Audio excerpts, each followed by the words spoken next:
வருகை புரிந்திருக்கக்கூடிய இதில் இந்த இணைப்பில் இணைந்திருக்கக்கூடிய தமிழ் அமெரிக்கா தொலைக்காட்சியின் நிறுவனர் திரு ஆஸ்டின் கில்டஸ் அவர்களுக்கு தமிழ்நாடு ஆசிரியர் கல்வியியல் பல்கலைக்கழகத்தின் சார்பாகவும் கல்வி தந்தை EKR சௌராஷ்டிரா கல்வி நிறுவனத்தின் சார்பாகவும் இந்த 13 மணி நேர நிகழ்வில் கலந்து கொள்ளக்கூடிய அனைத்து கல்வி நிறுவனங்களின் சார்பாகவும் தமிழ் அமெரிக்கா தொலைக்காட்சி நிறுவனத்தை வருக வருக என்று வரவேற்கிறோம்.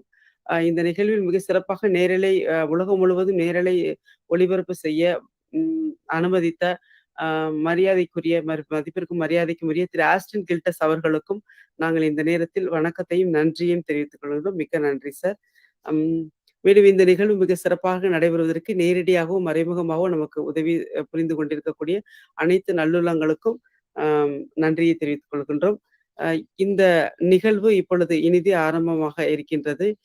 இந்த நிகழ்வு மிக சிறப்பாக நடைபெறுவதற்கு தமிழ்நாடு ஆசிரியர் கல்வியியல் பல்கலைக்கழகம் அசிஸ்ட் உலக சாதனை நிறுவனத்தின் தலைவர் முனைவர் ராஜேந்திரன் அவர்கள் சார்பாகவும் மற்றும் அனைத்து அமைப்புகளின் சார்பாகவும் நாங்கள் வாழ்த்துக்களை தெரிவித்துக் கொள்கின்றோம்.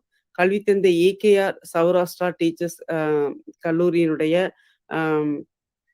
மரியாதைக்குரிய மதிப்பிற்கும் மரியாதைக்குரிய அன்பு சகோதரி இந்த நிகழ்வின் ஒருங்கிணைப்பாளர் அவர்களுக்கும் இந்த நேரத்தில் வாழ்த்துக்களை தெரிவித்துக் கொள்கிறோம். நிகழ்வின் ஒருங்கிணைப்பாளர் திருமதி பிரசிதா இந்துமதி, முதல்வர் கல்வி தந்தை EKR Saurashtra teachers college Sivaganga மிக சிறப்பாக இந்த நிகழ்வினை 13 மணி நேர நிகழ்வினை ஒருங்கிணைத்திருக்கிறார்கள். அவர்களோடு இந்த நிகழ்வில் ஒருங்கிணைப்பதற்கு துணையாக இருந்த அந்த கல்லூரியினுடைய துணை ஒருங்கிணைப்பாளர்கள் மற்றும் அனைத்து பேராசிரியர்கள் மற்றும் ஆசிரியர் அல்லாத பணியாளர்கள் அனைவருக்கும் தமிழ்நாடு ஆசிரியர் கல்வியியல் பல்கலைக்கழகத்தின் சார்பாக நன்றிகளை தெரிவித்துக் கொள்கின்றோம்.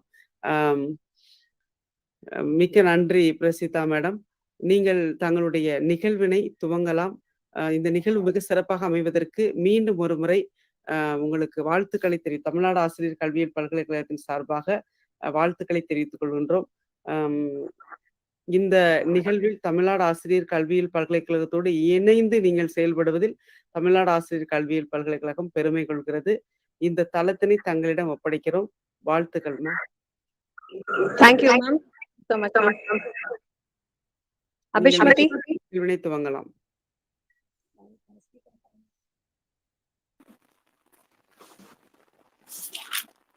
Pleasant good morning to each and everyone present here. Let's start the day by lighting the lamp. I would like to welcome Mr. Sukne Sir, Administrative Officer, to light the lamp. Before that, I can call upon MB Pavitra to sing out the prayer song.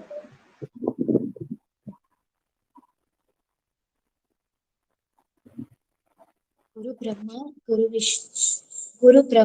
Guru Vishnu, Guru Devo, Maheshwaraha, Guru Sakshat, Parabrahma, Tasmai Shri, Guruve Namaha.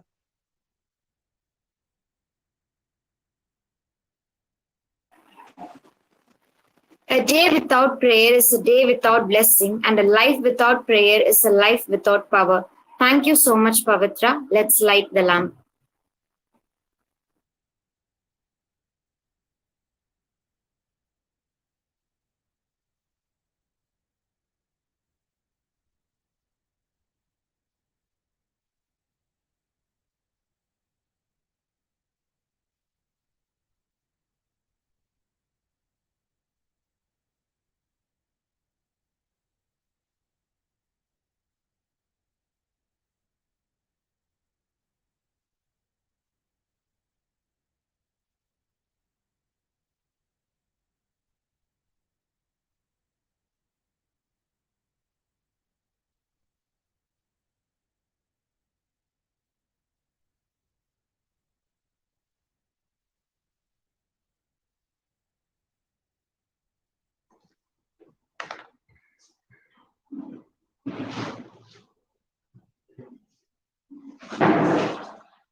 Thank you so much.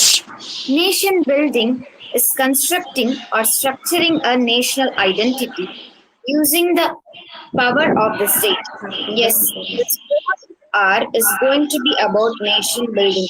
Before getting into the program, we should lend a proper welcome note because welcoming is a great tradition.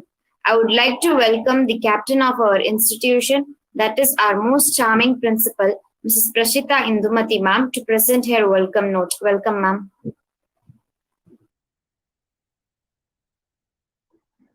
Thank you, Abhishmati. A warm and pleasant morning to everyone present here. It gives me immense pleasure to be a part of this Center for Capacity Building for School Teachers, Tamil Teachers Education University and Kalvithandai AKR Saurashtra Teachers College jointly organized Assist World Record, the longest multinational virtual confluence. I am pleased to deliver the welcome address to start the day, which would have 13 progressive hours of programs under the theme, A Creative Journey Towards Nation Building. First and foremost, I would like to thank God Almighty for making this day happen. It is because of His blessings we are here attending this virtual conference. I would like to welcome our Honorable Vice Chancellor, Professor N. Panjanadam sir, who is the man behind this world record event.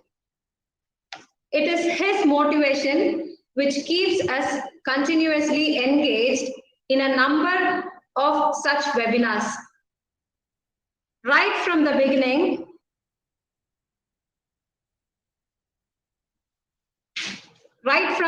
of the pandemic period, it was him who encouraged Tamil Nadu Teachers Education University and all the affiliated colleges of education to organize a number of digital programs. I welcome you, sir. Next, I would like to welcome Professor V. Balakrishnan, Registrar in charge, Professor M. Govindan, Controller of Examinations in charge, Professor M. Soundararajan, Dean of Faculty, Professor P. Ganesan, Head, Department of Pedagogical Studies, Professor N. Ramakrishnan, Member Syndicate and Head, Department of Educational Technology, and Professor S. Mani, Head, Department of Educational Planning and Administration, who are also of great support to us. Welcome you, professors. Anything is possible when the platform is right. At this moment, I would like to welcome Dr. R. Rajendran, founder of Assist World Record Research Institution, who has created this wonderful platform for execution of different programs under different themes. I welcome you, sir. I would also like to extend my warm welcome to Dr. A. Mohammed Muhaidin, Finance Director of Powerflow Middle East LLC, Dubai, who is also coordinating this event. Welcome, sir.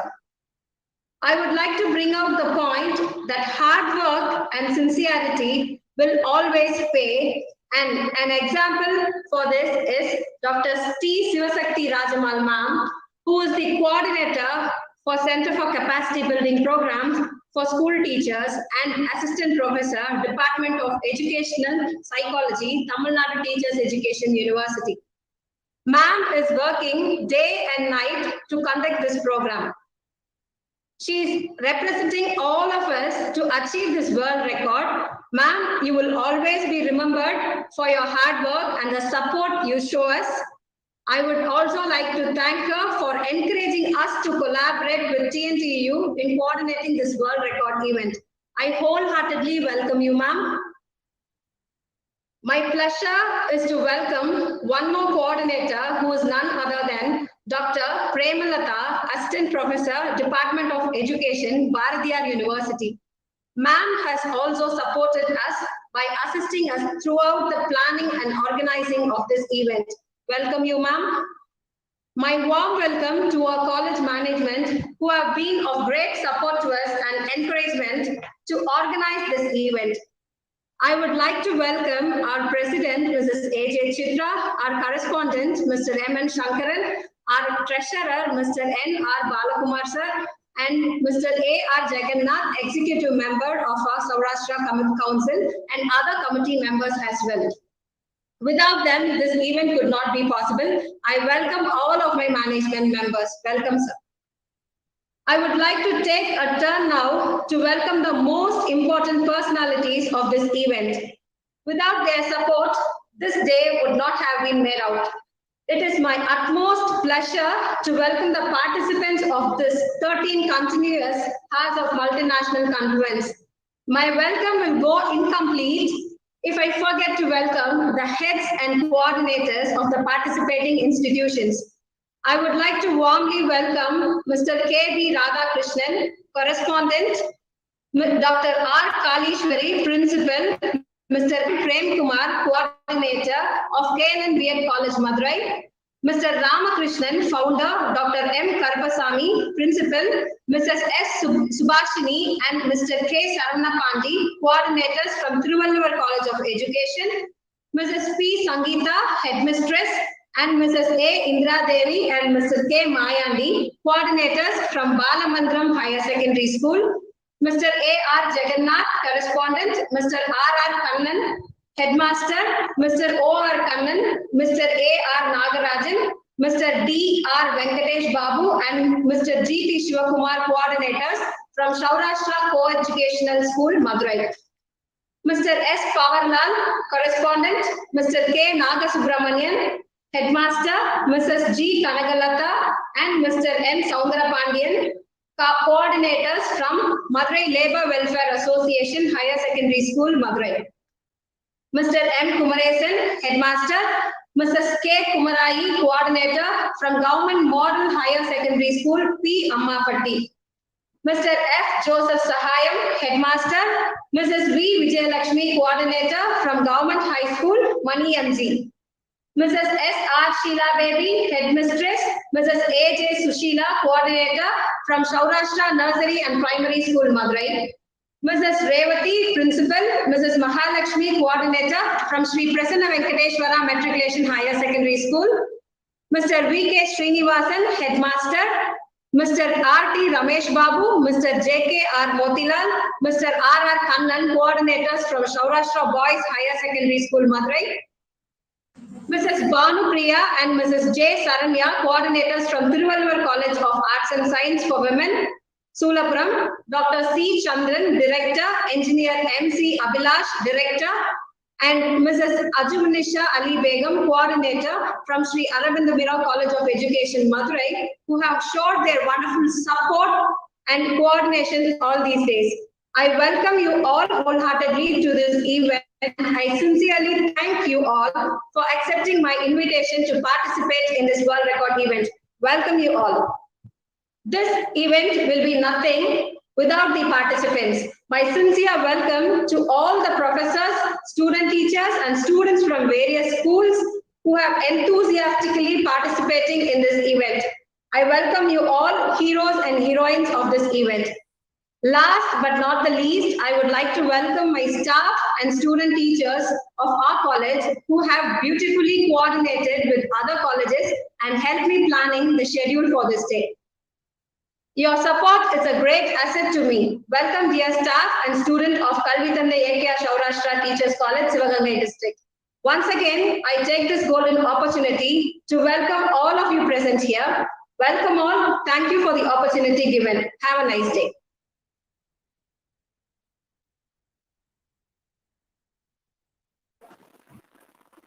Thank you so much, ma'am. Felicitation is inspiration to others and motivation to whom you are felicitating. I'm very much honored to welcome our treasurer, Mr. N.R. Balakumar, sir, to present his felicitation note. Welcome, sir.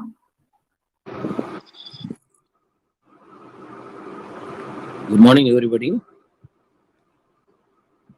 Most respected dignitaries of this multinational virtual Confluence, I wish everyone you a pleasant morning. It gives me immense pleasure to be here to facilitate the virtual gathering. Most importantly, I would like to wish the organizers for the organizing this mega visual multifunctional Confluence for continuous 2021 hours. And it's not only simple to organize such continuous webinars. It requires a lot of hard work and coordination to successfully conduct such programs. Honorable Vice Chancellor Professor N. Panchanathan is indeed doing more activities and has taken Tamil Nadu Teachers Education University to the next level. We have been witnessing the continuous motivation and support in conducting various programs. He has been a reason for creating a number of centers that support a number of academic activities for the university. I wish your service to continue, sir. My special greetings to you on behalf of Kalvi Tandai AKR Saurashtra Teachers College.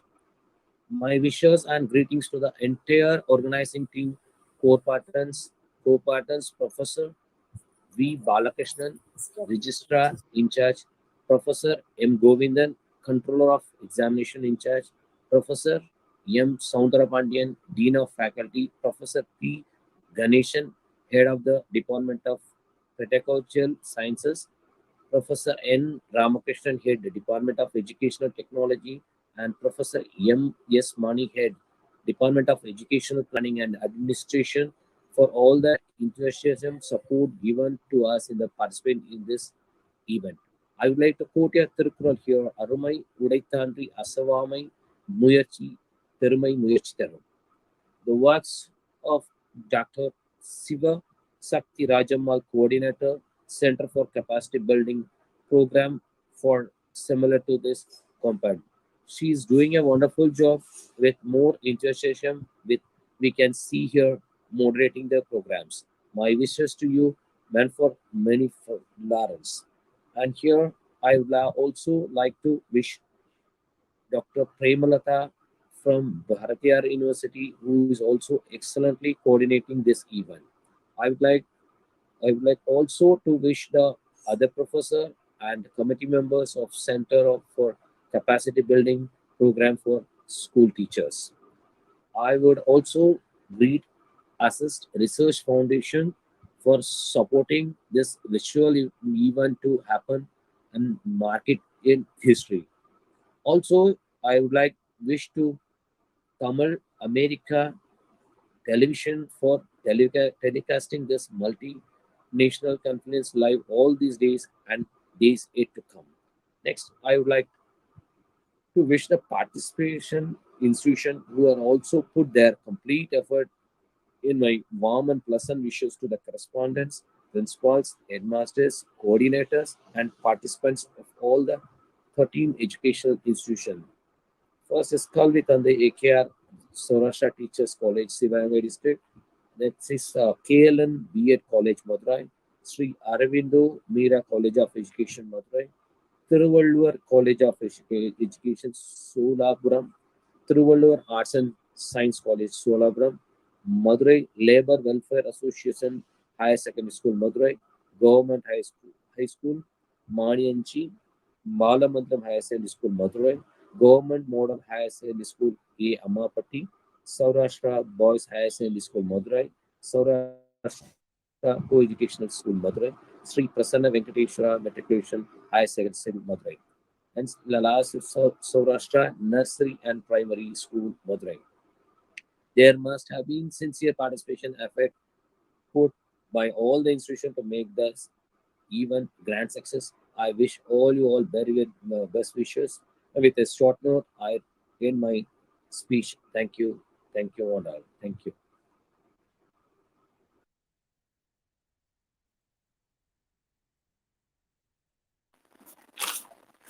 Thank you so much, sir. A teacher has a power to build the strongest nation. With much respect, I call our teaching staff, Mrs. T. Renuka Devi ma'am, to speak about the role of teachers in nation building. Welcome, ma'am. கன்னித்தமிழாம் என் அன்னை தமிழை முதலில் வணங்கி முன்னாள் ஜனாதிபதி அப்துல் கலாம் ஐயா அவர்களின் பிறந்த நாளை முன்னிட்டு நடைபெறும் 2021 மணி நேர தொடர் இணைய வழி பண்பாட்டு சாதனை சங்கமம் நிகழ்வில் தமிழ்நாடு ஆசிரியர் கல்வியியல் பல்கலைக்கழகம் பள்ளி ஆசிரியர்களுக்கான திறன் மேம்பாட்டு மையம் மற்றும் அசிட் உலக சாதனையோடு இணைந்து கல்வி தந்தை ஏக்கையா சௌராஷ்டிரா ஆசிரியர் கல்லூரி நடத்தும் 13 உட்தலைப்புகளுடன் 13 கல்வி நிறுவனங்கள் பங்கு பெறும் நாட்டை கட்டமைப்பதை நோக்கிய புதுமை பயணம் என்னும் தலைப்பில் இன்று நடைபெறும் நிகழ்வில் எமக்கு வாய்ப்பளித்த பல்கலைக்கழகத்திற்கும் எமது கல்லூரிக்கும் நன்றியை தெரிவித்துக் கொள்கின்றேன்.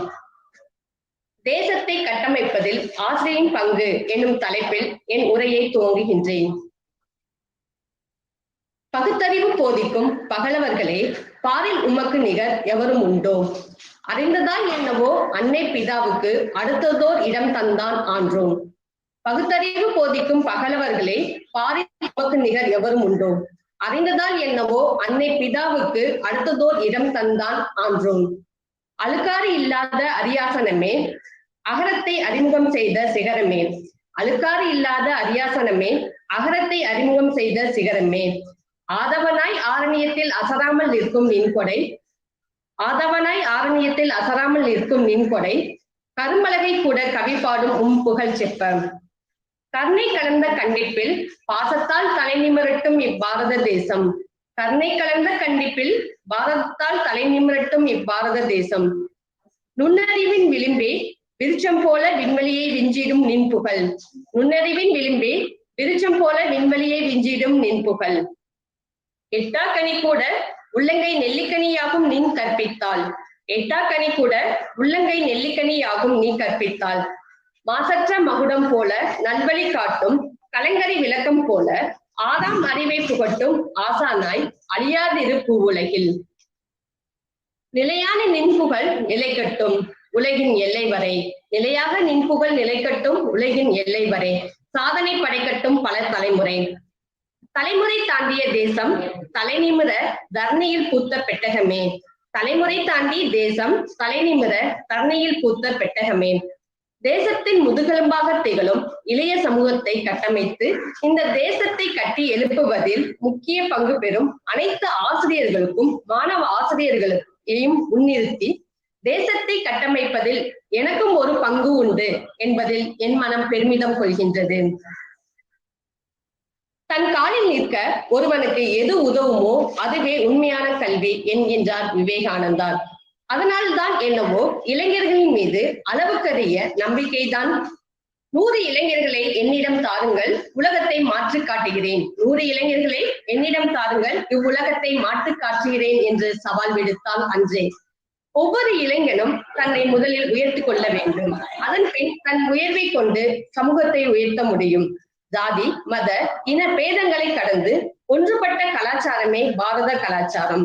பணம் பதவி புகழ் என்ற சாதாரண இலக்குகளை நோக்கமாக கொள்ளாமல் சமுதாயத்தை உயர்த்துவது வாழ்க்கையின் லட்சியமாக அமைய வேண்டும். கல்வியின் மூலம் தன்னம்பிக்கை ஏற்படுகிறது. அதன் மூலம்தான் தன்னுள் உறங்கி கிடக்கும் ஆன்மா விழித்துக் கொள்கின்றது. ஆற்றல் முழுவதும் ஆன்மாவில் இருந்தே வெளிப்படுகின்றது. அத்தகைய ஆற்றல் தான் நல்ல சமுதாயத்தை ஒரு தேசத்தை உருவாக்க பெரிதும் உதவுகின்றது. இதைதான் கல்வியாளர் கேத்ரின் கார்டன் அவர்களின் கூற்றுப்படி ஆசிரியர்கள் தங்கள் செயல்முறைகளையும் உந்துதல்களையும் புரிந்து கொள்வதற்கான ஒரு சிறந்த வழி அவர்கள் செய்யும் பாத்திரத்திற்கான பொருத்தமான உருவத்தை வரையறுப்பதாகும். சான்றாக சில ஆசிரியர்கள் தங்களை தோட்டக்காரர்களாகவும் களிமண் வடிவமைக்கும் குயவர்களாகவும் கலைஞர்களாகவும் நினைக்கிறார்கள். அத்தகைய ஆசிரியர்கள் தான் இந்த தேசத்தை கட்டமைப்பதில் மேம்படுத்துவதிலும் முனைப்பு காட்டுகிறார்கள்.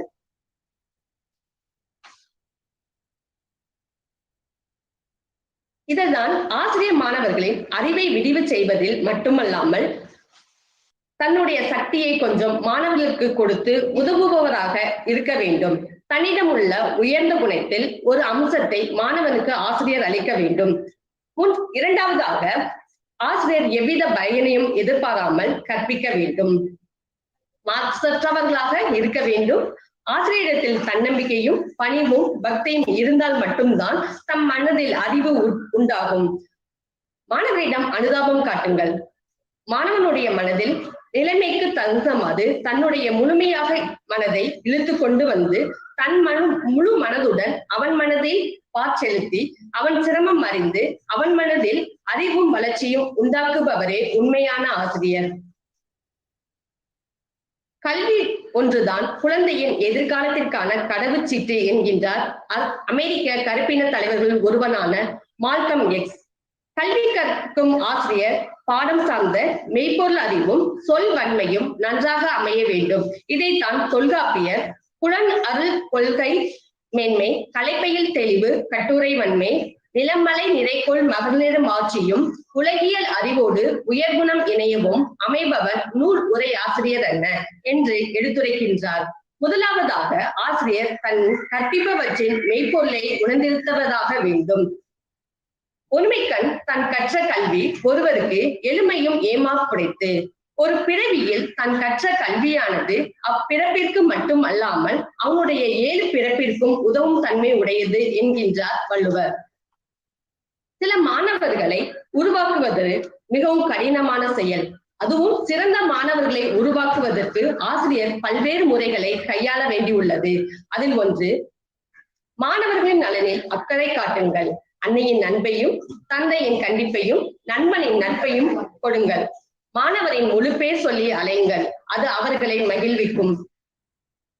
தன்னம்பிக்கை கொடுங்கள். உன்னால் முடியும், நிச்சயம் வெற்றி பெறுவாய், நம்பிக்கையுடன் இரு, வாழ்க்கையில் மிகப்பெரிய சாதனையாளர்களாய் வருவாய், நல்ல நிலையை அடைவாய் என்ற நேர்மறையான வார்த்தைகளை மாணவர்கள் மத்தியில் மிகப்பெரிய சக்தி உண்டு.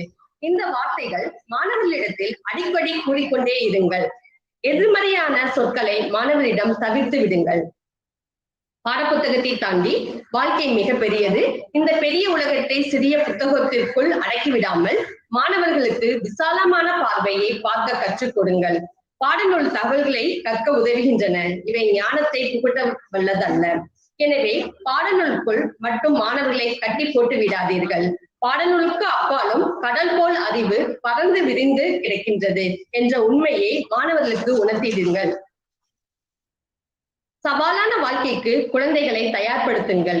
முற்றிலும் மாறுபட்ட சூழலில் கற்பிக்கிறார்கள் ஆசிரியர்கள். சுற்றுச்சூழலை முடிந்தவரை நட்பாக மாற்ற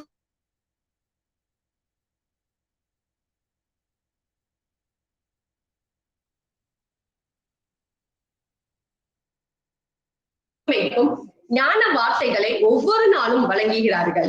நலம் விரும்பிகளாக குழந்தையின் குடும்பம், அவர்களின் மனநிலை மற்றும் குடும்பத்தில் உள்ள பிரச்சனைகள் ஆகியவற்றை அறிந்து அவர்களின் மனநிலைக்கு ஏற்ப இதமான வார்த்தைகளை இன்முகத்தோடு வழங்குகிறார்கள். குழந்தைகளின் மனநிலையை பிரதிபலிக்கும் ஒரு கண்ணாடி தான் ஆசிரியர்கள். குழந்தைகளின் மனநிலையை பிரதிபலிக்கும் ஒரு ஆசிரியர் தான், ஒரு கண்ணாடி தான் ஆசிரியர். தேசத்தை உருவாக்குபவர். உகந்த கல்வி ஞானம், வெளிப்பாடு, ஒழுக்கம், தன்னம்பிக்கை, சகிப்புத்தன்மை, விட்டுக் கொடுக்கும் மனப்பான்மை, நீதி போன்ற செங்கற்களால் நாளைய தேசத்தை கட்டி எழுப்புகிறார்கள். அதன் அடித்தளம் மிகவும் உறுதியானது. தேசத்தை மேல் நோக்கி வளரும். இந்த தேசம் இளைய சமூகம் எழுந்து விண்ணை தொடும் தூரத்திற்கு இன்றைய இளைய சமுதாயத்தை தயார்படுத்தி நம்மையும் நம் தேசத்தையும் உயர்த்துவதில் அச்சாணியாக இருப்பவர்கள் ஆசிரியர் பெருமக்கள் மட்டும்தான். நகைச்சுவை உணர்வோடு கல்வி புகட்டுங்கள். நகைச்சுவை உணர்வோடு கல்வி புகட்டுங்கள். அது மாணவர்களின் மனநிலைக்கு உகந்தது. பொறுமை, சகிப்புத்தன்மை, தன்னார்வம் மற்றும் சுய மதிப்பீட்டு திறன் போன்ற பண்புகளை மாணவர்களுக்கு பாடத்துடன் அதன் அவசியத்தையும் உணரச் செய்யுங்கள். பாடத்திட்டம், செயல்முறை, பயிற்சிகள் புதியவற்றை அறியவும் புதிய கோணத்தில் சிந்திக்கவும் உதவும் என்பதை உணருங்கள். செயல்முறை, சமூகம், தனிமனிதம் மற்றும் ஆராய்ச்சி சார்ந்த வழிமுறைகளை எளிய முறையில் புகட்டுங்கள். நூலகத்தை பயன்படுத்தவும் கூட்டாக சேர்ந்து படிக்கவும் வழிகாட்டுங்கள். நாம் அமைக்கும் கல்வி நாடு முழுவதற்கும் பொதுவாக விளங்கும் கல்வியாக அமைய வேண்டும். இந்திய தேச பண்பாட்டிற்கு ஏற்றதாகவும் வாழ்க்கையில் கடைபிடிக்கக்கூடிய பண்பாட்டு கல்வியாகவும் இருப்பது மிகவும் அவசியமானது. நம் நாட்டின் எதிர்கால கட்டமைப்பில் முக்கிய பங்கு ஆசிரியர்கள் மட்டும்தான். அவர்கள்தான் அறிவு மற்றும் ஞானத்தை வழங்குகிறார்கள். மக்களுக்கு கல்வி ஒன்றுதான் அடிப்படை ஆதாரம். ஒரு தேசம் மிக எளிமையாக எப்படி இருக்க வேண்டும் என்பதை ஆசிரியர்கள் மிக எளிமையாக முடிவு செய்து அதற்கேற்ப கல்வி கற்பிக்க முயல்கின்றார்கள். முரண்பாடுகளை எதிர்த்து இந்தியாவை சக்தி வாய்ந்த மற்றும் கல்வி முழுமையாக பெற்ற நாடாக மாற்றும் திறன், வலிமையும் ஆசிரியர்களுக்கு மட்டும்தான் உண்டு. தேசத்தை கட்டி எழுப்புவதில் ஆசிரியர்களுக்கு முக்கிய பங்கு உண்டு. ஏனென்றால் எதிர்காலத்தை முற்றிலும் அவர்கள் கையில்தான் உள்ளது. அதனால்தான் அவர்களை தேச சக்கரத்தின் அச்சாணிகள் என்கின்றனர். ஒரு தேசத்தின் அச்சாணிகள் ஆசிரியர்களே. கடைநிலை மாணவனையும் கரையேற்ற வேண்டும். ஜாதி மத மொழி இன விருப்பு வெறுப்புகளுக்கு அப்பாற்பட்டு செயல்பட வேண்டும். களிமண் பதத்தில் உள்ள ஒவ்வொரு மாணவனையும் ஒரு சிலையாக செதுக்கி பொறுப்பு ஆசிரியருக்கு தான் உண்டு என்ற கலாம் ஐயாவின் வரிகள் அவரை நம்மளுடைய ஆசிரியர் பணியின் மென்மேலும் வளர்ப்பதற்கு உறுதுணை புரிகின்றது. ஒருமுறை மாணவர்கள் அவர்களிடம் ஒரு விஞ்ஞானியாக, ஜனாதிபதியாக, ஆசிரியராக இப்படி பல்வேறு பணிகளில் இருப்பதில் உங்களுக்கு எது மன நிறைவை தருகிறது என்று கேட்டபோது அதற்கு சற்றும் யோசிக்காமல் நான் ஒரு ஆசிரியராக இருக்க வேண்டும், என்னோட உயிர் மாணவர்கள் மத்தியில் பேசிக் கொண்டிருக்கும் போது பிரிய வேண்டும் என்ற அசரீரின் வாக்கு அவர்களின் வாழ்வில் இறுதியில் நிகழ்ந்தது. அப்துல் கலாம் ஐயா அவர்களின் கடைநிலை மாணவனை கரையேற்ற வேண்டும் என்ற முனைப்போடு ஒவ்வொரு ஆசிரியரும் தங்களுடைய ஆசிரியர் பணியை செம்மையாக செலுத்தி தேசத்தை கட்டமைப்பதில் ஆசிரியர்களுக்கு பெரும் பங்கு உள்ளது. ஆசிரியர்கள் தான் அச்சாணியாக செயல்பட வேண்டும் என்று கூறி எனக்கு வாய்ப்பளித்த கல்லூரிக்கும் பள்ளி மேம்பாட்டு ஆசிரியர் கல்வி நிறுவனத்திற்கும் ஏகேஆர் கல்வி தந்தை ஏகேஆர் சௌராஷ்டிரா ஆசிரியர் கல்விக்கும் நன்றி தெரிவித்து விடைபெறுகிறேன். நன்றி, வணக்கம். A teacher is country's pride. Thank you, ma'am, for sharing your thoughts about the role of teachers in nation's building. India is such a curious place which gets modern day by day and still it preserves its history. I request our teaching staff, Mrs. G. Jayachitra ma'am, to brief about the issues and concern of modern India. Welcome, ma'am.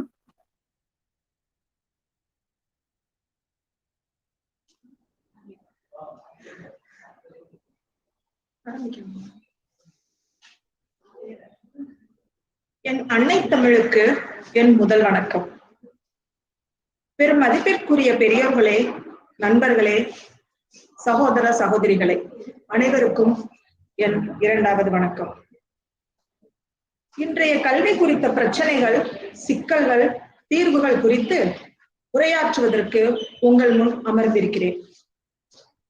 ஒரு மனிதன் எத்தகைய வறுமையான சூழ்நிலையில் வாழ்ந்தாலும் கூட கல்வி கற்பதிலோ கல்வி கற்பிக்க செய்வதிலோ தவறிவிடக்கூடாது என்பது நம் தமிழ் சான்றோர்களுடைய கொள்கையாக இருந்து வந்துள்ளது. இதைத்தான் நம் நீதி நூல்கள் கற்கை நன்றே, கற்கை நன்றே, பிச்சை புகிலும் கற்கை நன்றே என்று வலியுறுத்துகின்றன.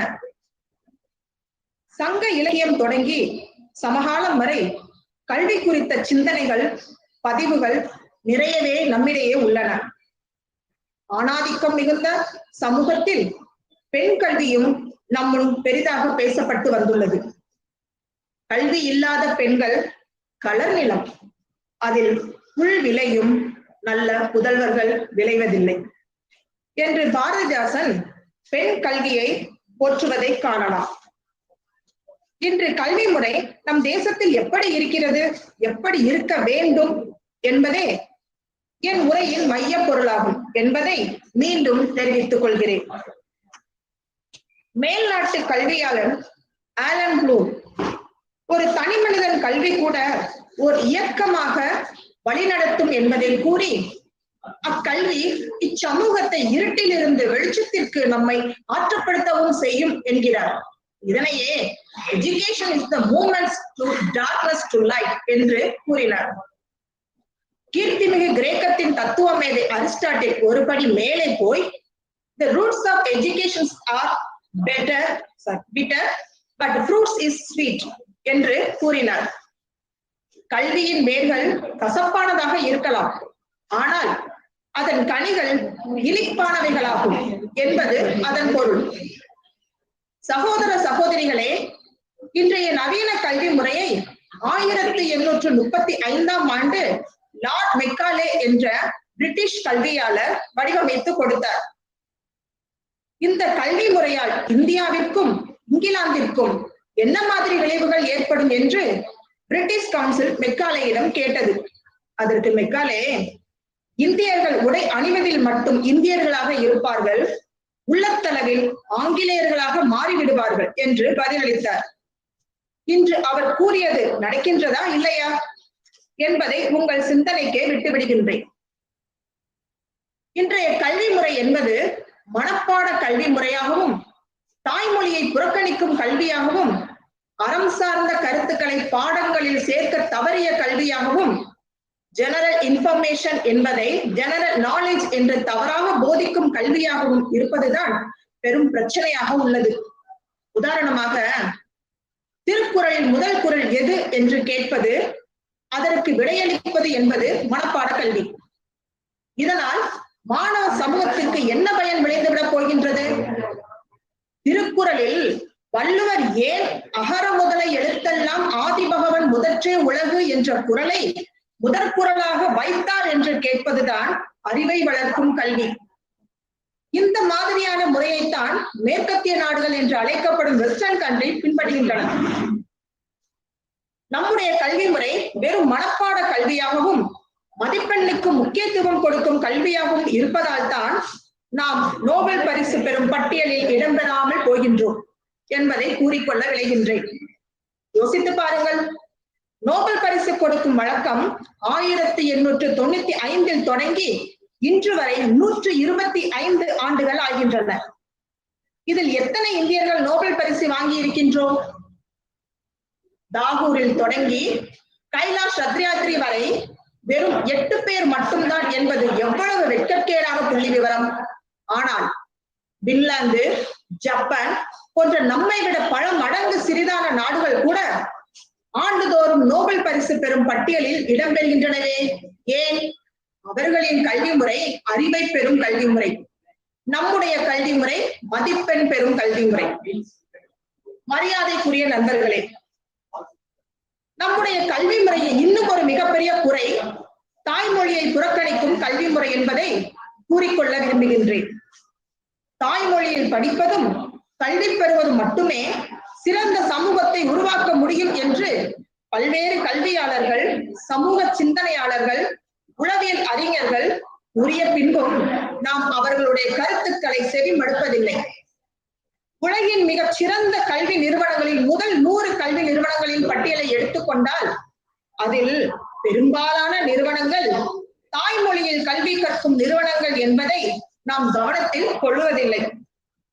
உலகின் வல்லரசுகள் எனப்படும் சீனா, ரஷ்யா, பிரான்ஸ், அமெரிக்கா, ஜப்பான் என்ற முன்னேறிய நாடுகள் அனைத்தும் தாய்மொழியிலேயே கல்வியை போதிக்கின்றன என்பதை நாம் வசதியாக மறந்துவிடுகின்றோம்.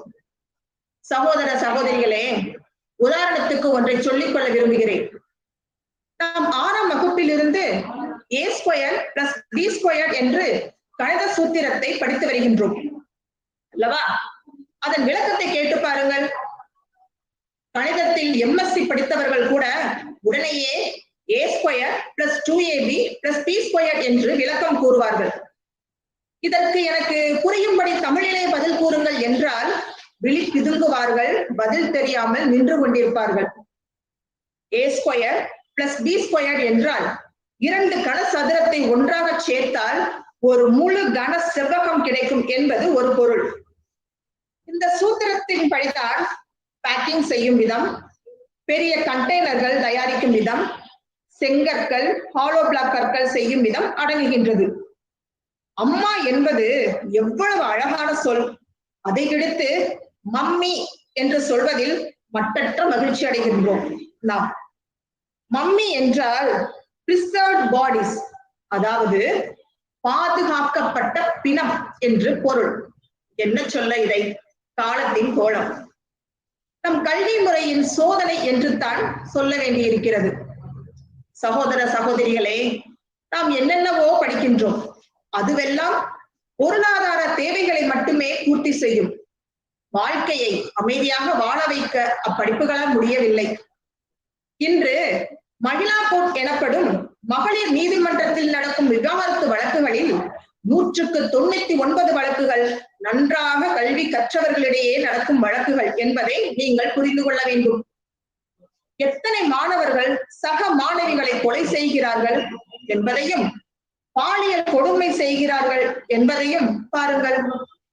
காரணம், மிக உயர்ந்த படிப்பாக கருதப்படும் அறிவியல் சார்ந்த துறை படிப்புகளில் அறம் சார்ந்த பாடங்களையோ வாழ்வியல் விழுமங்களை கற்பிக்கும் இலக்கியங்களிலோ நாம் பாடங்களை சேர்ப்பதில்லை. விளைவு மாணவ சமுதாயத்திலேயே கொலை, கற்பழிப்பு, பாலியல் சீண்டல்கள் நடக்கின்றன. தோழர்களே, ஆன்லைன் வகுப்பெடுக்கும் ஆசிரியர் ஒருவர் அரை நிர்வாணமாக பாடம் எடுத்து மாணவிகள் புகார் செய்த கதையெல்லாம் அறம் சார்ந்த கல்வியை ஒதுக்கிய விளைவுதான் என்பதை கல்வியாளர்கள் இனிமேலும் புரிந்து கொள்ள வேண்டும். என் அன்பிற்குரிய மாணவ செல்வங்களே, நம் கல்வி முறையின் மிக பெரிய சிக்கலான செய்தி ஜெனரல் நாலேஜ் பற்றியது. பொது அறிவு குறித்த கேள்விகள் நாட்டில் நடக்கும் போட்டித் தேர்வுகள் அனைத்திலும் கேட்கப்படும்.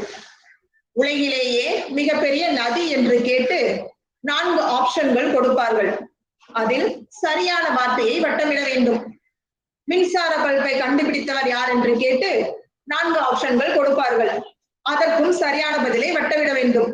தோழர்களே, இதுவெல்லாம் ஜெனரல் இன்ஃபர்மேஷன், ஜெனரல் நாலேஜ் அல்ல. நாலேஜ் என்பதில் இன்ஃபர்மேஷனும் அடங்கும். ஆனால் இன்ஃபர்மேஷன் மட்டுமே நாலேஜ் அல்ல. தகவல் என்பது வேறு, அறிவு என்பது வேறு. நாம் தகவல்களை தெரிந்து வைப்பதையே அறிவு என்று நம்பிக்கொண்டிருக்கின்றோம். அதனைத்தான் வள்ளுவன் தெளிவாக மெய்ப்பொருள் காண்பது அறிவு என்று பறைசாற்றினார். பெரியோர்களே, நம் இந்திய தேசத்தில் கல்வியை வழங்கும் முறையில் எத்தனையோ சட்ட திட்டங்களை கொண்டு வந்திருக்கின்றோம். சோசியல் ஜஸ்டிஸ் எனப்படும் சமூக நீதி, ரிசர்வேஷன் எனப்படும் இட ஒதுக்கீடு போன்ற முறைகளால் சமூகத்தில் எத்தனையோ மாற்றங்களை கொண்டு வந்திருக்கின்றோம். வெற்றியும் பெற்று வந்திருக்கின்றோம். ஆனால் எத்தகைய கல்வி முறையை கொடுக்க வேண்டும் என்பதில் தான் பின்தங்கி நிற்கின்றோம்.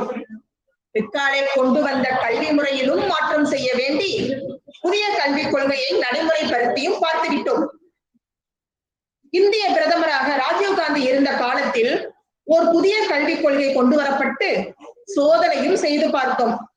இப்பொழுது நம் பிரதமர் நரேந்திர மோடி தலைமையிலும் ஒரு புதிய கல்விக் கொள்கை கொண்டு வரப்பட்டது. சகோதர சகோதரிகளே, என்னதான் கல்விக் கொள்கையில் மாற்றங்கள் செய்தாலும் அடிப்படையாக மனப்பாட கல்வி முறையை ஒழித்து அறிவுசார் கல்வி முறையை கொண்டு வர வேண்டும். தாய்மொழி கல்விக்கு முக்கியத்துவம் கொடுக்க வேண்டும். அறம், நீதி, விழுமியம், ஒழுக்கம் சார்ந்த கல்வியை அனைத்து துறையினருக்கும் பாடமாக வைக்க வேண்டும். கல்வி என்பது வேறு, அறிவு என்பது வேறு.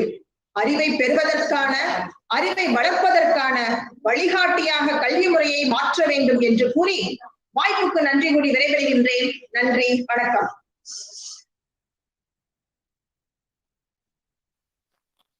Thank you for putting your thoughts in an elaborative way, ma'am. Thank you so much. Now, I would like to welcome our Vice Principal, Mr. Madan sir, to emphasize about the importance of physical fitness. Welcome, sir. The screen is yours.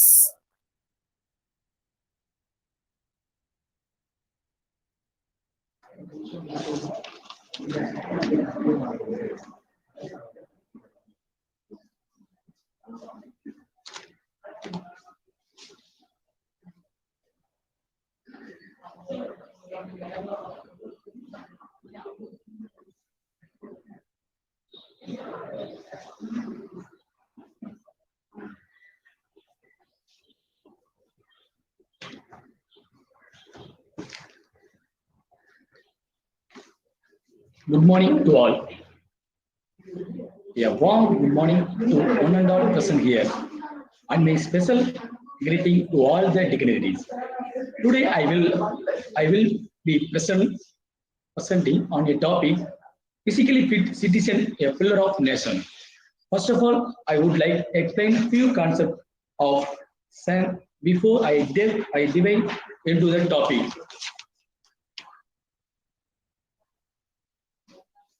My question is,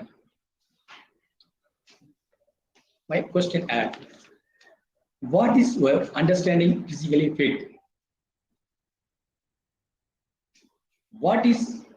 It is important for citizen to be physically fit.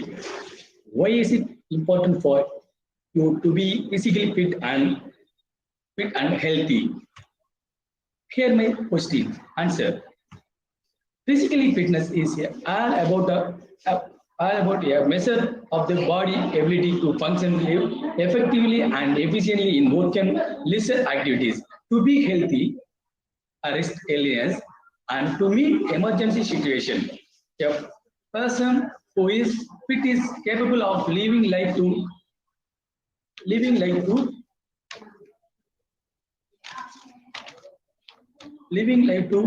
it is a fullest.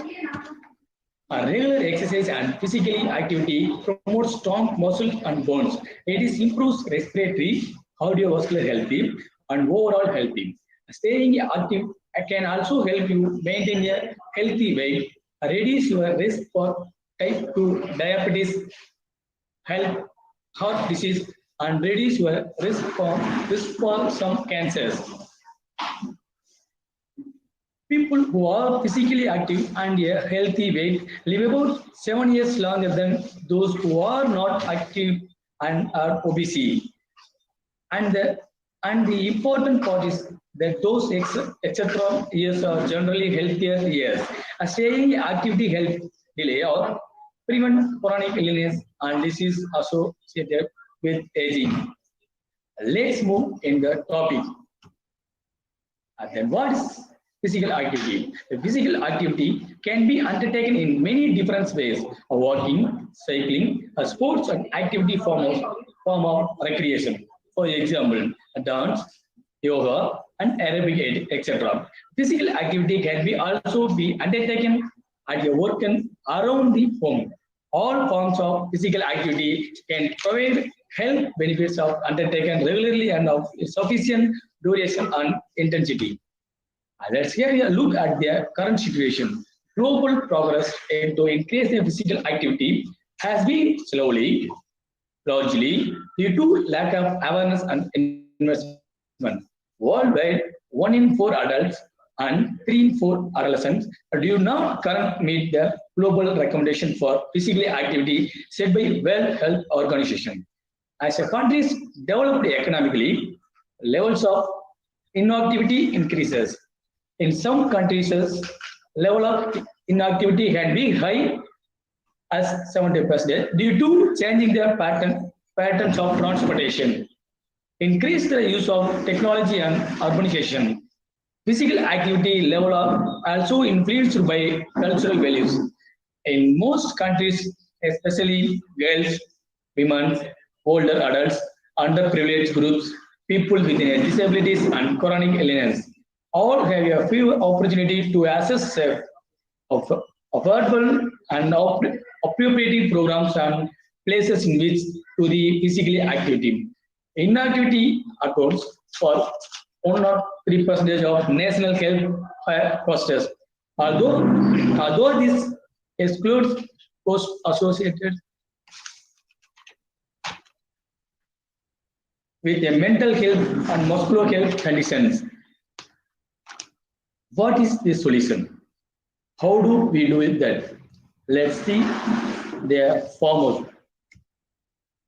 Formula for action effective national action to reverse current trends and reduce the disparities and physical activity requires a system-based approaches with a strategic combination of upstream policy, action, and aim to improve the social, cultural, economic, and environmental factors that support your physical activity, combined with a downstream individually focused approaches. Solution.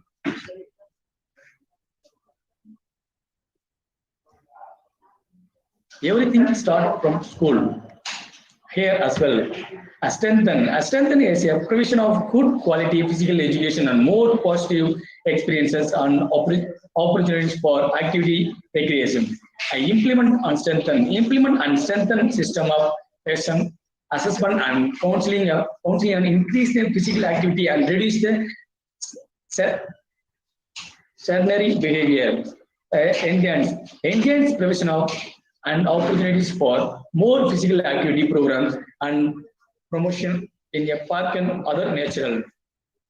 Enhance the provision of and opportunity for appropriately tolerate programs and services.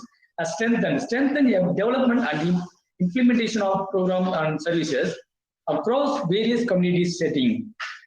Implement whole of community initiative at the city, down or community levels that stimulate engagement by all stakeholders.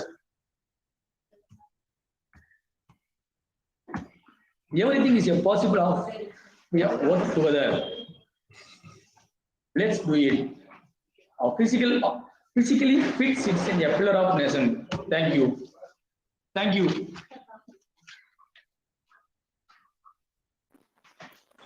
I would like to thank our physical director, Mr.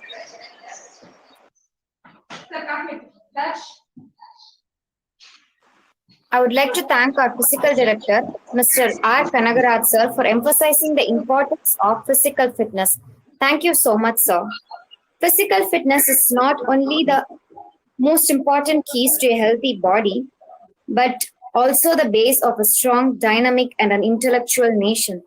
I would like to welcome our Vice Principal, Mr. P. Madan sir, to emphasize about the importance of physical education for a nation building. Welcome, sir.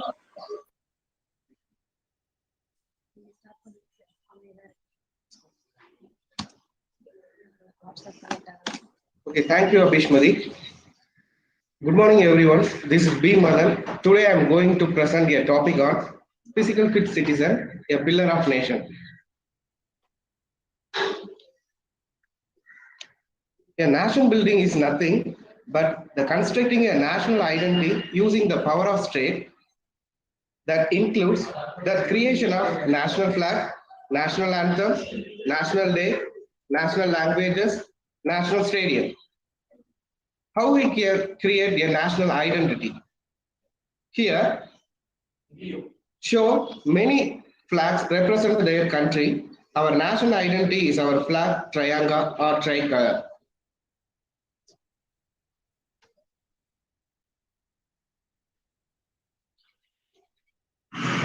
Even our national flag indicates courage and sacrifice. This indicates physical fitness, purity and truth. It leads to build the character, faith and fertility that enhance the wealth of our nation. Courage and sacrifice. Courage is not only the participating in a war and sacrifice. Due to the physical fitness, regular exercise, practices, discipline activities of our soldiers, build our nation and maintain our boundaries.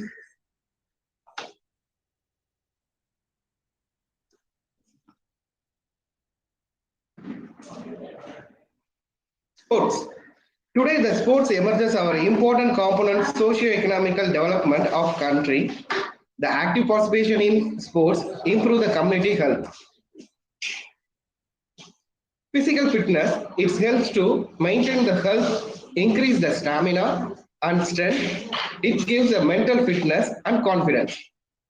It increases the concentration. The power leads to the discipline that increase the productivity to a great leader. All leads to build our nations.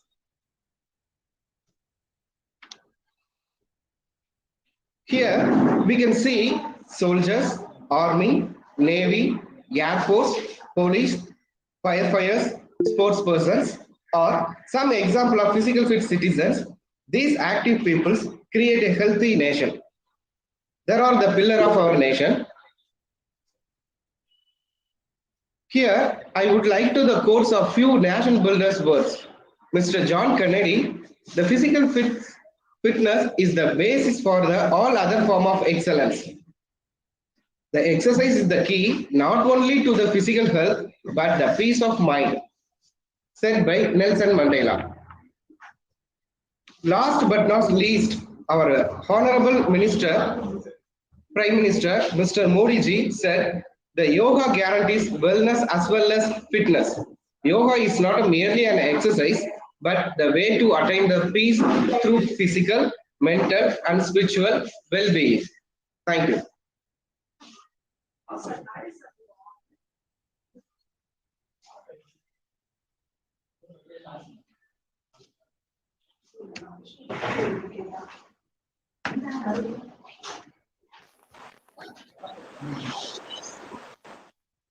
Thank you so much, sir.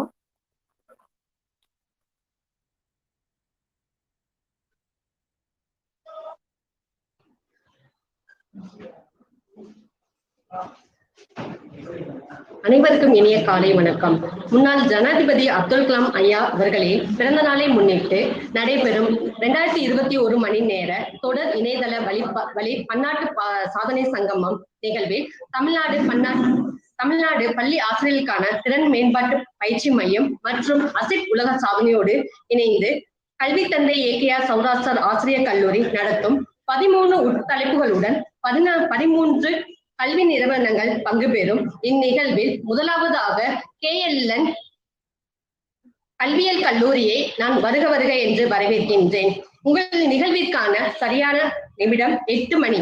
உங்கள் தளத்தை 9 மணி அளவில் நிறைவு செய்யுமாறு அன்புடன் கேட்டுக்கொள்கின்றேன். Thank you, ma'am, for the brief welcome. You cannot break records without breaking fear first. And if your records refuse to be broken, shatter them, said a wise man. It's a brand new morning and the day is a blank canvas, yet to be painted with the colors of life. A very good morning to all the organizers, principals, heads, and teachers of various departments and colleges gathered here to witness this wonderful phenomenon of 13 hours world record. We students from the KLN B.Ed College are grateful to have this platform to show our talents. So without any further ado, let's begin the program. I would first like to call upon our mentor, motivator, beloved and respected principal ma'am, Dr. R. Kalishwari, to give away the welcome speech to the audience. Over to you, ma'am. Good morning to everybody. First of all, I would like to extend a warm welcome to our distinguished panel members and participants.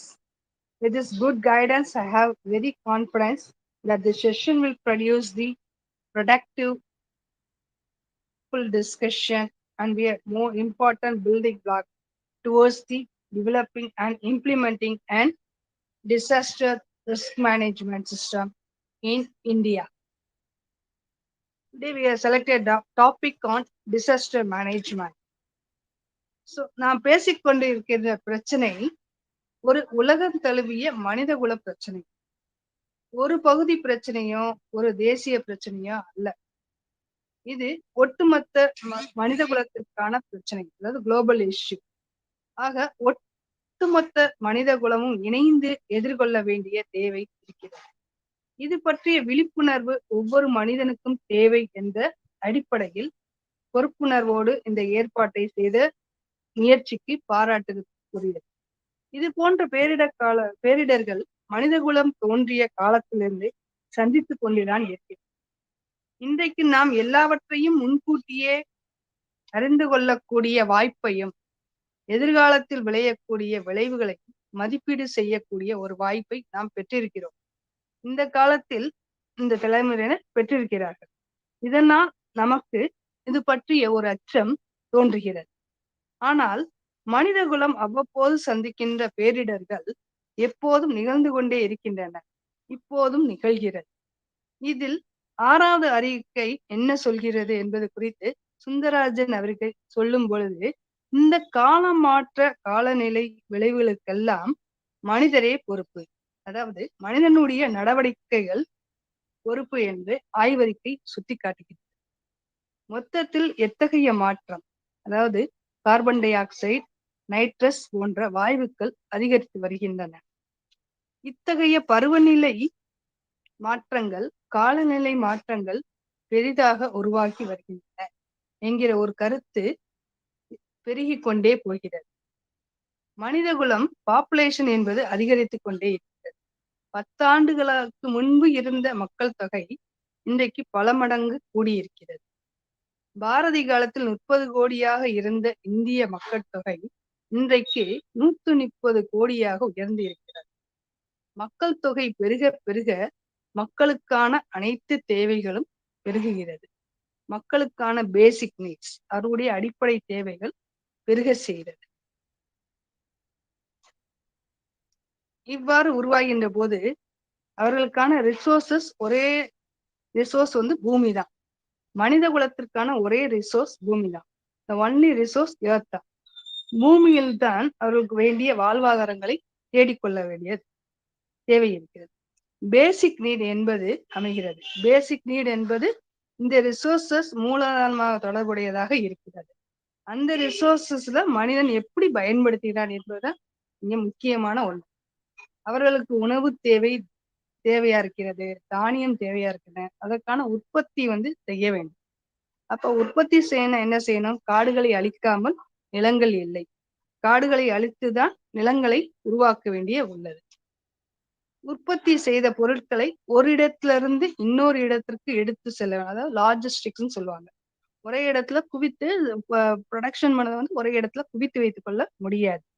So ஒரு இடத்துல இருந்து இன்னொரு இடத்திற்கு எடுத்து செல்ல வேண்டுமானா அதுக்கு என்ன தேவை? ரோட் டெவலப்மெண்ட் தேவை, ஏர்வேஸ் தேவை, சீவேஸ் தேவைப்படுகிறது.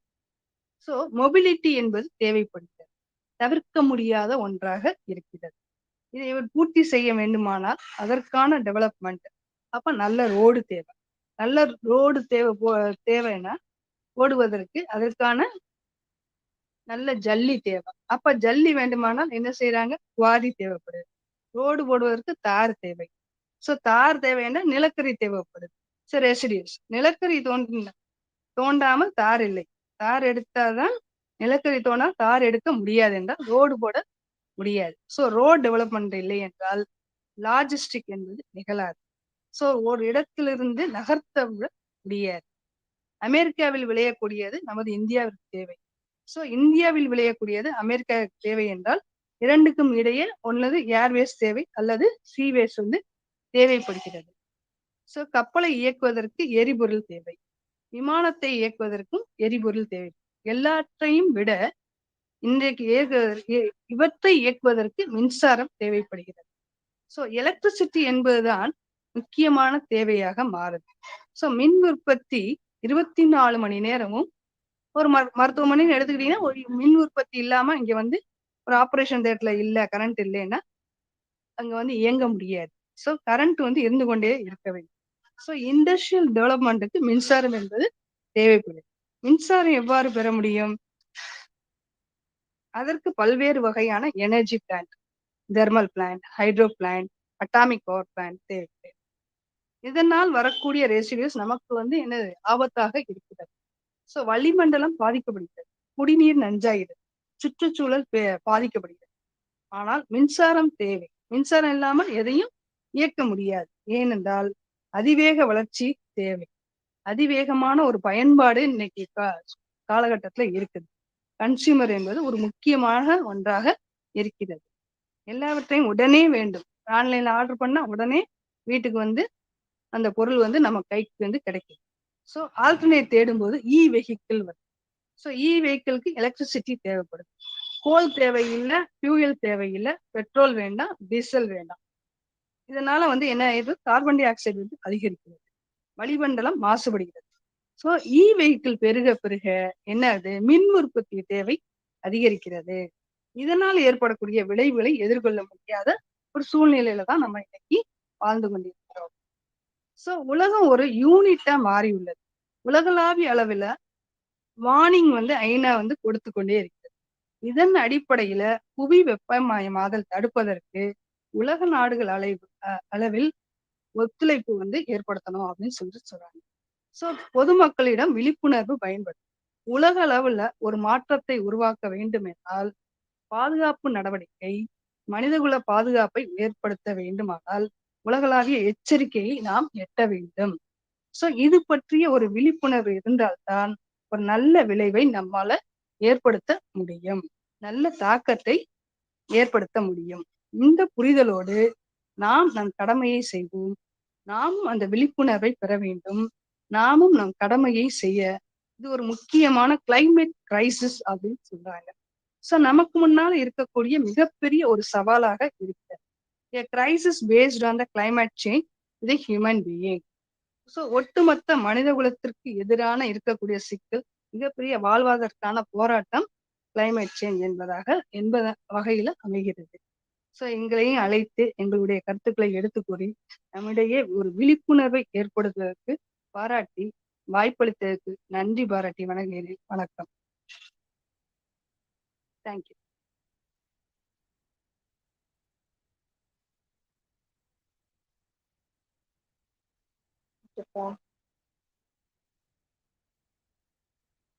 Thank you, ma'am.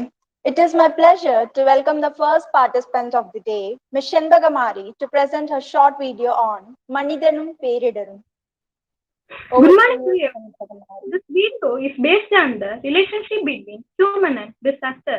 I hope this video will be meaningful and effective. Please watch this video and think about it. இயற்கையின் கொடையாய் பெற்ற வளங்களை கடந்து அதன் முக்கியத்துவம் கருதாத மனிதன் எதிர்கொள்ளும் மிக முக்கியமான அபாயங்களில் ஒன்றுதான் பேரிடர்.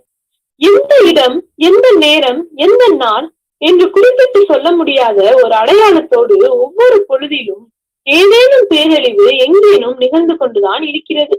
தன்னை மறந்த மனிதன் எப்போது இயற்கையை புறக்கணிக்க ஆரம்பித்தானோ அந்த தருணத்தில் இருந்தே இயற்கையும் மனிதர்களை புறந்தள்ளி கொண்டிருக்கின்றன என்பதற்கு உதாரணம் தான் பேரிடர்.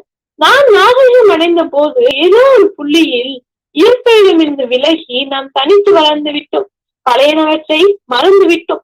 தங்களை சுற்றியுள்ள காட்டு உயிர்களை பற்றி நம்முடைய குழந்தைகள் கூட அறியாமல் இருக்கிறார்கள். மனிதர்களின் பல்வேறு அடிப்படை தேவைகளுக்காக இயற்கை வளங்கள் என்று அளிக்கப்பட்டு வருகின்றன. அதன் காரணத்தால் மரங்கள், காய்கள், பயிர்கள், வயல்வெளிகள், பூக்கள் என்று நம்முடைய சுற்றுப்புறம் நம்முடைய கண்களை விட்டு கொஞ்சம் கொஞ்சமாக மறைந்து கொண்டு வருகிறது. காடுகளில் உள்ள மரங்கள், மலைகளில் உள்ள மரங்கள் வெட்டி வீழ்த்தப்பட்டதாலும், சுற்றுப்புறத்தின் பசுமை அழிந்ததாலும், பெய்யும் மழை அளவு குறைந்ததாலும் அடிக்கடி நிலச்சரிவுகள் ஏற்படுகின்றன. வனமரங்கள் வெட்டப்படுவதாலும், வனவிலங்குகள் வேட்டையாடப்படுவதாலும், காட்டு விலங்குகள் அபகரிக்கப்படுவதாலும் இந்த உலகம் தன் அழகை மட்டுமல்ல தன் உடமையையும் சிறிது சிறிதாக இழந்து கொண்டிருக்கிறது.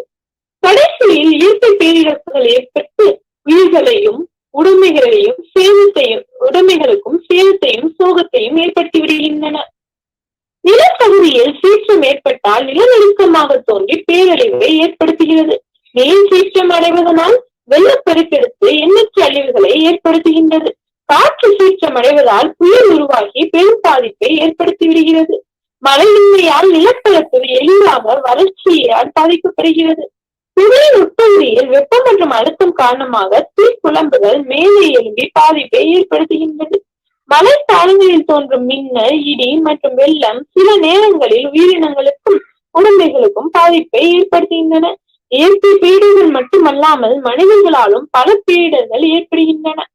தொழிற்சாலைகள் மற்றும் வாகனங்களில் இருந்து வெளியேறுகிற கரியமில வாயு பூமியின் மேல்மட்டத்தில் பரவிக்கொண்டு வருவதாலும் மேல்மட்டத்தில் உள்ள காற்று மாசுபடுத்தப்பட்டிருக்கிறது. தொழிற்சாலை கழிவுகள் நிலத்துடைய செழிப்பு தன்மையை சீரழித்து இருக்கிறது. கடலோர பகுதிகள் பாதிக்கப்பட்டிருக்கிறது. பெரிய ஒரு மக்கள் தொகையால் உருவாகியுள்ள சத்தங்கள் புவியை அதிர வைக்கிறது. இவற்றையெல்லாம் மீட்டெடுக்க வேண்டிய அவசியத்தை கருத்தில் கொண்டுதான் 1999ஆம் ஆண்டு மத்திய அரசு பேரிடர் மேலாண்மையை தேசிய முன்னுரிமையாக அங்கீகரித்து ஒரு உயிராற்றல் மிக்க குழுவை அமைத்தது. அந்த குழுவின் பரிந்துரையின் பேரில் 2005ஆம் ஆண்டு டிசம்பர் 23ஆம் தேதி தேசிய பேரிடர் மேலாண்மை சட்டம் இயற்றப்பட்டது. பெருமளவிலான உயிர் சேதம், பொருட்சேதம், சுகாதாரக்கேடு நாட்டின் வளர்ச்சிக்கும் பொருளாதார மேம்பாட்டிற்கும் பாதிப்பு ஏற்படுத்தி வருகின்றன. எனவேதான் தேசத்தில் பேரிடர் நிகழ்வுகளின் நேரத்தில் உடனடி மீட்பு நடவடிக்கைகளாக நாடு முழுவதும் 10 பட்டாலியன் படைகள் தயார் நிலையில் எந்நேரமும் வைக்கப்பட்டிருக்கின்றன. அதில் ஒரு பட்டாலியன் தமிழகத்தின் அரக்கோணத்திலும் அமைக்கப்பட்டுள்ளது. இருப்பினும் 2008ஆம் ஆண்டின் கணக்கீடுகளின்படி இந்தியா இயற்கை பேரழிவுகளில் பாதிக்கப்படும் 170 நாடுகளில் 36வது இடத்தில் இருப்பதாக சொல்லப்படுகிறது. இது மிகவும் ஆபத்தான இடம். எனவே இந்தியா உடனடியாக இயற்கை பேரழிவுகளை அறியும் மையங்களை அமைக்க வேண்டும் என்று உலக வங்கி தெரிவித்தது. வங்காள விரிகுடாவில் ஏற்பட்ட தட்பவெப்ப மாறுதல்களால் பெரும் புயல்கள் உருவாகும் ஆபத்தும், இமயமலையை ஒட்டி பயங்கர நிலநடுக்கம் ஏற்படும் ஆபத்தும், மழைக்காலங்களில் வட மாநிலங்களில் கடும் வெள்ளம் ஏற்படும் ஆபத்தும் உள்ளன என்று உலக வங்கி எச்சரித்துள்ளது. இந்திய நிலப்பரப்பில் 54% புவி அதிர்ச்சி பகுதி என்றும் 40% மில்லியன் ஹெக்டார் பகுதிகள் வெள்ளம் பாதிக்கும் பகுதி என்றும் புள்ளி விவரங்கள் தெரிவிக்கின்றன.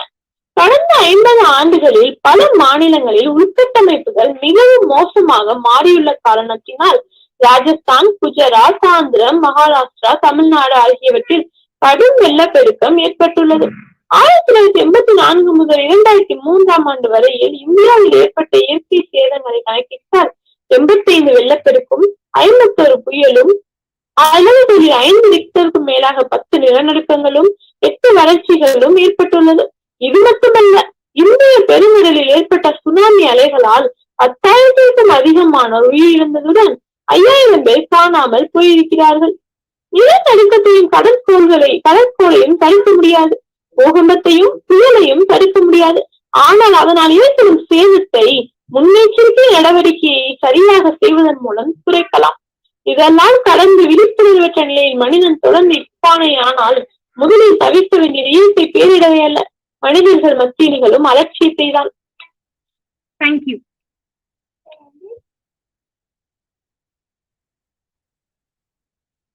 Wow, that was an enlightening and informative video. Thank you, Ms. Bagamari. Next is a speech by me, Adrian from the Department of Biological Science. Good morning to the organizers, teachers, and all the participants present here. I'm here to share a few words on disaster and the management.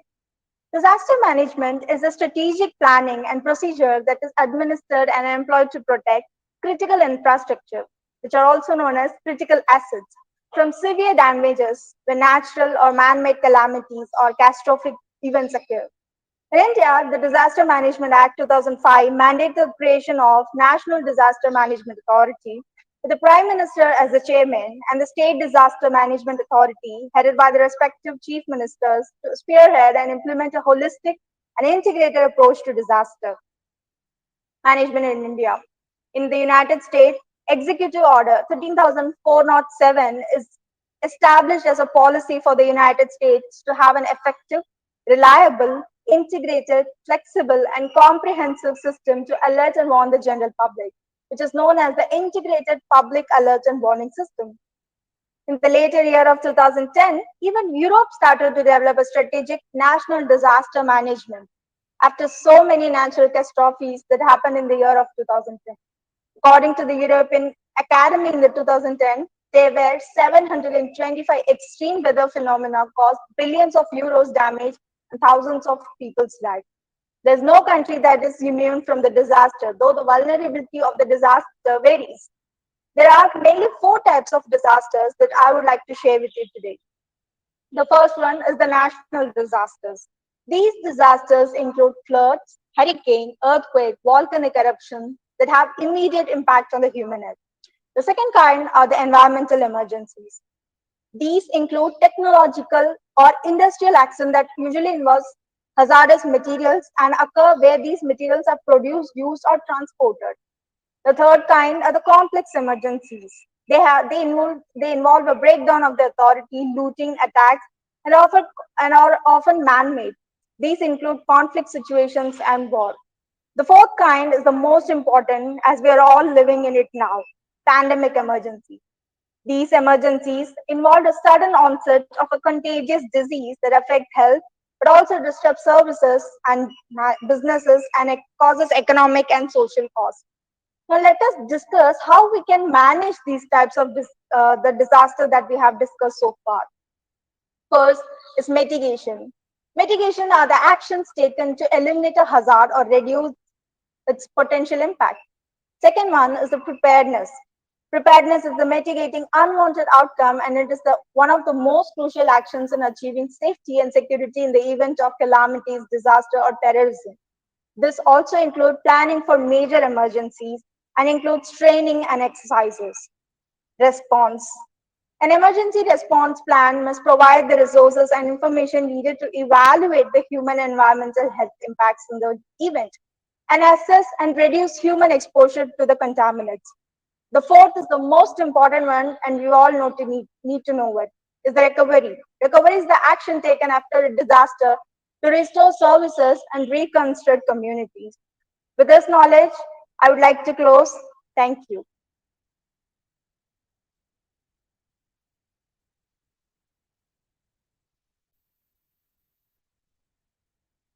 Our next participant is Mrs. Hazira Banu from the Department of Computer Science.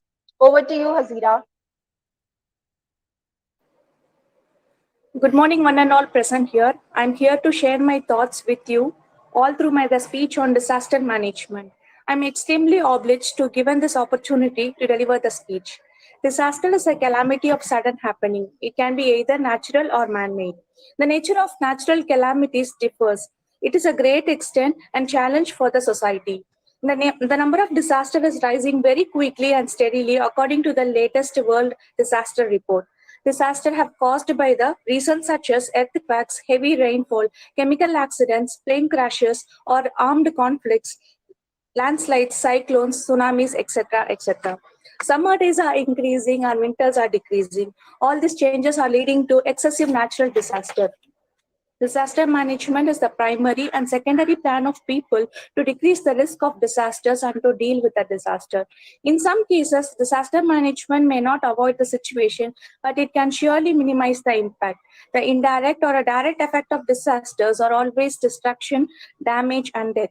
It also causes the loss of life for all the living beings.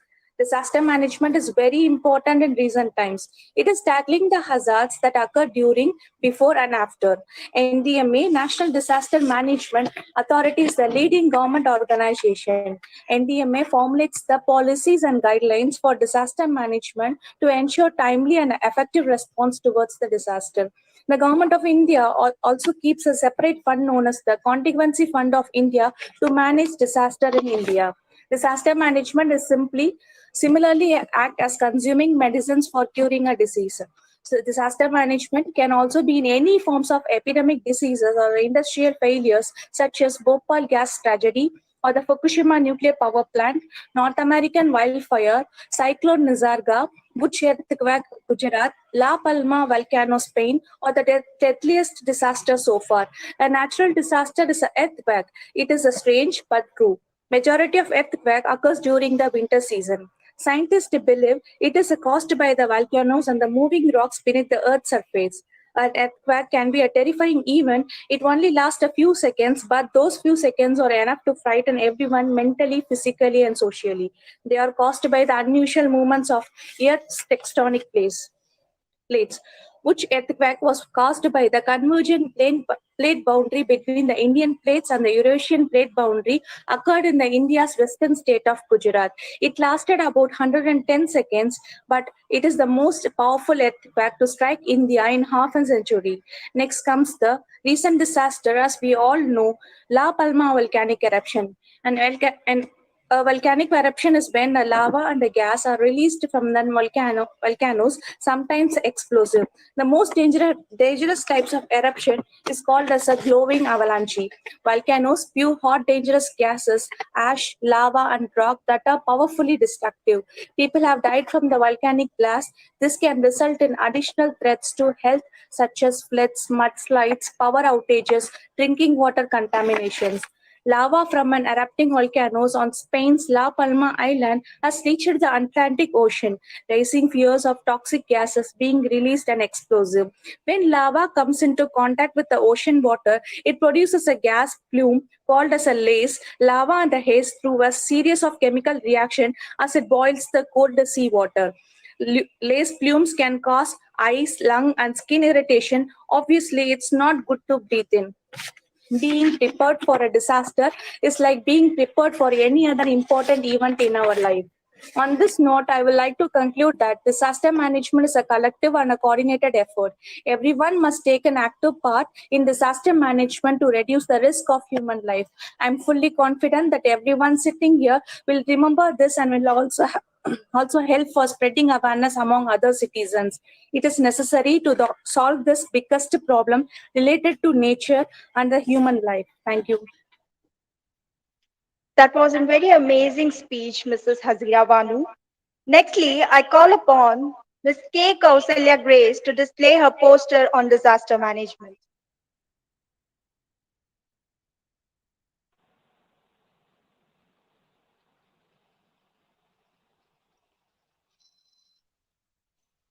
A very good morning to the audience.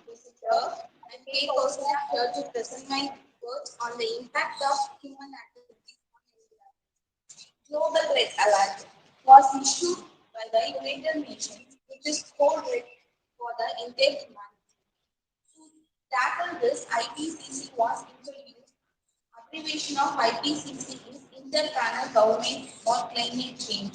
This was started in 1988. It has been reported that by the year of 2014, the cities like Chennai, Kolkata, Visakhapatnam, Surat, Kochi will be are expected to submerge in the ocean. Currently, the global warming is in the rate of 1.56 Celsius level. To stop this, we must stop using fossil fuels and turn to green energy. Now let us look at some of the disasters and the impact on the countries. First country I would like to talk about is Turkey. In Turkey, due to forest fire, 56 villages and 3 islands have been destroyed because of the forest fire. Next one is Germany. Germany faces heavy rain. These days, it has been said that these rains have been not seen in the last 100 years. Now it is called the rain of decade and the rain of the century. Next one, China. China had a worst rainfall recently in last 4 days, which poured out an entire year rainfall in just 3 days. In the Gulf of Mexico, there are deep sea pipelines carrying fuel oil. One of the pipelines bursting led to a massive fire in the middle of the ocean. To put the fire off, they had to use nitrogen chemicals. 70% of global warming is mainly caused by the companies in China. China is the #1 contributor to the high-level global warming. Next one is Three Gorges Dam in China. Since a developing country, China opened Three Gorges Dam to show off its development. It was opened in the year of 2003. Constructed by this dam has led to the reduction of 0.06 nanosecond decay of the rotation of the Earth. On breaking the rocks in the dam site by dynamiting 1,86,000 cubic centimeters of huge pollution has produced. The main purpose of the dam was to save the water in 660 kilometers. Earth provides enough to satisfy the human needs, but not every man's needs. Thank you.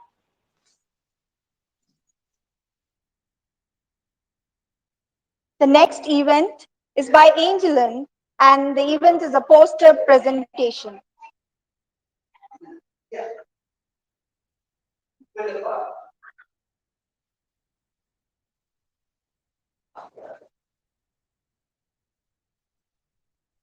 A very good morning to all the audience and the organizers. So today I'm here to present my poster on fire safety and race pass safety protocol. The control of fire by the early humans was a turning point in the technological evolution of human beings. The fire provided a source of warmth and lightning protection from predators, a way to create more advanced hunting tools, and a method for cooking food. But that was 10 lakh years ago. The story of our ancestors were very different from the life we are living today. Today, fire affects thousands of people in their uncontrolled state, and there's nothing we can do to prevent them. And that's what my poster speaks about, how to handle fire in case of an emergency. My poster is based on RACE PASS. That is a fire safety protocol that was created for the general workplace for its effectiveness. RACE PASS is a systematic method for protecting life and emphasis on its protection of the safety of the fire. The first thing is rescue. It includes assisting those in need from the fire area to an area of safety. This may also include evacuating a large number of people who may need additional assistance. The second is alarm. It is as simple as telling a fellow person to call the fire department, activating a manual pull station, or sending out a code.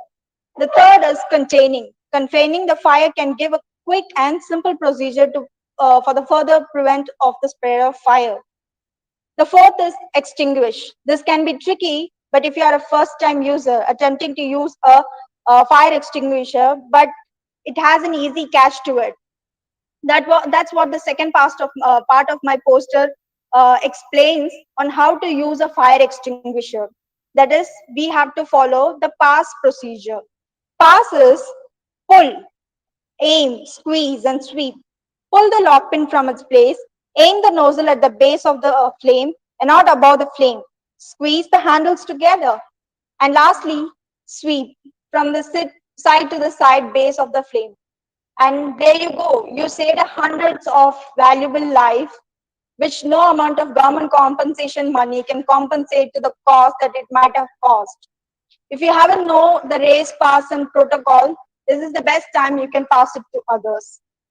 Thank you.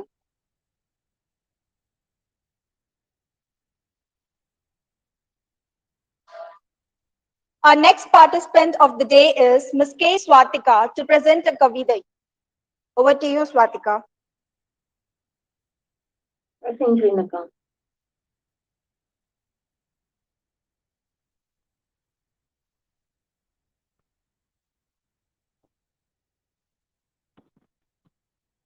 அனைவருக்கும் எனது காலை வணக்கம். இளம் வயதிலிருந்தே இயற்கையை நேசித்து இயற்கையோடு வாழ்ந்து இன்று தன் இயற்கையை தொலைத்து இயற்கையை தேடி அலையும் ஒருவனின் புலம்பல்தான் இக்கவிதை. அப்பாவின் கைப்பிடித்து நடந்த காட்டையும் காணவில்லை, அம்மாவின் காலடிப்பட்ட வயலையும் காணவில்லை, நண்பர்களோடு ஓடி விளையாடிவிட்டு பின்பு ஓய்வெடுத்த ஒரு மரங்களை கூட காணவில்லை, குதூகலமாக குதித்து விளையாடிய குளத்தையும் காணவில்லை. எங்கு நோக்கினும் வானுயர்ந்த கட்டிடங்கள் வரிசை கட்டி நின்று என்னை வரவேற்கிறது. என் வருத்தத்தை மேலும் அதிகரிக்கிறது. காட்டை அழித்து வீட்டை கட்டினார்கள். வீட்டில் எல்லாம் செயற்கையால் செதுக்கினார்கள். இன்று இயற்கையை தேடி ஏற்காட்டிற்கும் ஊட்டிற்கும்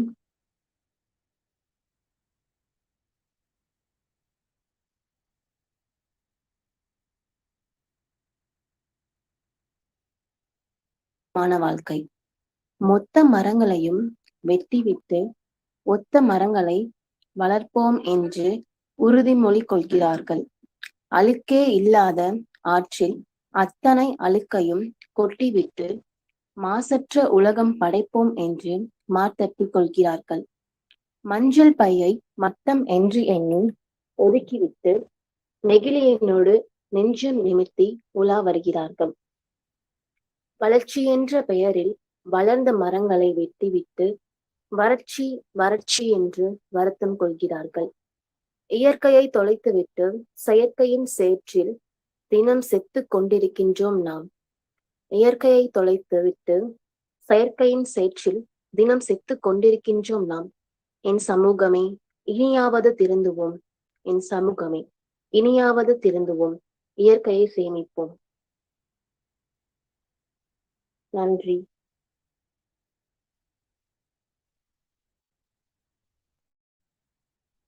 Very beautiful, Ms. Swatika. That was really very beautiful. Next, I call upon Ms. K. Kavya to present her Kavidai. Good morning to all.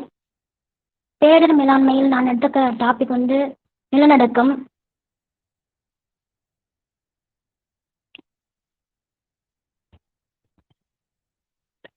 அதை பற்றி ஒரு கவிதை.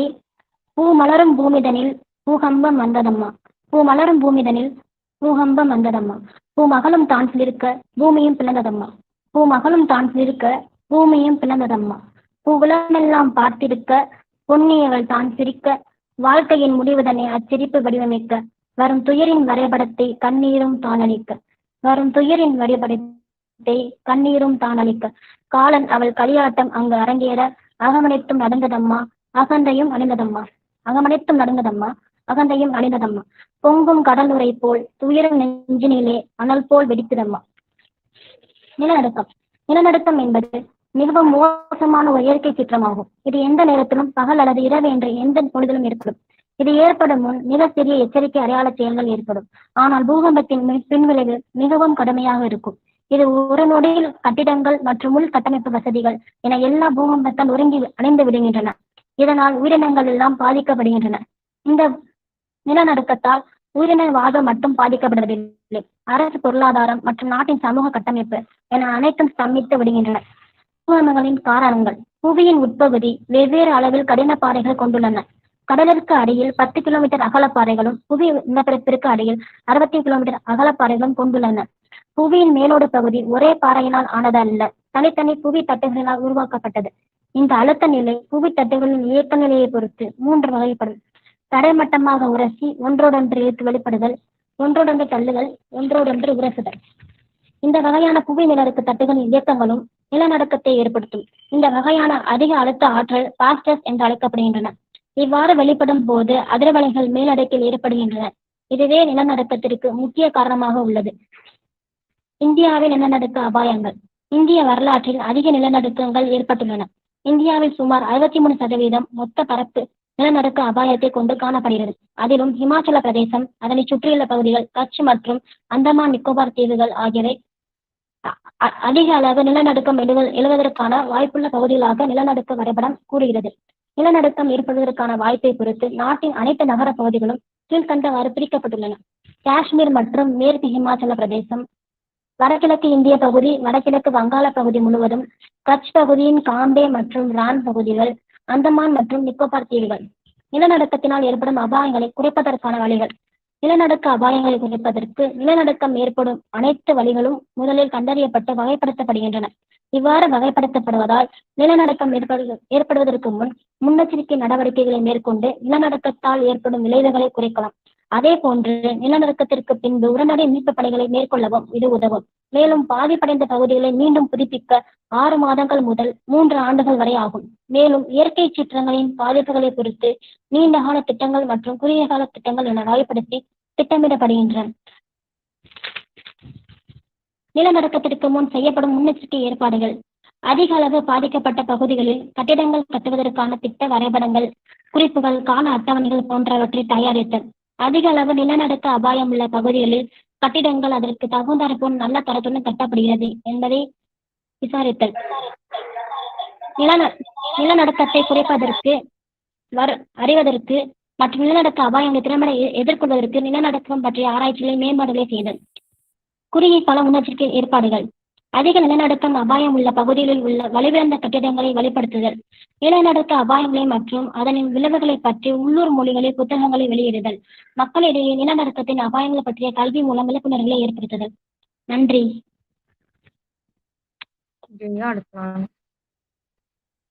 Thank you, Ms. Kavya. Next, I call upon Ms. L. Praveena to present her Kavita. Over to you, Praveena.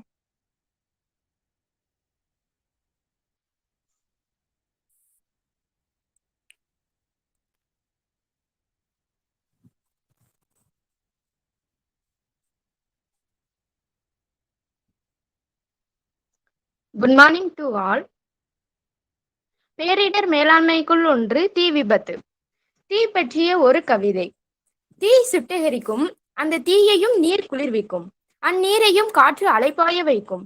தீ காற்றை அனலாக்கும், நீர் அனல் காற்றை குளிராக்கும். எல்லாம் இந்த ஆகாய கூட்டுக்குள்ளே பூமியில், பூமி மண்ணின் எல்லைக்குள்ளே நடந்தேறும் இயற்கை விந்தையல்லோ, வியந்து வியந்து அழுக்கும் மனித மிருகமல்லோ நாம். தீ விபத்தை பற்றி காண்போம். பலவற்றுக்கு பயன்படும் தீ எல்லையை தாண்டிவிட்டால் மோசமான விபத்தை ஏற்படுத்திவிடும். தீ முக்கோணம். தீ எறிவதற்கு தேவையான வெப்பம், எரிபொருள், ஆக்சிஜன் ஆகிய 3 முக்கிய மூலங்களை பற்றி விளக்குகின்றது. தீ விபத்தின் வகைகள். தீ விபத்து 2 வகையாக உள்ளது. இயற்கையால் ஏற்படுபவை, அதாவது ஒரு அடர்ந்த காட்டில் மரங்கள் ஒன்றோடு ஒன்று உரசி கொண்டு தீ ஏற்பட்டால் காற்றால் அது பரவி பக்கத்தில் உள்ள செடிகள், கொடி, மரங்களை அழித்து விடுகின்றன. இது இயற்கையால் ஏற்படுபவை. இந்த விபத்தில் செடி, கொடி, மரங்களில் கூடுகட்டியிருந்த பறவைகளும் காட்டில் வாழ்ந்த விலங்குகளும் பலியாகின்றன. பல்வேறு மூலிகை தாவரங்களும் சேதமடைகின்றன. செயற்கையான தீ விபத்துகள். செயற்கையான தீ விபத்து நம்மால் ஏற்படுத்தப்படுபவை. இது மனித பயன்பாட்டால் ஏற்படுபவை. தீ விபத்து தொடர்பான செய்திகளில் பெரும்பாலும் மின் கசிவால் தீ விபத்து ஏற்படுவதாக சொல்லப்படுவதுண்டு. அதாவது மின் வயர்களை முறையாக பராமரிக்கதால் இந்த விபத்து ஏற்படுகின்றன. இது நமது கவனக்குறைவால் ஏற்படுவதுதான். பெரும்பாலும் பட்டாசு ஆலைகளில் நிறைய தீ விபத்து ஏற்படுகின்றன. கும்பகோணத்தில் ஏற்பட்ட தீ விபத்து. இச்சம்பவம் 2004 ஜூலை 16 கும்பகோணத்தில் உள்ள ஸ்ரீ கிருஷ்ணா ஆரம்ப பள்ளியில் ஏற்பட்ட தீ விபத்து. இவ்விபத்தில் 94 குழந்தைகள் உடல் கருகி இறந்தன. இறந்த குழந்தைகள் அனைவரும் 7 முதல் 11 வயதுக்கு உட்பட்டவர்கள் ஆவர். இத்தீ விபத்து மதிய உணவு தயாரிக்கும் போது ஏற்பட்டது. 2016 2019 வரை ஏற்பட்ட தீ விபத்துகளும் அவற்றின் இறப்புகளும். தீயணைப்பானின் வகைகள். தீயணைப்பான் அவற்றின் வகைகள். தீயணைப்பான் பார்ப்பதற்கு நம்முடைய வீடுகளில் பயன்படுத்தப்படும் சமையல் எரிவாயு சிலிண்டர் அமைப்பை போன்று தோன்றும். இந்த தீயணைப்பான் எந்த தீ விபத்துக்கு எந்த விதமான அணைப்பான் பயன்படுத்துவது என்ற முறை உள்ளது. அந்த முறையை பயன்படுத்துவதற்கு முன் தீயணைப்பானின் பெயர்களை நாம் தெரிந்து கொள்வோம்.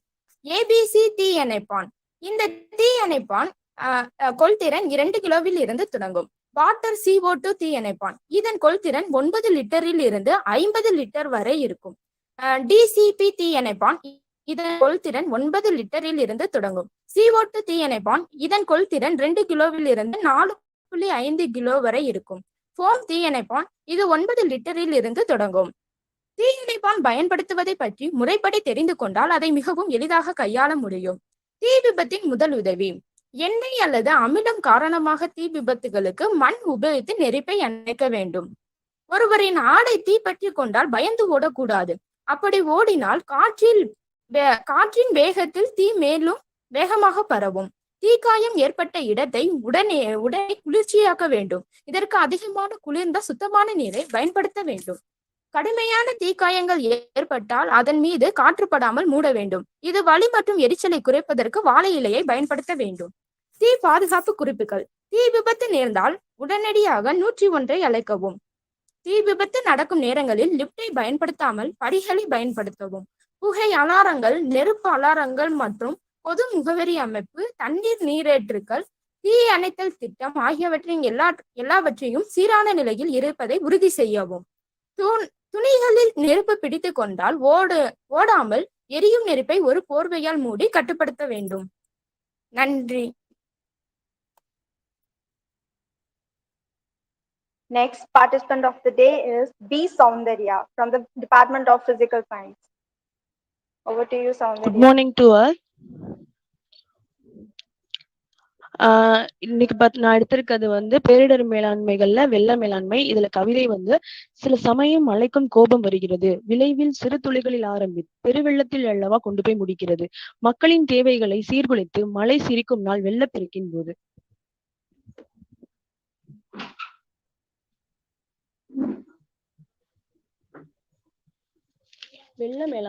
வெள்ள மேலாண்மைன்னு பார்த்துட்டோம்னா இயற்கை பேரிடர்கள்ல கணிக்கப்படவோ தடுக்கப்படவோ இயலாத ஒன்றுல இந்த வெள்ள மேலாண்மையும் இருக்கு. இதுல இருந்து நம்ம எப்படி ஈடு கொடுக்கணும், அதுல இருந்து எப்படி பாதுகாக்கணும் அப்படின்றத நம்மள்ட்ட பிரச்சனையாவே இருக்கு. வெள்ளம்ன்றது பொதுவா அடிக்கடி நிகழ்ற இயற்கை சீற்றத்துல ஒன்றா இருக்கு. இந்தியா வந்து உலக நாடுகள்ல அதிக வெள்ள அபாயம் கொண்ட நாடுகளா இன்ற வரைக்கும் இருந்துட்டு வருது.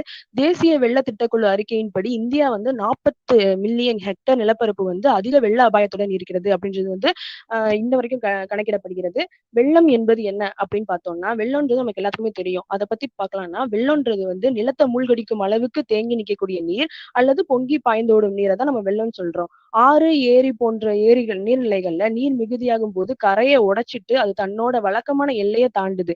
நீரோட்டத்தோட வலிமை வந்து மிக அதிகமாகும் போது அது ஆறுகள்ல வெள்ளமா ஏற்படுது அப்படின்றது நமக்கு தெரியும். வெள்ளப்பெருக்கோட பாதிப்புன்னு எடுத்துட்டோம்னா, வெள்ளப்பெருக்குனால உயிர் சேதம் மட்டும் ஏற்படுறது கிடையாது. ஒருவரோட அன்றாட தேவையான வீடு, தொழிற்சாலை, பொது உடைமை, அதாவது உணவு, உடை, இருப்பிடம், அது 3மே அவனால சேதப்படுறதுதான் இந்த வெள்ளப்பெருக்குனால மிகப்பெரிய சேதத்தை ஏற்படுத்துகிறது. வெள்ளப்பெருக்கோட வகைகள் அப்படின்னு பார்த்துட்டோம்னா, கழிமுக வெள்ளம், கடற்கரையோர வெள்ளம், பேரழிவு வெள்ளம், சேற்று வெள்ளம் அப்படின்றது வந்து 4 வெள்ளமா நமக்கு வந்து கணக்கிடப்படுறாங்க. வெள்ள கட்டுப்பாடு. இப்போ வந்து வெள்ளத்துல இருந்து நம்ம பாதுகாக்கணும் அப்படின்னு என்ன பண்ணணும்னா அந்த ஆறு படுக்கைகளுக்கு நேரா ஆற்றங்கரையோரமா என்ன பண்ணணும்னா மதகுகள் அப்படின்னா ஒரு பெரிய சுவர்களை வந்து எழுப்புனாங்க அந்த காலத்துல எல்லாம். அதுதான் வந்து அந்த ஊருக்குள்ள வெள்ளம் ஏற்படாம பாதுகாத்துச்சு. அது மாதிரி மதகுகள், தடுப்பு, நீர்த்தேக்கம், வாழை போன்ற அரண்கள்லாம் பயன்படுத்தப்பட்டிருக்காங்க. அதுக்கப்புறம் என்ன பண்ணணும்னா இந்த அரண்கள்ல இருந்து தவறும் போதுதான் அது வந்து ஊருக்குள்ள வெள்ளமா வர்றப்போ நம்ம வீடுகள்ல எல்லாம் மணல் மூட்டைகள் பயன்படுத்தினாங்க. அந்த மணல் மூட்டைகள் கடலோர பகுதிகளில் இருக்கிற வீட்டுகள்ல எல்லாம் அலங்காரத்துக்காக வச்சிருக்கோம் நம்ம நினைச்சிட்டு இருப்போம். ஆனா அது கிடையாது. அது வந்து மணல் மூட்டைகள் வந்து ரொம்ப பெரிய பாதிப்பு ஏற்படாம இருக்கிறதுக்காக அந்த மணல் மூட்டைகள் எல்லாம் பயன்படுத்தப்பட்டாங்க.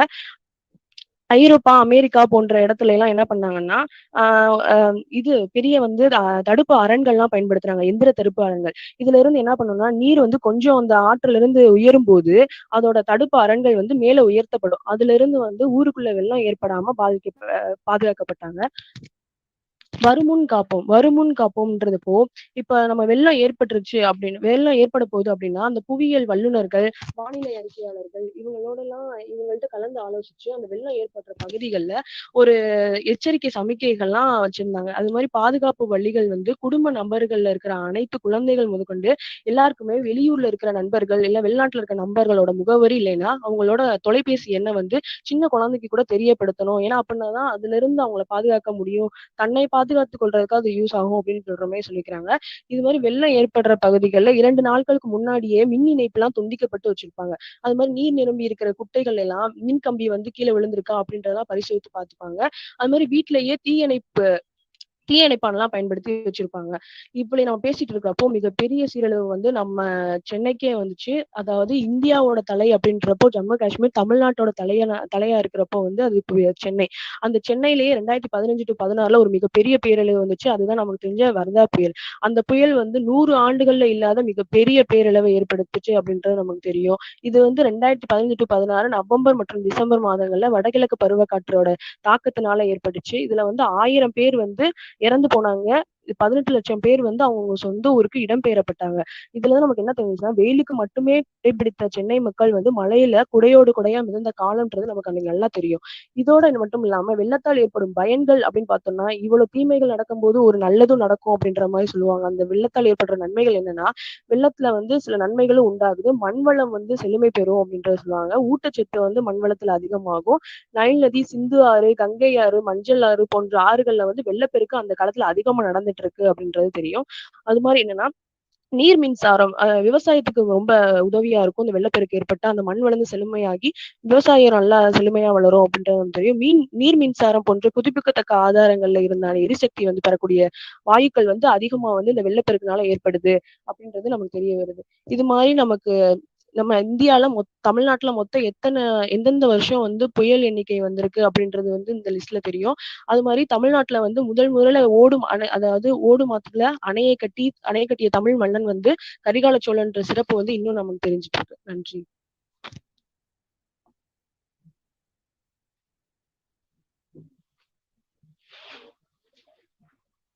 Thank you. That was very beautiful, Soundarya. Next, I call upon V. Kausalya to present her kavita. Welcome, Kausalya. Good morning to all.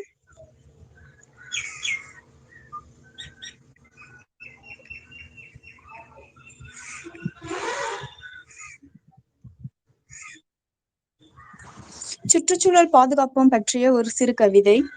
ஒன்றோடு ஒன்று உரசி ஆனந்தமாய் இன்னிசை பாடும் அழகிய மரங்கள் எல்லாம் வெட்டப்பட்டதால் வெப்பமானது இந்த புவிபந்து.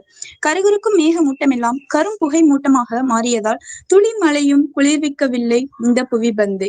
விளை நிலங்கள் எல்லாம் வறட்சியின் போர்வைக்குள் புகுந்து கொண்டது. தென்றலாய் தவழ்ந்து வந்த தூய காற்றினம் மாசுக்களின் மடியில் மரணித்து போனதால் சுருங்கி போனது நம் சுவாச காற்று. பாலித்தீன் குப்பைகளால் குறைந்து போனது நம் மண்ணின் உயிரோட்டம். இத்தகைய உயிர்கோளங்களின் உயிரிழப்புகளால் ஓசோனிலும் ஓட்டை. மெய்ஞானம் கொன்று விஞ்ஞானம் புகுந்ததால் புஞ்சை நிலங்களில் எல்லாம் வீடுகள். மரத்தில் வீடியோ ஆன் பண்ணி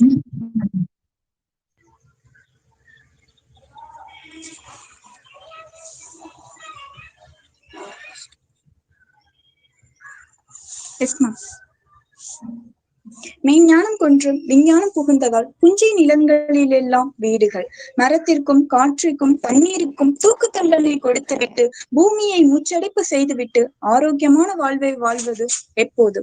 இயற்கையினை அழித்துக் கொண்டு சுற்றுச்சூழல் பாதுகாப்பு பற்றி புத்தகங்களில் படித்துக் கொண்டிருக்கிறோம். சுற்றுச்சூழல் காப்பது நமது கடமை என்று கருத்தில் கொள்ளாமல் நமது உரிமை என்று சுய சிந்தனையோடு இந்த பூமியை வாழ வைப்போம்.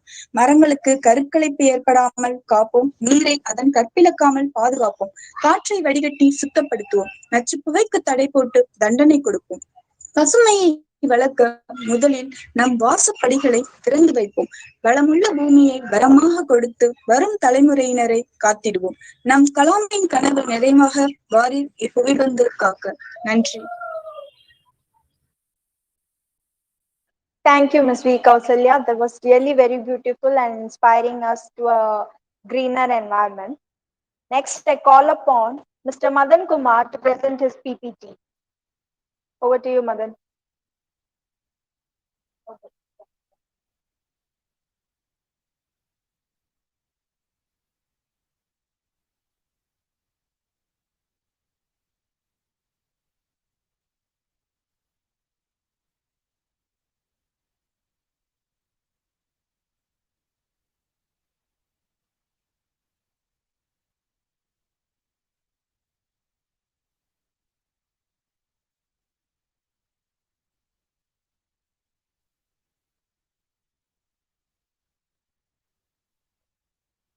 Madan Kumar,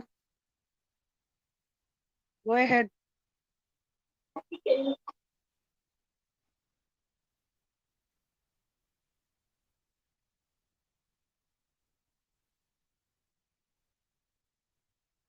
Engineering, call upon next participants. Okay, ma'am. A grateful heart is a magnet for miracles. I call upon Dr. N. Lakshmi to deliver the vote of thanks. Tamil Nadu ஆசிரியர் கல்வியியல் பல்கலைக்கழகம் நடத்தி வரும் ஆசிஸ்ட் உலக சாதனைக்கான வரலாற்று முத்திரையில் தனது மைல்கல்லை பதித்துக் கொண்டிருக்கும் கல்வி தந்தை AKRBEd கல்லூரியின் அளப்பரிய பங்கினை எண்ணி பெருமிதம் கொள்கிறோம். Multinational Virtual Conference, A Creative Journey Towards National Building என்னும் பெரும் தலைப்பில் எமது கல்லூரியில் டிசாஸ்டர் மேனேஜ்மெண்ட் என்னும் தலைப்பில் கலந்து கொண்டு எங்களால் இயன்ற அளவிற்கு மாணவர்களின் திறனை பங்கு பெறச் செய்தோம். ஆற்றலின் வலிமை கண்ணுக்கு தெரியாது, அது அறிவின் கண்ணுக்கு மட்டுமே தெரியும். ஆகவே ஆற்றலையும் தற்போது இருக்கின்ற வளமான தகுதியையும் வளர்க்க சிரத்தை எடுத்து நடத்தி வருகின்ற பல்கலைக்கழகத்துக்கும் AKRBEd கல்லூரிக்கும் எமது நன்றியினை தெரிவித்துக் கொள்கிறோம். படைப்பாற்றலின் பங்கு கடவுளுக்கு மட்டுமே சாரும். ஆனால் படைப்பாற்றலின் திறனை உணர்ந்து அதனை மாணவர்களின் திறனில் பங்கு பெறச் செய்வதில் ஆசிரியர்களின் பங்கு அளப்பரியது. எனவே இந்நிகழ்ச்சியில் பங்கு பெற்ற KLN கல்வியியல் கல்லூரியின் முதல்வர், ஏனைய பேராசிரியர் பெருமக்களுக்கும் நிகழ்ச்சியில் பயிற்சி ஆசிரியர்களுக்கும் எங்களது மனமார்ந்த நன்றியினை தெரிவித்துக் கொள்கிறோம். நன்றி, வணக்கம்.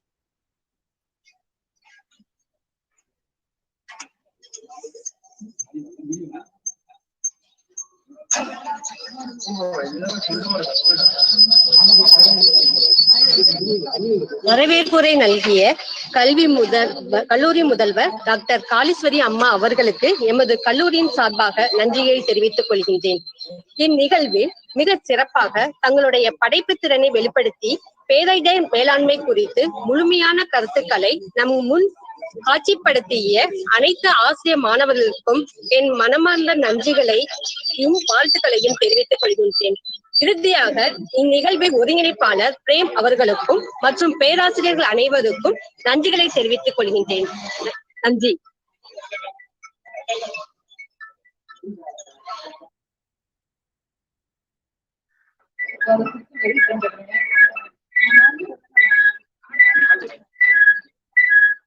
Tamil Nadu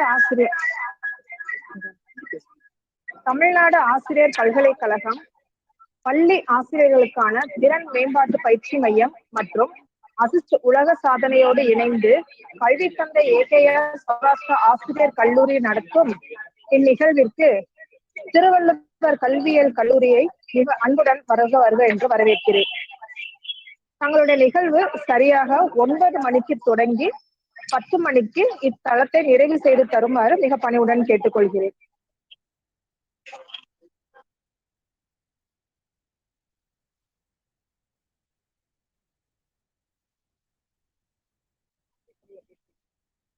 ma'am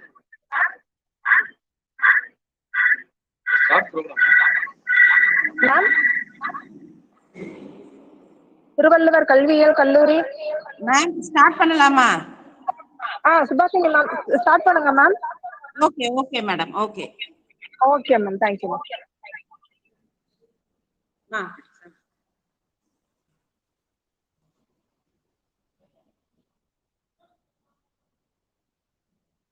Good morning to everyone. It's a great privilege to be a part of this webinar conducted by TamilNadu Teachers Education University and Kalvithandai AKR Saurashtra Teachers College associated with Thiruvalluvar College of Education for Women. Let us start with welcome address. I kindly request Mr. S. Selvakumar, Assistant Professor, to deliver the welcome address.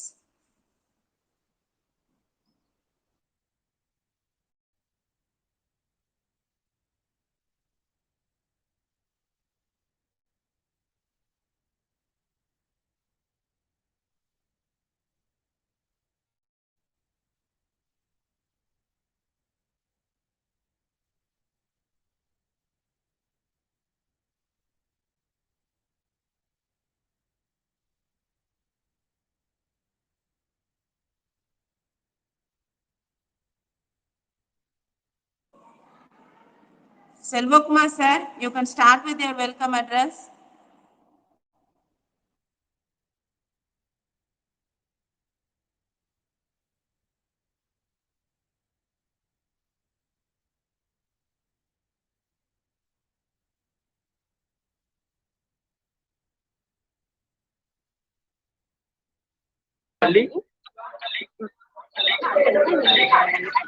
Ma'am?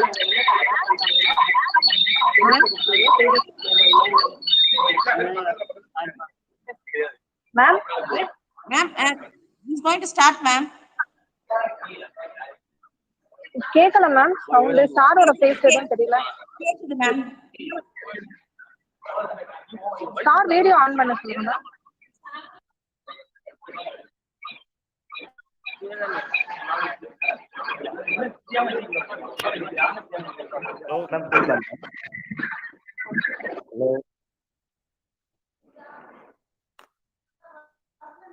கேக்குதா? Very good morning to everyone present here. With warm greetings, it gives me great pleasure to extend warm welcome on behalf of Department of Education, our Teacher Education University and Saurashtra College educated associated with Thiruvalluvar College of Education for Women conducted a webinar on environmental issues and concern on 4th October at 9 a.m. to 10 a.m. It is really great for us because seminar in person or webinar in online play on key role in higher education. We are backward in research in higher education when compared with Japan, China, and South Korea. These countries are leading in research in higher education. In this regard, it is great to conduct webinar by our university because seminar leads to research. In this occasion, I heartily sincere welcome to all valuable participants and learners in this webinar. With your involvement, this webinar gets importance and values. Once again, I welcome sincerely to all. Thank you.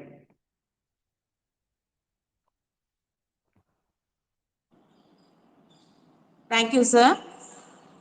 Next, I would like to call upon Mr. Ravichandran, Assistant Professor, to share his ideas about biodiversity and its conservation.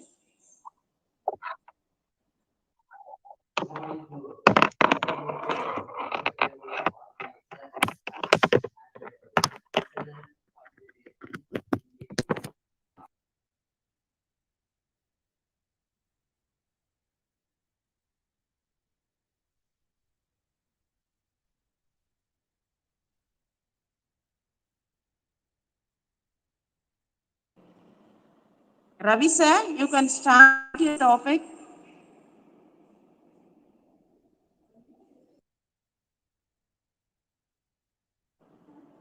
Now I would like to call Mrs. P. Vani, Assistant Professor, to talk about prevention of global warming.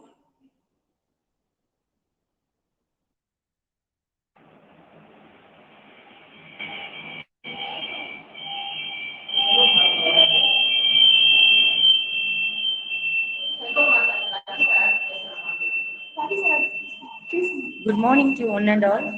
It's great privileges to be participants of this multinational virtual Confluence.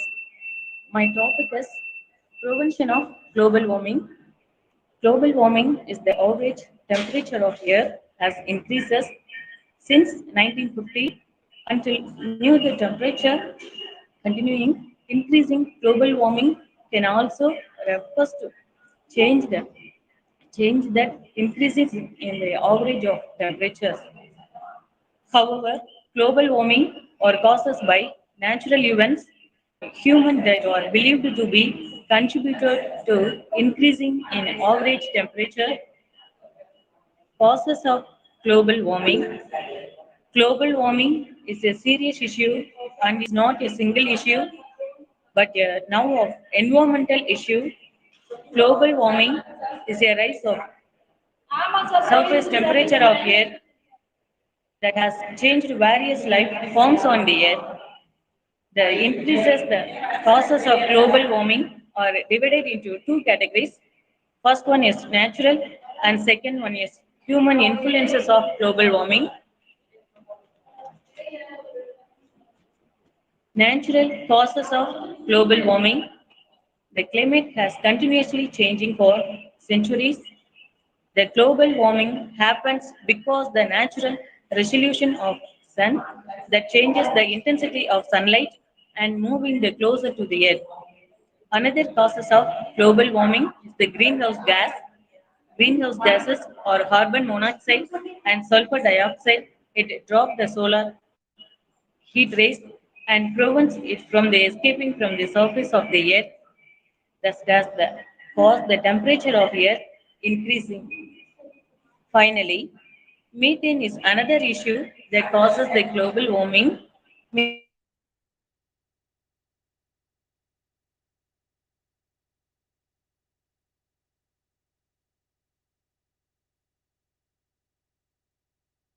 Gas can release from many areas. For instance, it can be from kettle, landfill, natural gas, petroleum system, coal mining, mobile explosion, or industrial waste process. Human influences on global warming. Human influences has a very serious issue now because human do not take care the earth.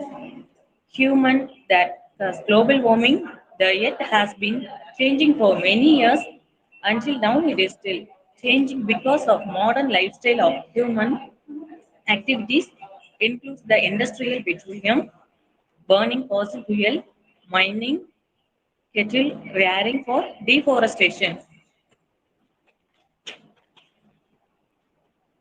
The effect of global warming, the greenhouse gas will stay in the atmosphere of many years. Since 100 years ago, however, the effect that global warming will cause the earth are extremely serious. These are many effects that will happen in the future of global warming continues that including the polar ice caps, melting and economical consequence, waters and more hurricanes, spread of diseases and earthquakes. Solution to stop the global warming. Now there are solutions that we can stop global warming. However, we can government need to move forward to implement the global warming solution to reduce the global warming. We can to do the reduces the contributions of greenhouse gases to the atmosphere. Therefore, the solution that we can reduces global warming or reducing gasoline, electricity, and our activities that causes global warming. Conclusion: I have understood that our Earth is sick. We human need to help the Earth. Global warming has caused us the many problems of human. What we can to make the global warming happens. Thank you.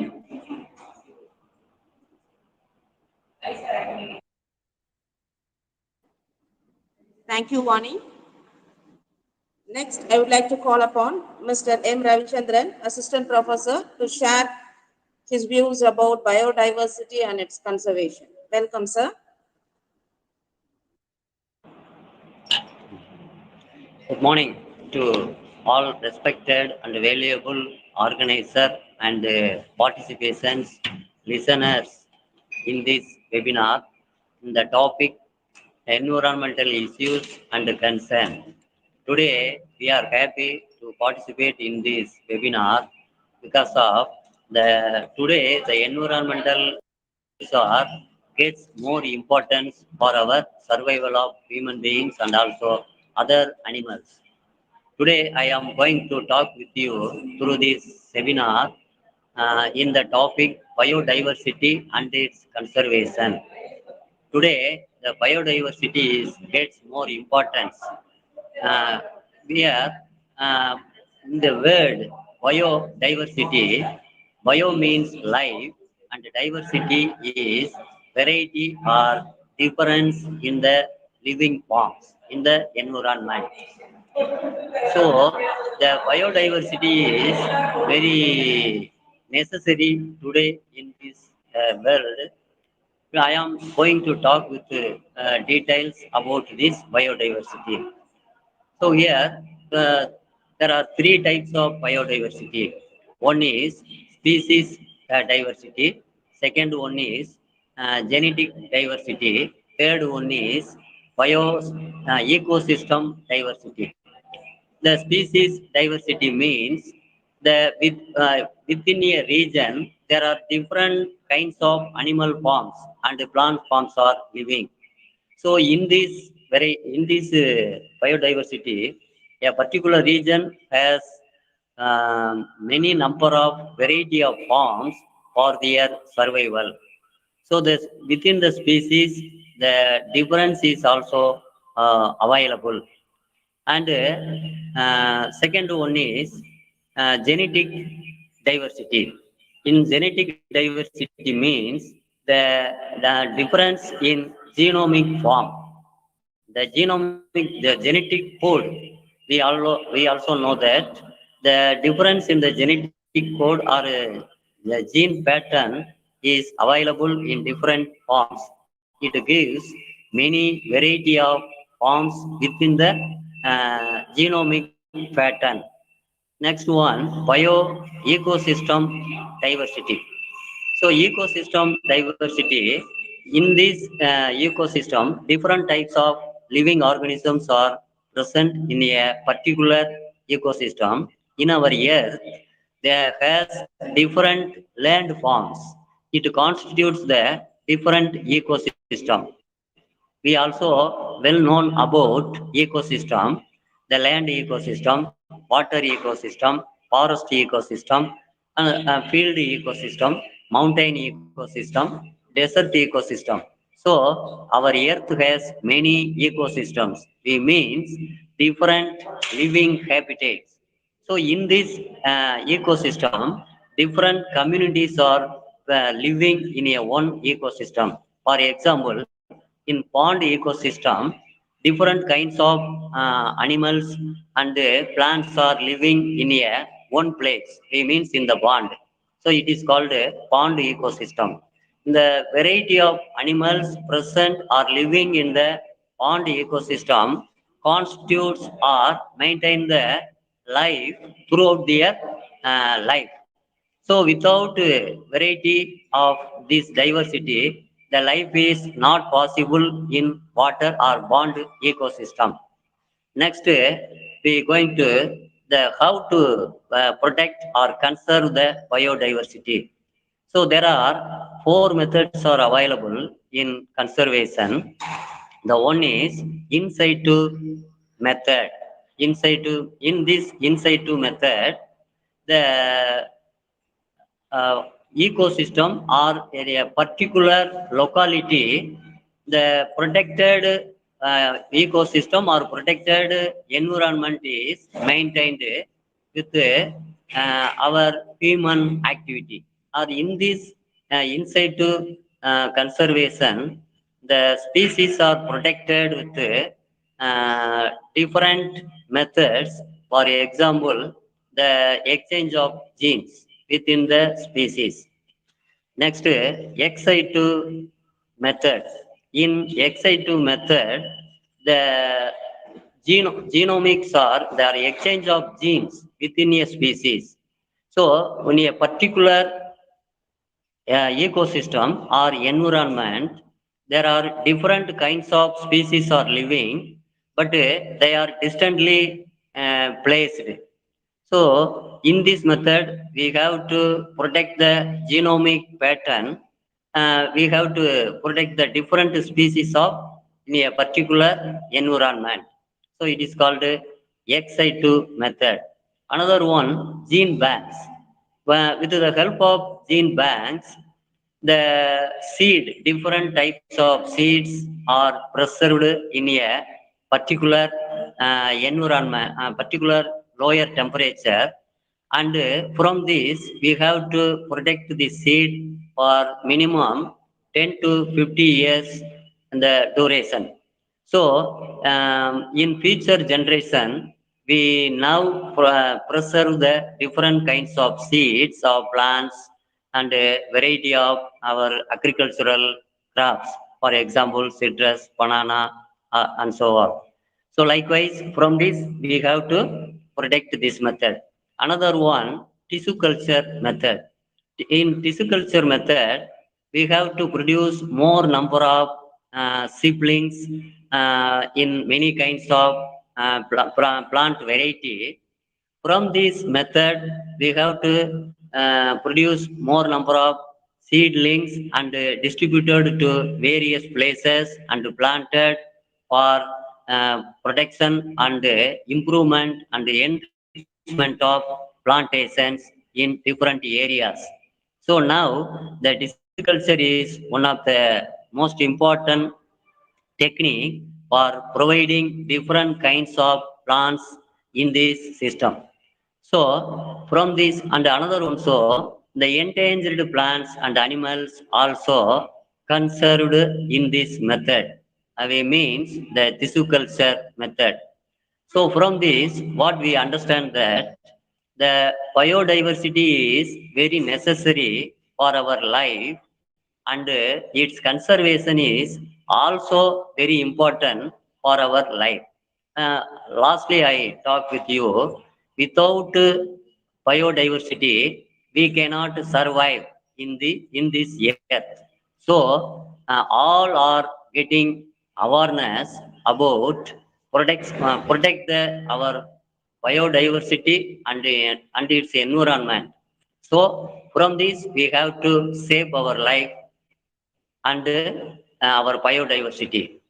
I thank you for all for giving this opportunity for giving the my biodiversity and its conservation. Thank you for all.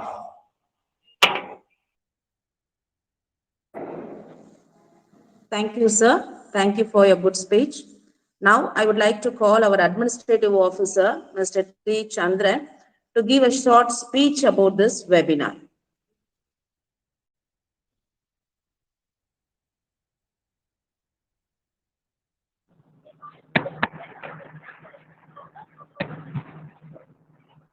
Good morning to everyone. It's great right for Tirunur College of Education for Women to participate in the multinational virtual conference, Nadu Teachers Education University and AKR Saurashtra Teachers College associated with Tirunur College of Education for Women has jointly organized this webinar as a world record for a creative January towards nation building. My hearty wishes for the effort taken by all the co-participants. Thank you. Thank you, madam. Thank you, sir. Thank you. Now, I would like to call upon Ms. R. Sharmila, our student teacher, to talk about deforestation.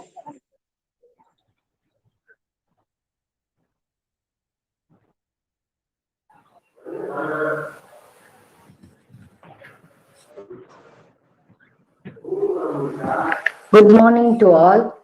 நான் இன்று பேச எடுத்துக்கொண்ட தலைப்பு காடுகள் அழிப்பு. மனித வாழ்க்கையில் மரங்கள் முக்கிய பங்கு வகிக்கின்றன. அது நமக்கு உண்ண உணவு, சுவாசிக்க நல்ல காற்று, நோயின்றி வாழ மூலிகைகள், இருப்பிடம் மற்றும் பல நன்மைகள் தருகின்றது. ஆனால் நாம் அதன் அருமையை உணராமல் வெட்டி வீழ்த்துகிறோம்.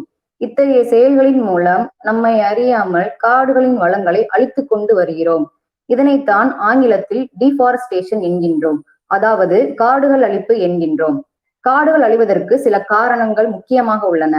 அதிக நிலப்பரப்புள்ள விவசாய நிலங்களை அமைக்கவும், சமையல் எரிபொருளுக்காகவும், வீடு கட்டுவதற்காகவும், வணிகம் செய்வதற்காகவும், காகித உற்பத்திக்காகவும், கலை மற்றும் கைவினை பொருட்களுக்காகவும், நிலச்சுரங்கள் அமைப்பதற்காகவும் காடுகள் அதிகமாக அழிக்கப்படுகின்றன. காடுகள் அழிப்பதனால் ஏற்படும் விளைவுகள்: முதலாவதாக மண்ணரிப்பு. சூரிய கதிர்கள் நேரடியாக மண் மீது விழுவதனால் அதனுடைய ஈரப்பதம் குறைந்து அதன் சத்துக்கள் வெளியேறி நுண்ணுயிர்கள் அழிந்து மண்ணின் மக்கும் தன்மை குறைந்து விடுகின்றது. இதனால் மழை பொழியும் பொழுது மண்ணரிப்பு உண்டாகி நிலச்சரிவு ஏற்படுகின்றன. அடுத்ததாக இனங்களின் அழிப்பு. உலக அளவில் 70% தாவரங்கள் மற்றும் விலங்குகள் காடுகளில் வாழ்கின்றன. காடுகள் அழிக்கப்படுவதனால் அவற்றின் உறைவிடங்களும் அழிக்கப்படுகின்றன. ஆகையால் அவைகளின் இனமே அழியக்கூடிய நிலைமை உருவாகின்றது. அடுத்ததாக கார்பன் வெளிப்படுத்துதல். தாவரங்கள் கார்பன் டை ஆக்சைடு வாயுவை உட்கொண்டு தனக்கு தேவையான உணவை தயார் செய்து நாம் உயிர் வாழ தேவையான ஆக்சிஜனை வெளியேற்றுகின்றன. காடுகளை அழிப்பதனால் ஆக்சிஜன் அளவு காற்றில் குறைகின்றது. நீரியல் சுழற்சி. நீரியல் சுழற்சி ஏற்பட மரங்கள் பெரிதும் உதவுகின்றன.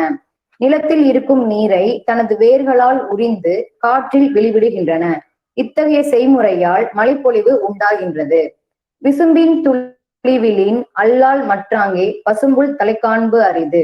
விண்ணிலிருந்து மழைத்துளி விழுந்தாலன்றி மண்ணில் பசும்புல் தலை காண்பது அரிதான ஒன்றாகும். எனவே மரம் வளர்ப்போம், மழை பெறுவோம், மனித உயிர்களை காப்போம். காடுகள் அழிப்பதை சில வழிமுறைகள் மூலம் தடுக்கலாம்.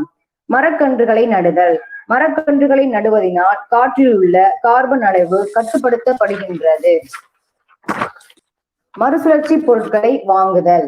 மறுசுழற்சி பொருட்களை உபயோகப்படுத்துவதால் மூலப்பொருட்களின் தேவையை குறைக்கலாம். அடுத்ததாக விழிப்புணர்வு. மக்களிடையே காடுகளின் முக்கியத்துவத்தை பற்றிய விழிப்புணர்வை ஏற்படுத்துவதன் மூலம் காடுகள் அழிவதை தடுத்து சுற்றுச்சூழலை மேம்படுத்தலாம்.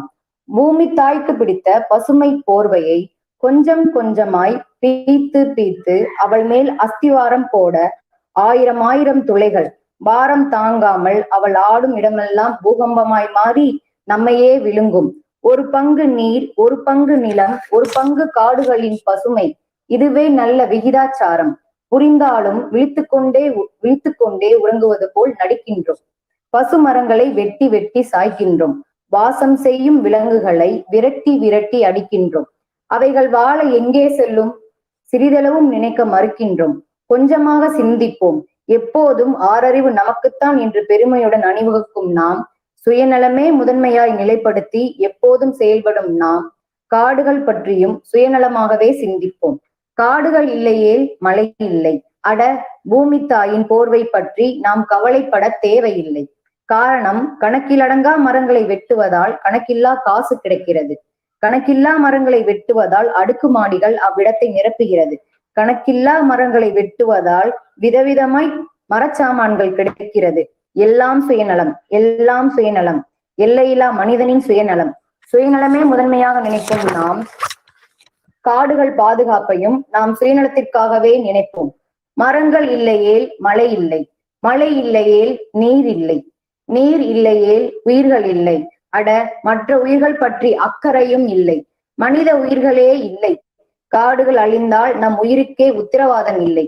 ஆகவே நம் உயிர் காக்க முக்கியமாக அதிமுக்கியமாக நம் உயிர் காக்க காடுகளை முக்கியமாக கருத்திலே கொள்வோம்.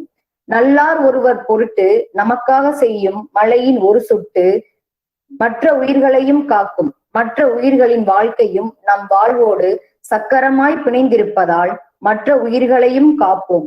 இதில் நமக்கு மாற்று வழி இல்லை. காடுகளை காப்பாற்றினால் மட்டுமே நாம் நம்மையும் காப்பாற்ற முடியும்.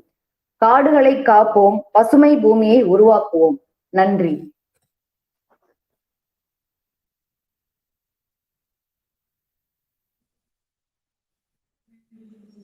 Thank you, Shamila. Next, I would like to call upon Ms. S. Parameshwari, our student teacher, to talk about loss of biodiversity.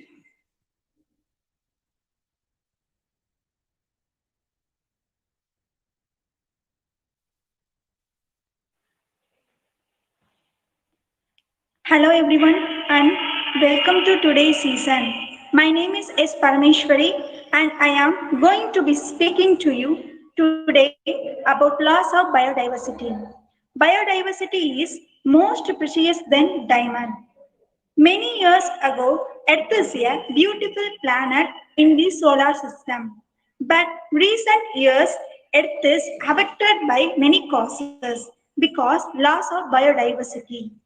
Biodiversity loss refers to the decline or disappearance of biological diversity, understood as the variety of living things that inhabit the planet, its different levels of biological organization, and their respective genetic variability, as well as natural patterns present in ecosystem. In mid-2019, the United Nations collaboration with IPBES presented an ambitious report on biodiversity warning that out of the total of 8 million, 1 million species are in danger of extinction. Some researchers even dare to talk about the sixth mass extinction in the history of the planet. Causes of biodiversity loss. Biodiversity has declined at an alarming rate in recent years, largely as a result of human activity. Take a look at some of the main causes. First one, climate change. Second, pollution. Third one, destruction of habitat.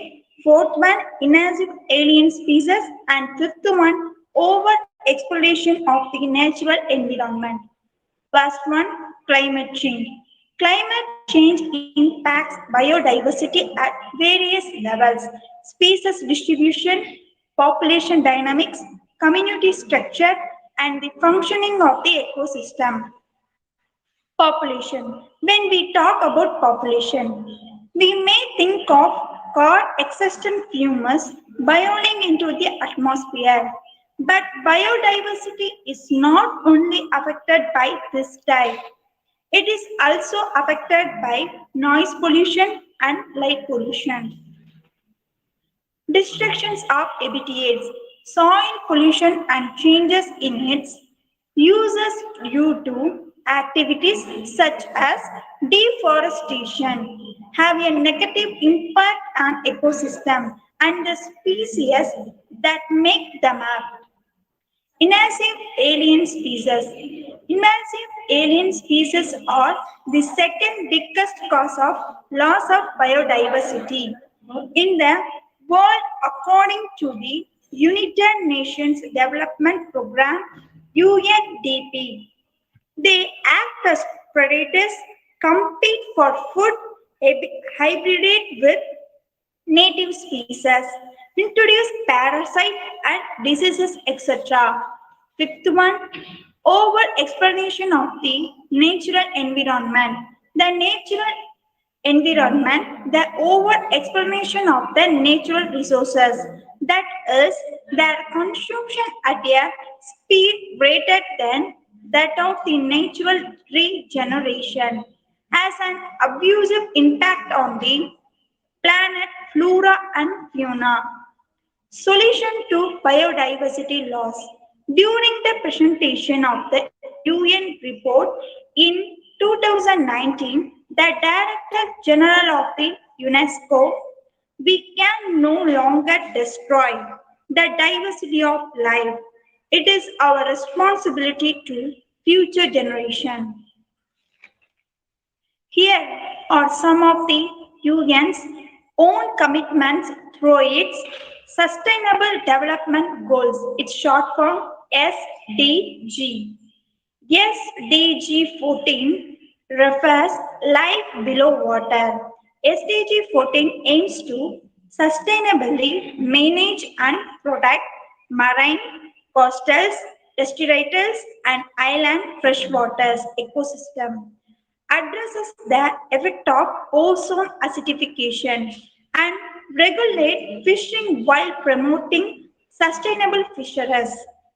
And next, SDG 15 refers life on land. SDG 15 seeks to protect, restore, and promote the sustainable use of terrestrial ecosystem. Sustainable management, forest, hut, and rivers land degradation, combat desertification, and stop biodiversity loss. We can all do our part to fight biodiversity loss on a personal level. How? By prioritizing sustainable mobility and sustainable food, responsible consumption and recycling practices, reducing the small action that pollute, helping to raise awareness of the smallest actions through environment education, and ultimately supporting any action and biodiversity. All for one and one for all. Keep biodiversity or our future may fall. Save biodiversity, save yourself. Thank you to all.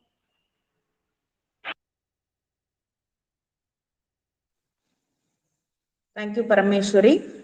And now it's time for Mrs. S. Bhanumati, Assistant Professor, to talk about desertification.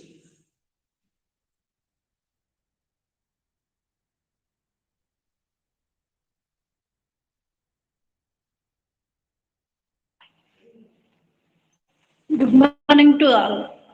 First of all, I would like to give this opportunity. Today we are all discuss about environmental issues and concerns. That's why I am talking about desertification. Desertification is land degradation. It is a process by which fertile land is transformed into desertification. It becomes progressively drier, unable to support any plant growth for a food production. It occurs due to various factors, including climatic variations and human activities. According to UNESCO, one-third of world land surface is threatened by desertification. Desertification is a major barrier to meeting human basic needs in dry lands. Next, categories of desertification. There are 4 categories. First one, light desertification. In this type of desertification, a very slight damage occurs in vegetation, cover, and soil. This damage does not affect the biological capacity of the environment and can be neglected. Second thing, moderate desertification. A medium degree of damage of vegetation, cover occurs, and information of small sand and salinization of the soil, which reduces production by 10 to 25%. Third one, severe desertification. In this type, speeding of weeds and unwanted shrubs at the expense of desirable and wanted species occurs, as well as increasing of the erosion activity, which affects the vegetation cover and reduces production up to 50%. Next, very severe desertification. In this type of desertification, composition of active naked great sand dunes occurs and formation of many pools and valleys and the salinization of the soil, which leads to soil degradation. It is the most serious type of desertification. Next, causes of desertification.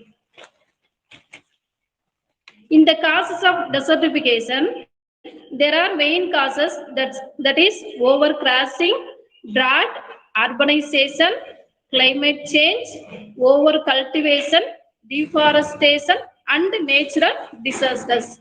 Now we are discuss about causes of desertification. In the causes of desertification, first thing is overcrashing.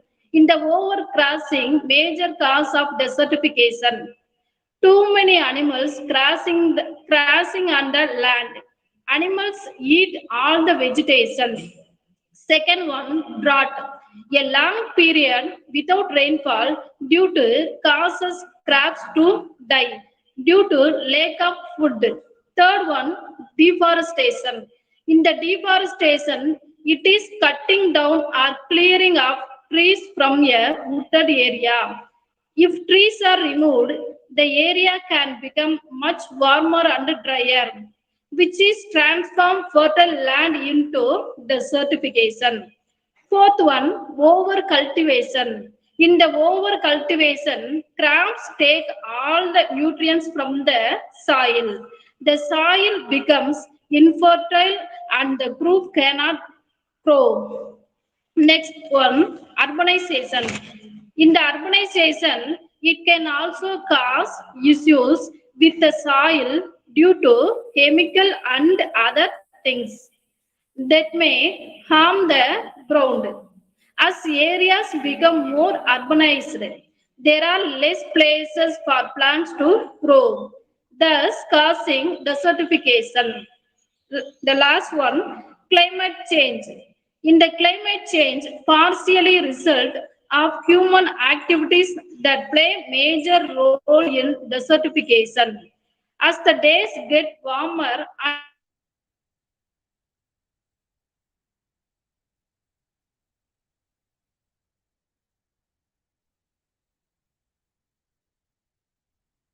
in the solutions for desertification, the first thing is raising awareness of the problem. Planting trees, developing sustainable agricultural practices, crop rotation, proper land management, soil and water management, introducing proper technologies, manage dry land resources. So these are all the solutions for desertification. That's all. Okay, thank you.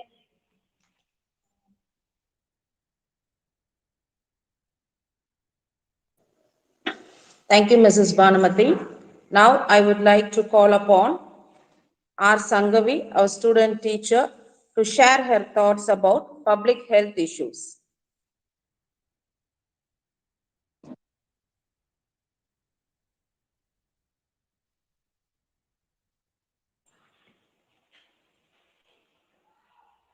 அனைவருக்கும் வணக்கம்.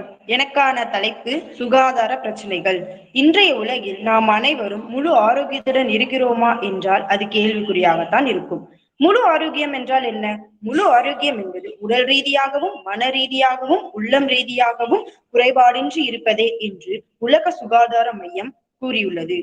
ஆனால் இன்றைய காலகட்டத்தில் பல சுகாதார பிரச்சனைகளை நாம் எதிர்கொள்கிறோம். அவற்றில் ஒன்றுதான் புற்றுநோய். உலகில் ஏற்படும் உயிரிழப்புகளில் 1/6 காரணம் புற்றுநோயே என்கிறது உலக சுகாதார அமைப்பு. புற்றுநோய் என்றால் என்ன? உடலில் உள்ள உயிர் அணுக்களில் ஒழுங்கற்ற விபரீத வளர்ச்சியே புற்றுநோய். இந்த வளர்ச்சியானது மற்ற சாதாரண உயிரணுக்களின் வளர்ச்சியை விட மிக அதிகமாக இருப்பதால் பக்கத்தில் உள்ள உடல் உறுப்புகளின் உயிரணுக்களையும் பாதித்து உடலின் மற்ற பாகங்களுக்கும் பரவும் தன்மை உள்ளது. புற்றுநோய்களில் 100க்கும் மேற்பட்ட வகைகள் இருப்பது ஆய்வுகளின் மூலம் கண்டறியப்பட்டுள்ளது. இந்தியாவில் வாய், தொண்டை புற்றுநோய் மற்றும் மார்பக புற்றுநோய் ஆகியவற்றின் தாக்கமே 75% இருக்கிறது. நமது நாட்டில் உயிர்கொள்ளும் நோய்களில் 4வது இடத்தில் இருக்கிறது புற்றுநோய். உலக அளவில் இந்தியாவில்தான் வாய் புற்றுநோய் அதிகமாக இருக்கிறது. காரணம், சிறு வயதிலேயே புகைப்பிடித்தல், மது அருந்துதல் போன்ற பழக்க வழக்கங்கள் ஏற்படுவதே என்று சுகாதார அமைப்புகள் தெரிவிக்கின்றன. புற்றுநோயானது பழக்க வழக்கங்களாலும் மரபியல் சார்ந்தும் வருகிறது. புகைப்பிடித்தல், புகையிலை போடுதல், மது அருந்துதல், உடற்பயிற்சி இல்லாமல் எடை அதிகமாக இருத்தல், இந்த 3 காரணங்களால் தான் அதிகமானவர்களுக்கு புற்றுநோய் வருகிறது. 30 வயதுக்கும் மேல் குழந்தை பிறப்பை தள்ளி போடுவது, குழந்தை தாமதமாக பிறப்பது, இவை அனைத்தும் ஹார்மோன்கள் மாற்றத்தினால் வரக்கூடிய புற்றுநோயின் காரணிகளாகும். உலக அளவில் ஆண்டுதோறும் 4 மில்லியன் மக்கள் புற்றுநோயின் காரணமாக இறக்கின்றனர் என்கின்றனர் சுகாதார ஆய்வாளர்கள். இன்றைய சூழலில் உள்ளங்கைக்குள் வந்துவிட்டது. ஒரு ஸ்மார்ட் போன் இருந்தாலே போதும், உலகின் எந்த மூலையில் இருந்தும் எந்த பொருளையும் வாங்கிவிட முடியும். பல வேலைகளை உட்கார்ந்த இடத்திலேயே முடித்துக் கொள்கிறோம். இதன் விளைவாக நடைப்பயிற்சி குறைந்து விட்டது. இதனால் பல நோய்கள் தாக்கும் அபாயத்திற்குள் சிக்கிக் கொண்டோம். அவற்றில் ஒன்றுதான் மாரடைப்பு. மாரடைப்பு என்றால் என்ன? இதய தசைகளுக்கு இரத்தத்தை செலுத்துகிற இரத்த குழாய்களில் ஏற்படும் அடைப்பு காரணமாக ஏற்படுகிற ஒரு திடீர் நிகழ்வு மாரடைப்பு. இந்த மாரடைப்பானது உடல் பருமன், அதிக இரத்த அழுத்தம், புகைப்பிடித்தல், பிளேக் எனப்படும் கொழுப்பு படிவுகள் போன்ற காரணங்களால் ஏற்படுகிறது. நீரிழிவு நோய். இந்தியாவில் 8 பேரில் ஒருவர் நீரிழிவு நோயாளியாகத்தான் இருக்கின்றனர். உலக சுகாதார அமைப்பின் திருத்தம் செய்யப்பட்ட புள்ளி விவரப்படி 2025 இந்தியாவில் 57.2 மில்லியன் நீரிழிவு நோயாளிகள் இருக்கலாம் என கணக்கிடப்பட்டுள்ளது. 2030 இறப்பை ஏற்படுத்துகின்ற காரணிகளில் நீரிழிவு நோய் 7வது இடத்தில் இருக்கும் என உலக சுகாதார அமைப்பு தெரிவிக்கிறது. நீரிழிவு நோய் என்றால் என்ன? நமது உடலில் இன்சுலின் எனும் ஹார்மோன் சீராக சுரக்காததாலும், குறைவாக சுரப்பதாலும் அல்லது சுரந்த இன்சுலின் சரியாக வேலை செய்யாததாலும் நீரிழிவு நோய் ஏற்படுகிறது. நீரிழிவு நோயை ஏற்படுத்தும் காரணிகளில் மிக முக்கியமானது குடும்ப பாரம்பரியம். பெற்றோருக்கு நீரிழிவு நோய் இருந்தாலே வாரிசுகளுக்கும் நீரிழிவு நோய் வருவதற்கு அதிக வாய்ப்புகள் உள்ளது. நீரிழிவு வகை 1. இவ்வகை நீரிழிவு நோயானது இன்சுலின் டிபெண்டன்ட் டயாபெட்டிஸ் ஆகும். நீரிழிவு நோய் என்று முடிவு செய்யப்பட்டவர்களில் 5 முதல் 10% இவ்வகை நீரிழிவு சார்ந்தவர்கள். எதிர்ப்பு சக்தி வலுவிழக்கும் போது இத்தொற்று கிருமிகள் கணையத்தின் இன்சுலின் உற்பத்தி செய்யும் செல்களை அழுத்தி விடுகிறது. நாம் உண்ணும் உணவில் இருந்து கிடைக்கப்பெற்ற கொழுப்பு மற்றும் சர்க்கரை இன்சுலின் இல்லாததால் நம் உடலில் அதனை பயன்படுத்த முடியாமல் போகிறது. இவ்வகை நீரிழிவு நோய் உள்ளவர்கள் இன்சுலின் எடுக்க வேண்டிய கட்டாயத்தில் உள்ளார்கள். அவர்களால் இன்சுலின் உற்பத்தி செய்ய முடியாது. இது சிறுவர்களுக்கும் இளைஞர்களுக்கும் எந்த வயதிலும் ஏற்படும் என்கின்றனர் மருத்துவ நிபுணர்கள். நீரிழிவு நோய் வகை 2. இது இன்சுலின் சார்பற்ற நீரிழிவு நோய் எனப்படும். பொதுவாக 40 வயதை கடந்தவர்களுக்கு ஏற்படும் பாதிப்பு. இவர்களுக்கு இன்சுலின் சுரக்கும், ஆனால் தேவையான அளவு சுரக்காது அல்லது அதன் செயலாற்றும் தன்மை குறையும். நீரிழிவு நோயால் பாதிக்கப்பட்டவர்களில் 90 முதல் 95% மக்கள் இவ்வகை நோயை சார்ந்தவர்கள். தற்சமய ஆய்வின்படி இளைஞர்களும் பாதிக்கப்படுகிறார்கள். தற்போதைய வாழ்க்கை முறையும் உடல் உழைப்பை சாரா வேலைகளை செய்வதும் ஒரு காரணம். இது படிப்படியாக முற்றி தீராக நோயாக மாறும் அபாயம் உண்டு. எனவே விழிப்புணர்வுடன் செயல்பட்டு நம்மை நாம் பாதுகாத்துக் கொள்ள வேண்டும். கொரோனா. இன்றைய சூழலில் நம்மை அச்சுறுத்தி வரும் கொடிய நோய் கொரோனா. கொரோனா நோய் அறிகுறிகளில் முதன்மையானது சளி, காய்ச்சல், வறட்டு இருமல். இந்த வைரஸானது எந்த அறிகுறிகள் இல்லாமலும் நம்மை தாக்குகின்றன. எனவே நாம் விழிப்புணர்வுடன் இருக்க வேண்டும். தடுப்பூசி போட்டுக் கொள்வதில் அலட்சியம் காட்டக்கூடாது. எனவே முகக்கவசம் அணிவோம், இடைவெளியை பின்பற்றுவோம், கொரோனாவிலிருந்து நம்மை பாதுகாத்துக் கொள்வோம். நன்றி.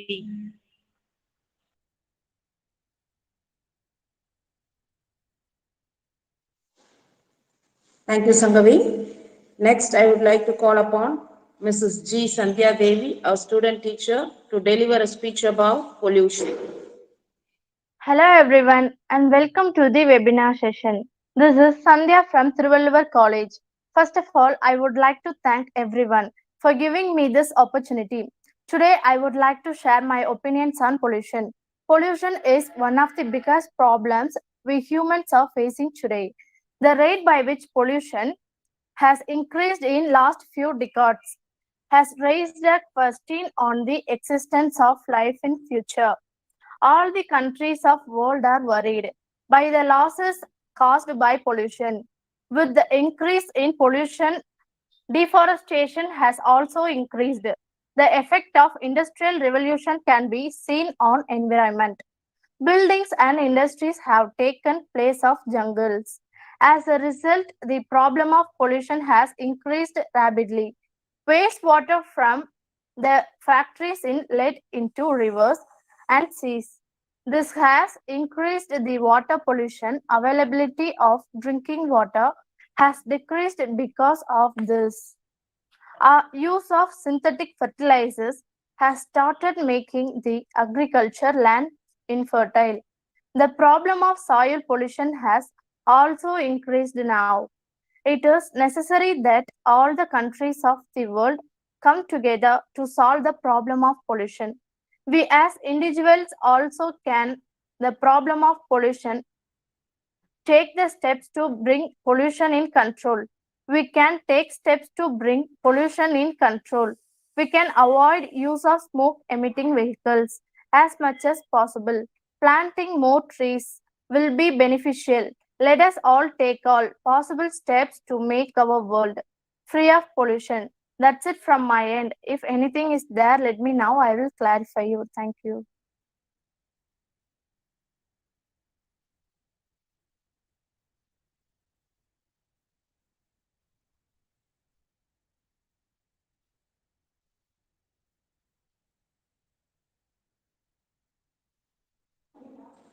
Thank you, Sandhya Devi.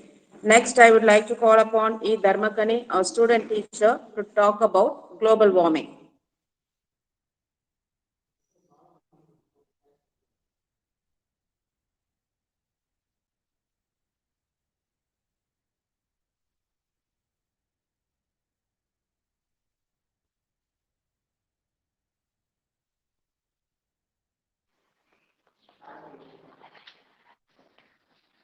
Good morning, everyone.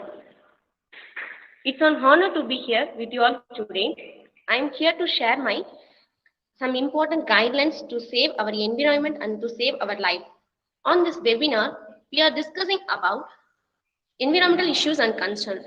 On this webinar, my topic is based on global warming. First, the environmental issues and concern. What does mean by environmental issues? It's nothing but the harmful effects of human activities on the biophysical environment. On this environmental issues, I am going to share my perspectives of alarming issue of the industrializations. Let's we first know what global warming is. It is nothing but it is a rise in the temperature by human activities due to the released in the gas into the atmosphere. Yes, global warming is not a recent phenomenon. It has been a concern since the pre-industrializations, but the threat is only taking to the years go by. The increase of this threat due to the global warming because of its catastrophic effects. We need to make everyday challenge to crack the effects of the climate changes by using renewable resources of the energy, be it solar or wind for electricity and other needs. Yes, global warming is the single greatest challenge that the planet is facing at present. It is essential to understand the gravity of situations. The fuel which we use in our day-to-day life that power our house, our cars, our business, and more, it's heating up the planet faster than we expect in day-to-day life. The primary cause of this global warming is nothing but we used in our day-to-day life the fossil fuel is the main reason for this global warming. Humans Human beings, we are now addicted to the burning of these gases like water vapor, carbon dioxide, and methane, carbon monoxide, fluorocarbons, nitrous oxide, and some more gases we are using in our day-to-day life. It's the main reason to cause this global warming. The planet is getting heater. We need to collectively act right now instead of waiting for it. We want to act to stop this global warming, but it's not the easiest way to stop this global warming. We want to put some efforts. We want to reduce our using the gases. The power plant and coal industries produce carbon dioxide, which stays in atmosphere for 5 decades. It's unbelievable to hear this. The atmosphere, carbon dioxide is staying in this world for 5 decades. This is the reason why temperature of the earth rises. Due to this rise in temperature, the ozone is rising and the coral reef are dying. Yes, first we want to know how to tackle this global warming. This is the time to do something to prevent our world from this global warming. Otherwise, it is irreversible. Electricity and transport are the main reasons for causing this global warming. Electricity and transports are contributing largely to global warming. So we must start from that. In every home, in day-to-day life, and the business industries, and the individual efforts to be required to this crisis. As the coal produces tons of carbon dioxide annually, we need to find a way to clean up the coal because it is causing the more problem and creating this global warming more and more. We can also tackle this global warming by beginning the agricultural systems. We must encourage the farmers to adopt the greener farming practices in order to prevent us from this global warming.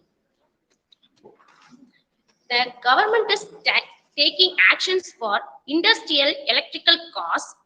The other ways is to power our house with the renewable resources and reduce the electricity consumption and bills.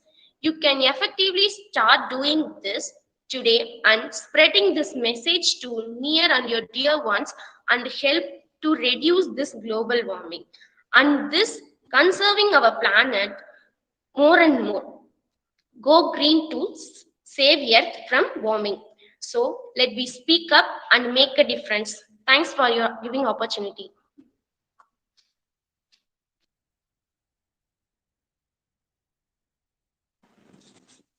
Thank you, Dharmakani. Next, I would like to call upon D. Saranya, a student teacher, to talk about acid rain.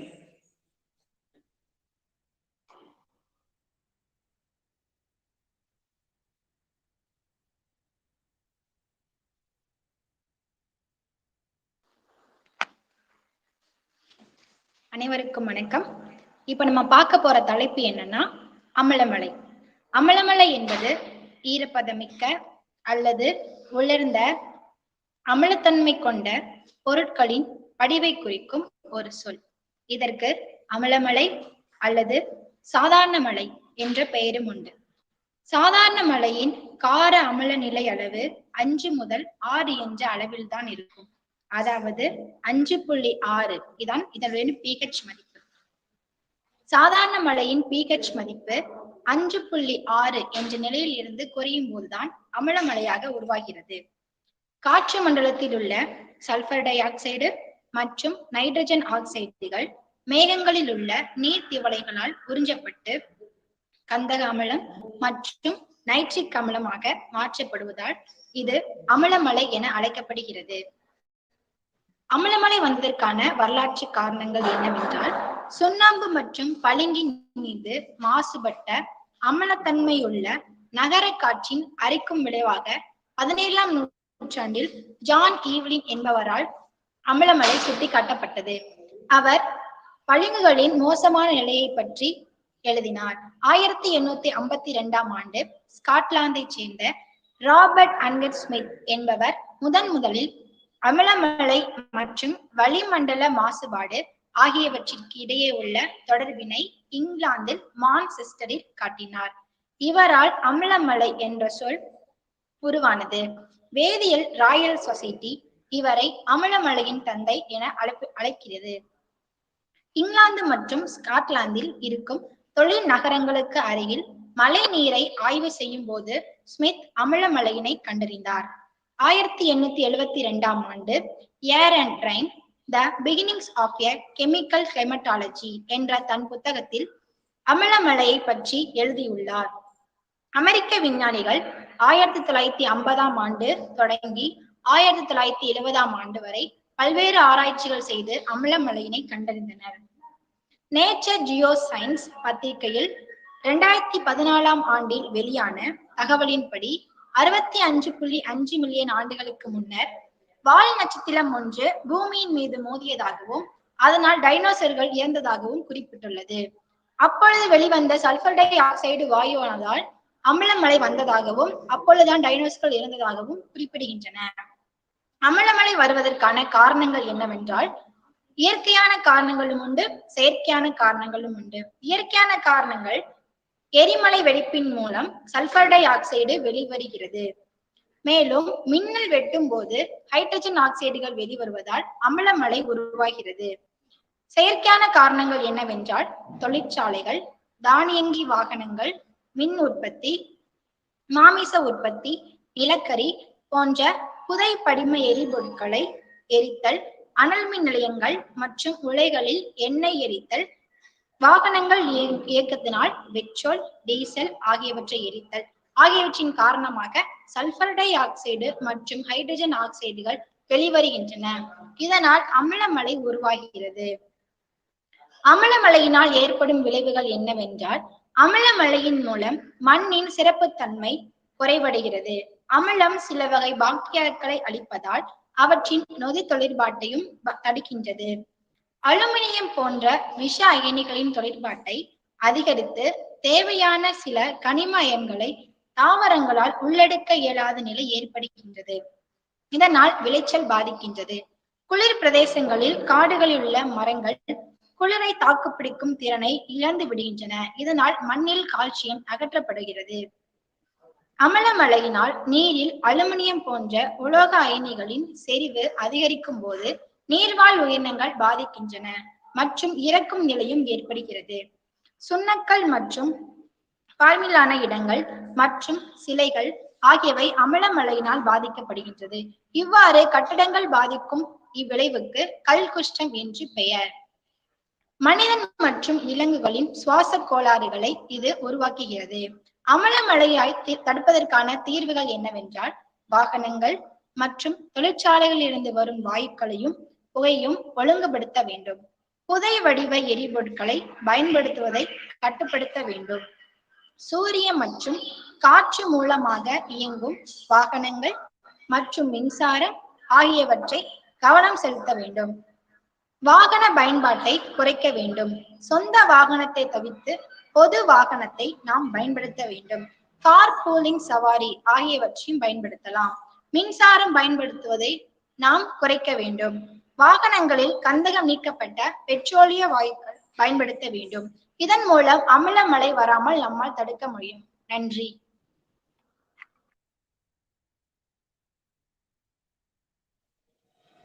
Thank you, Saranya.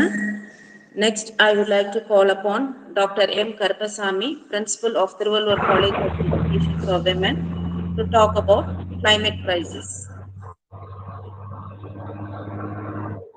Good morning, madam. First of all, I would like thanks to the program coordinator of AKR Saurashtra College of Education and the Tamil Teacher Education University, and then our college coordinators, Mrs. Subhasini and Mrs. Saravana Pandian. I would like to very good morning to all. I thank to Mrs. Prajita madam because she is given the good opportunity for our college the discussion about the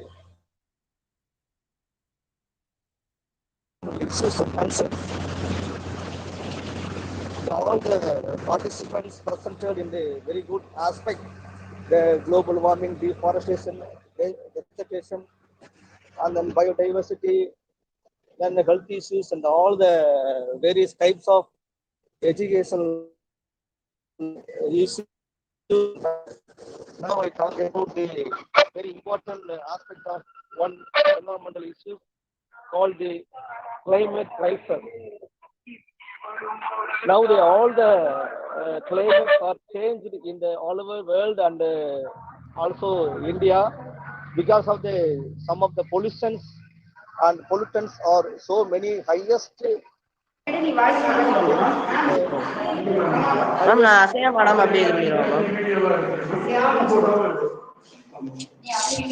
The pollutant of the very important climate crisis caused by the plastic and the polythene. Now in the 2020, India is very warmest area in the world. The India is the fourth warmest, very warmest area, the warmest nation all over in all over world. ஏன்னா துணின்ற நல்லாவே தெரியும். ஓ அப்ப இது இருக்கட்டும் sir. துண்டுமா தானே இருக்கு, பிரச்சனை இல்லை சார். இனிமேல் பேசுறப்ப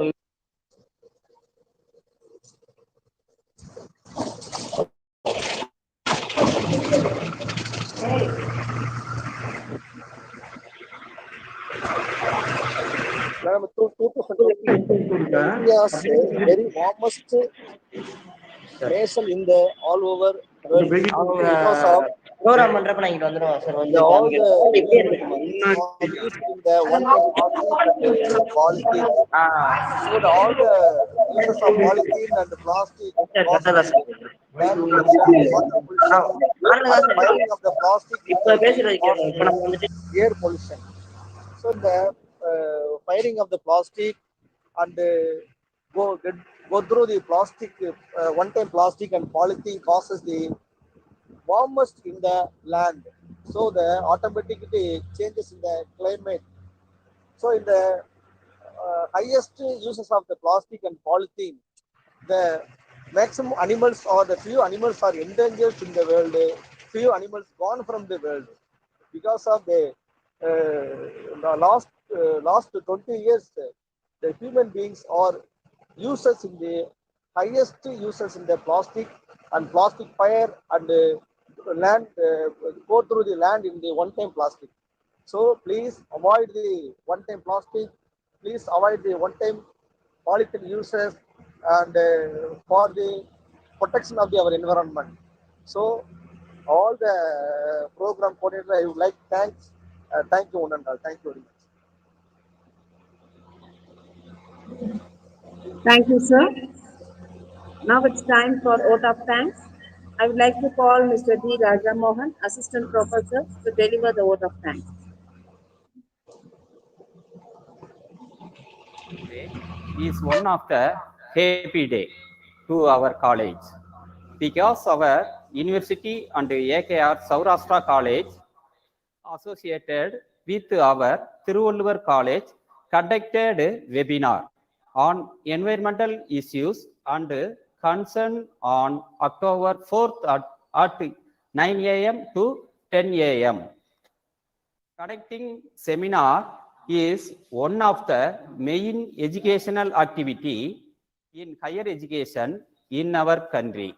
Many national and state level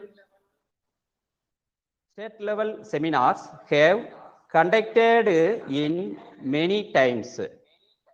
Seminars gives higher level learning and innovation in educational field.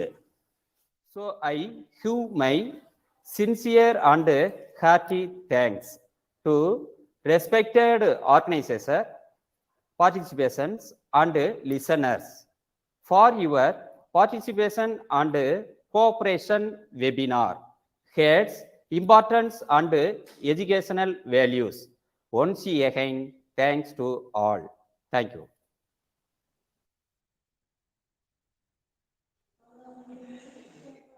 Thank you, sir. And I would like to thank the organizers and the team for giving us such a wonderful opportunity to participate in this webinar. Thank you so much.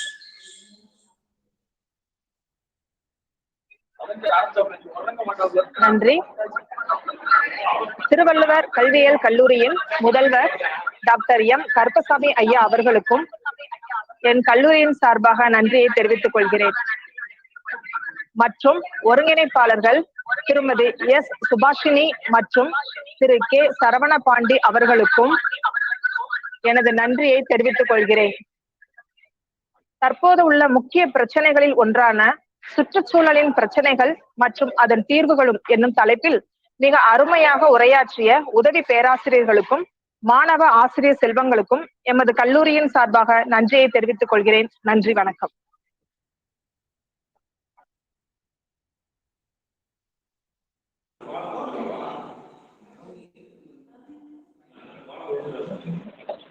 A pleasant morning and a warm welcome to Balamandram Higher Secondary School, Madurai, who have joined us to present on the theme Agriculture and Food Security on the Assist World Record of Longest Multinational Confluence, organized by Center for Capacity Building Programs for School Teachers, Tamil Teachers Education University, Karapakkam, Chennai, and Kalvi Thandai AKR Saurashtra Teachers College, Sivagangai. I request you to take over the platform and present your theme. Your time starts at 10 a.m. and ends by 11 a.m. Thank you, ma'am. பாலமந்திரம் மேல்நிலைப்பள்ளி தலைமை ஆசிரியராக start பண்ணுங்க ma'am. பாலமந்திரம் மேல்நிலைப்பள்ளி தலைமை ஆசிரியராக நான் Guinness ரெக்கார்டுக்காக அனைத்து ஆசிரியருக்கும் முதற்கண் என்னுடைய நன்றியை தெரிவித்துக் கொள்கிறேன். முதல்ல எங்கள் பள்ளியின் சார்பில் ஒரு சிறு வரவேற்புரை நிகழ்த்தி கொள்கிறேன். வலியின்றி வாழ்க்கை இல்லை, வலிக்காமல் சிகிச்சை இல்லை. நேர்மையில் நம்பிக்கை கொண்டால் அது உன்னை கொண்டு செல்லும் உச்சிக்கு. உன்னை மாற்றிக்கொண்டால் உலகம் மாறும். உன் எண்ணம் தூய்மையானால் உயரம் கூடும். இந்த வரிகளுக்கேற்ப நாம் ஒரு சிறப்பான முயற்சியில் ஈடுபட்டு கொண்டிருக்கிறோம். அந்த முயற்சியில் அனைவரும் வெற்றி பெற முதற்கண் என் வாழ்த்துக்கள். எங்கள் அக்ரிகல்ச்சர் அண்ட் ஃபுட் செக்யூரிட்டி பற்றி இப்ப நான் என்ன விஷயம் மேம், கேமரா திருப்பி மட்டும் வச்சுக்கோங்க. சைடு ஓரியன்டேஷன் மாதிரி இருக்கு. கேமரா சொல்லுங்க இன்னும் சரியா.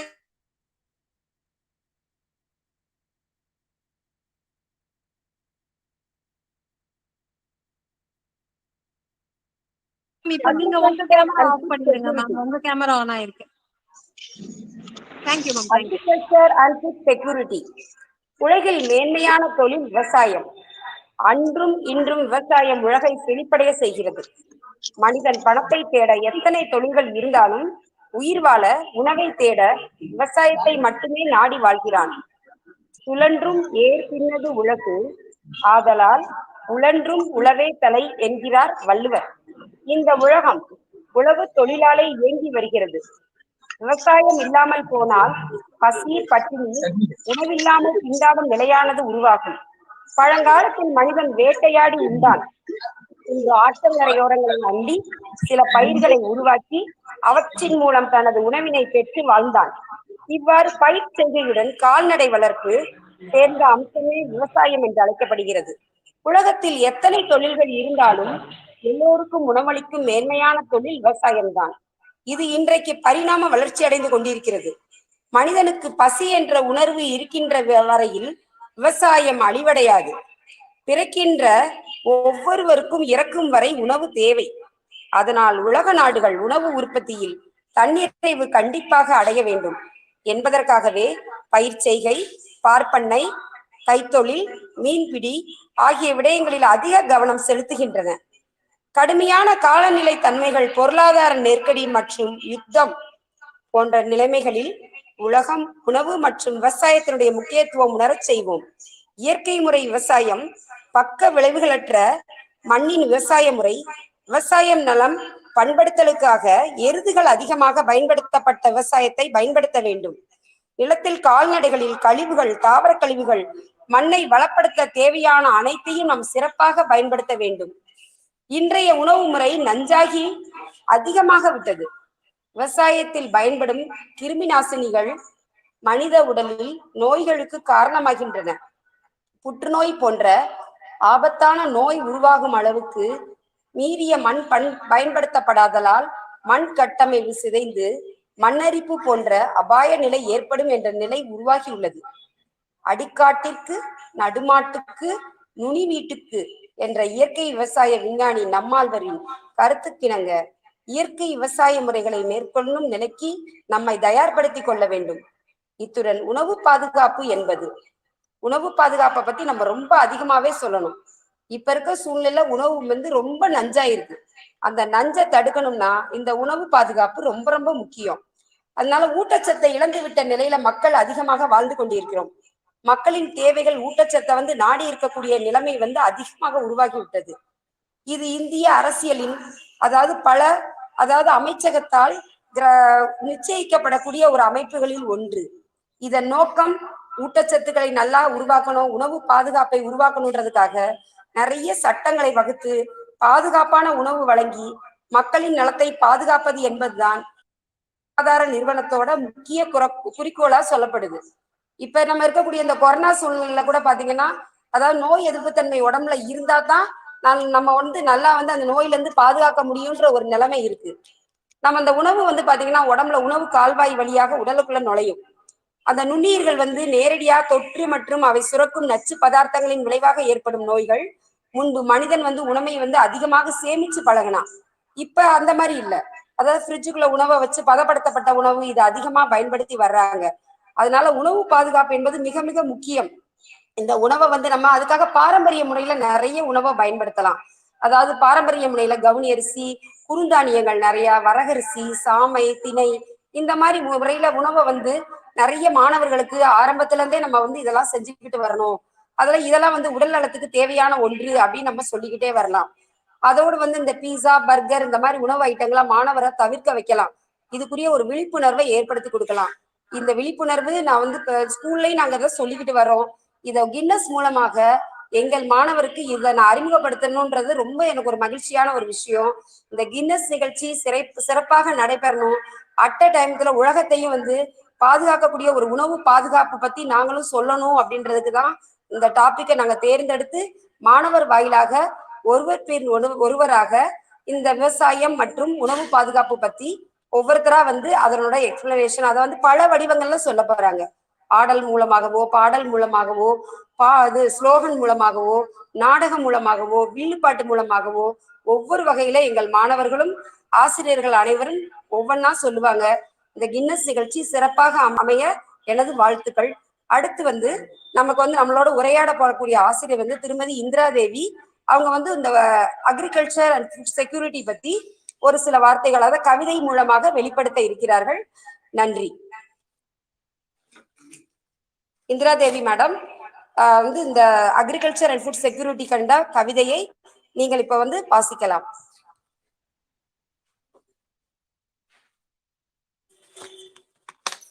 அனைவருக்கும் இனிய காலை வணக்கம்.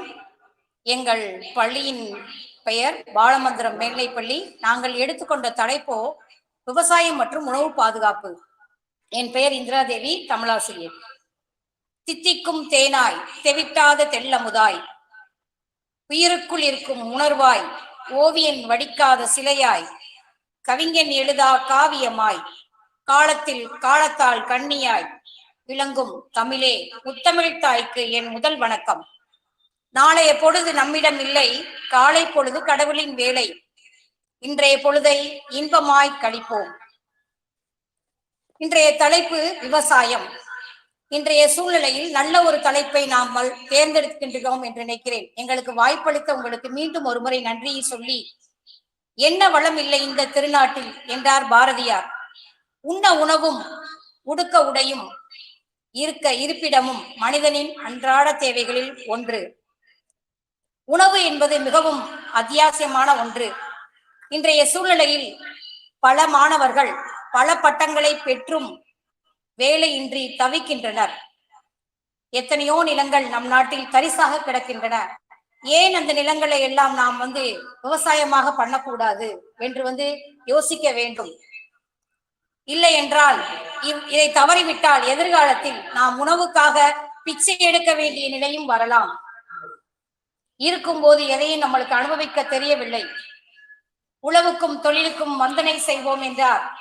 மக்கள் அனைவரும் எத்தனை துறைகளில் முன்னேறி எவ்வளவு வேலை வாய்ப்புகளை பெற்றிருந்தாலும் விவசாயத்தையே நம்பி ஆட வேண்டியுள்ளது. நாம் அனைவரும் விவசாயிகளே. நம் முன்னோர்கள் விவசாயத்தை தான் முதல் தொழிலாக ஆண்டு வந்திருக்கின்றனர். என்ன வளம் இல்லை இந்த நாட்டில் என்றார். நம் நாட்டில் எத்தனையோ வளங்கள் கொட்டி கிடக்கின்றன. நாம் தான் அவற்றையெல்லாம் மறந்து மரியாதைக்காக பல துறைகளை பயின்று பல பட்டங்களை பெற்று உயர் பதவியில் வசிக்க வேண்டும் என்ற ஆசையில் உள்ளோம். விவசாயத்துறையும் ஒரு மேம்பட்ட துறைதான். அத்துறையில் பல படிப்புகள் உண்டு. உன்னோட முன்னோர்களை பார்த்தீங்கன்னா, உங்க தாத்தா பாட்டின்னா என்ன பண்றாங்க, முன்னோர்கள்லாம் கண்டிப்பா விவசாயம் எல்லாம் வச்சிருப்பாங்க. நம்மள்ட்ட இப்ப நிலம் இல்லாட்டா கூட நம்ம என்ன செய்யலாம், நம்ம வீட்டுகள்ல நம்ம சாப்பிடுற காய்கறிகளை நல்ல ஆரோக்கியமான முறையில பயிரிட்டு வளர்த்து நம்ம சாப்பிடலாம். நம்ம துரித உணவுக்கு மாறிட்டோம். கொஞ்சம் கொஞ்சமா செயற்கைக்கு, இப்ப இயற்கையில இருந்து செயற்கைக்கு போயிட்டே இருக்கோம். இப்ப திரும்ப இயற்கைக்கு நம்ம மீண்டு வரணும். மேடம் சொன்ன மாதிரி கம்பங்கூழ், கேப்ப கூழ், அந்த சிறுதானிய வகைகளை கொஞ்சம் அதிகமா சேர்த்துக்கணும். விவசாயிகள்லாம் யாருமே உடற்பயிற்சி செய்யறதில்ல தனியா. நம்ம நிறைய படிச்சிருக்கோம், எல்லா வசதிகளுமே நம்மள்ட்ட இருக்கு. ஆனா நம்ம போய் என்ன பண்றோம் அப்படின்னா, நிறைய சம்பாரிச்சு நிறைய வீடு வாசல் வசதிகள்லாம் வச்சுட்டு விவசாயத்துக்காக அவங்க போறோம், உடற்பயிற்சிக்காக வெளியே போறோம். ஆனா அவங்க உடற்பயிற்சிக்காக விவசாயிகள் யாரும் தன்னை உணர்த்தி வேலை பார்க்கறாங்க, கால நேரம் இல்லாம பாக்குறாங்க. நம்மளுக்கெல்லாம் விடுமுறை என்பது உண்டு, யோசித்து பாருங்கள். நம்மளுக்கெல்லாம் விடுமுறை என்பது உண்டு. ஆனா விவசாயிகளுக்கு விடுமுறை என்பதே இல்லை, கால நேரம் என்பதும் இல்லை. ஒவ்வொரு நேரத்தையுமே அவங்க என்ன செய்யறாங்க அப்படின்னா, தோட்டத்துக்காக, நிலத்துக்காக, நமக்காக என்ன செய்யறாங்க, நிலத்துல வேர்வை சிந்தி உழைக்கிறாங்க. அடுத்தது உணவே மருந்து. உணவு இப்ப உணவை நம்ம நிறைய மருந்து வகைகளை தான் என்ன செய்யறோம், சாப்பிட்டுட்டு இருக்கோம். அது உங்களுக்கே தெரியும். உங்க தாத்தா எடுத்த ஆரோக்கியம் இன்னைக்கு நம்மள்ட்ட இல்ல. நம்மளால நடக்க முடியுதா, 1 கிலோமீட்டர் நடக்க முடியுதா, எடுத்து என்ன செய்வோம், நவீன வசதி வந்துருச்சுன்னு பைக் எடுத்து ஓட்டதான் நம்ம பாக்குறோம். இதெல்லாம் உங்களுக்கு தெரியும். கொஞ்சம் கொஞ்சமா என்ன செய்யணும், வீட்டுக்கு ஒரு பொறியாளர்ன்றது தவிர்த்து வீட்டுக்கு ஒரு விவசாயியை உருவாக்கணும். அது நம்ம கையில தான் இருக்கு. நம்ம படிச்சாலும் என்ன செய்யலாம், விவசாயத்தை தொடர்ந்து செய்யலாம். உங்களால முடிஞ்சா உங்க தாத்தா பாட்டி ஊர்களுக்கு போய் ஒரு தடவை அவங்க எவ்வளவு விவசாயம் பண்றாங்க, எப்படி பண்றாங்க, எவ்வளவு நேரத்தை பயன்படுத்துறாங்க அப்படின்னு சொல்லி நீங்களும் போய் என்ன செய்யுங்க, சிந்திச்சு கவனிச்சு பாருங்க. அப்பதான் அதோட அருமை தெரியும். ஒரு கைப்பிடி சோற்றுக்காக அவ்வளவு பாடுபடுறோம். உணவை யாரும் என்ன செய்யணும், வீணடிக்காதீங்க. வேகமா என்ன செய்யறோம், கீழே கொட்டுறோம். ஆனா அந்த விவசாயி இரவு பகல் பாராம என்ன செஞ்சுட்டு இருக்காங்க, ரத்த சிந்தி உழைச்சிட்டு இருக்காங்க. ஆனா நம்மளுக்கு அதோட அருமை தெரியாதனாலதான் அதை என்ன செய்யறோம், வீணடிக்கிறோம். சரியா? அடுத்தது ஒரு சிறு கவிதை. உடலுக்கும் உயிர் உண்டு, உடலுக்கும் உயிர் உண்டு, உயிருக்கும் உணர்வு உண்டு, உழைக்கும் கைகள் உண்டு, மண்ணிற்கும் மனம் உண்டு, மனத்திற்கு மகிழ் உண்டு, உடல் உறுப்புக்கு ஆரோக்கியம் உண்டு, பாங்காய் வாழ பல பயிற்சியும் உண்டு, மூச்சிற்கு பயிற்சியும் உண்டு, பயிற்சிக்கு பலனும் உண்டு, மூச்சிற்கு பயிற்சியும் உண்டு, பயிற்சிக்கு பலனும் உண்டு, கலப்படமில்லா உணவும் உண்டு, கலப்படமில்லா உணவும் உண்டு, அவ்வுணவில் ஆரோக்கியமும் உண்டு, நீதிக்கோர் நேர்மை உண்டு, நேர்மையாய் வாழ மனமும் உண்டு, நீதிக்கோர் நேர்மை உண்டு, நேர்மையாய் வாழ மனமும் உண்டு, தமிழுக்கு தாய்மை உண்டு, தமிழுக்கு தாய்மை உண்டு, தாய்மைக்கோர் மகிமை உண்டு, வாழ்வில் பல போராட்டங்கள் உண்டு, வாழ்வில் பல போராட்டங்கள் உண்டு, போராட்டத்தில் வெற்றி தோல்வியும் உண்டு, போராட்டத்தில் முடிவும் உண்டு, செயலில் எதுகை மோனையும் உண்டு, செயலில் எதுகை மோனையும் உண்டு, வாழ்வில் உயர்வு தாழ்வும் உண்டு, வாழ்வில் உயர்வு தாழ்வும் உண்டு, மனிதனுக்கெல்லாம் பசியும் உண்டு, பசியை போக்க பழைய சோறும் உண்டு, அனைத்து வசதிகளும் நம்மிடம் உண்டு, அனைத்து வசதிகளும் நம்மிடம் உண்டு, எதிர்கால வாழ்க்கையில் குறிக்கோள் உண்டு, மலருக்குள் தேனும் உண்டு, மலருக்குள் தேனும் உண்டு, மலர்களில் பல நிறங்களும் உண்டு, மண்ணிற்கு மகிமை உண்டு, மண்ணிற்கு மகிமை உண்டு, மனிதனில் உயர்வு தாழ்வு உண்டு, உயிர்களில் பல உயிர்கள் உண்டு, உலகில் பல உயிர்கள் உண்டு, உயிர்களுக்கும் உணர்வு உண்டு, மழை பெய்ய விண்ணும் உண்டு, மழை பெய்ய விண்ணும் உண்டு, மழை ஏற்க மண்ணும் உண்டு, வேளாண்மையில் பல விஞ்ஞானமும் உண்டு, உயிர் உங்கள் புகழ்ச்சிக்கு நீவீர் உண்டு, எங்களை வாழ்த்த நாங்கள் உண்டு, வெற்றி பெற்றோர் அனைவருக்கும் பரிசும் பாராட்டும் உண்டு. நன்றி, வணக்கம். நன்றி திரு இந்திரா தேவி ஆசிரியர் அவர்களுக்கு. நல்ல உரை, சிறப்பான உரை. அடுத்து வர இருப்பவர் திருமதி திரு மாயாண்டி துரை அவர்கள் நல்ல ஒரு பாடல் நமக்கு பாடி விளக்குவார்கள்.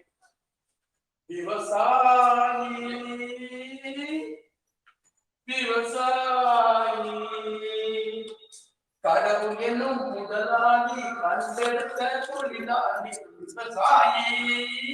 விவசாயி. கடவுள் என்னும் முதலாளி கண்டெடுத்த தொழிலாளி விவசாயி. முன்னேற்ற பாதையிலே மனதை வைத்து முழு மூச்சாய் அதற்காக தினம் உழைத்து. முன்னேற்ற பாதையிலே மனசை வைத்து முழு மூச்சாய் அதற்காக தினம் உழைத்து.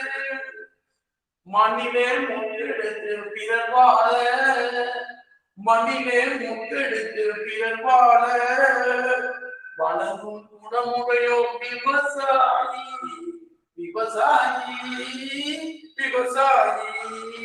என்ன வளம் இல்லை இந்த திருநாட்டில், என் கையை ஏந்த வேண்டும் வெளிநாட்டில். என்ன வளம் இல்லை இந்த திருநாட்டில், என் கையை ஏந்த வேண்டும் வெளிநாட்டில். ஒழுங்காய் பாடுபடு வயக்காட்டில், ஒழுங்காய் பாடுபடு வயக்காட்டில். உயரும் உன்மதிப்பு அயல்நாட்டில். விவசாயி. கருப்பெண்ணும் சிவப்பெண்ணும் வேற்றுமையாய் கருதாது எல்லோரும் ஒற்றுமையாய். கருப்பெண்ணும் சிவப்பெண்ணும் வேற்றுமையாய் கருதாது எல்லோரும் ஒற்றுமையாய். ஒரு புள்ள பெரியோர்கள் சொன்னபடி, ஒரு புள்ள பெரியோர்கள் சொன்னபடி உழைத்தால் பெருகாதோ சாகுபடி. விவசாயி. இருந்திடலாம் நாட்டில் பல வண்ண கொடி, இருந்திடலாம் நாட்டில் பல வண்ண கொடி. எத்தனையோ கட்சிகளின் என்னப்படி, இருந்திடலாம் நாட்டில் பல வண்ண கொடி. எத்தனையோ கட்சிகளின் என்னப்படி, பறக்க வேண்டும் என்றும் ஒரு சின்ன கொடி. அது பஞ்சம் இல்லை என்னும் அன்ன கொடி. பஞ்சம் இல்லை என்னும் அன்ன கொடி. விவசாயி. கடவுள் என்னும் முதலாளி கண்டெடுத்த தொழிலாளி. விவசாயி.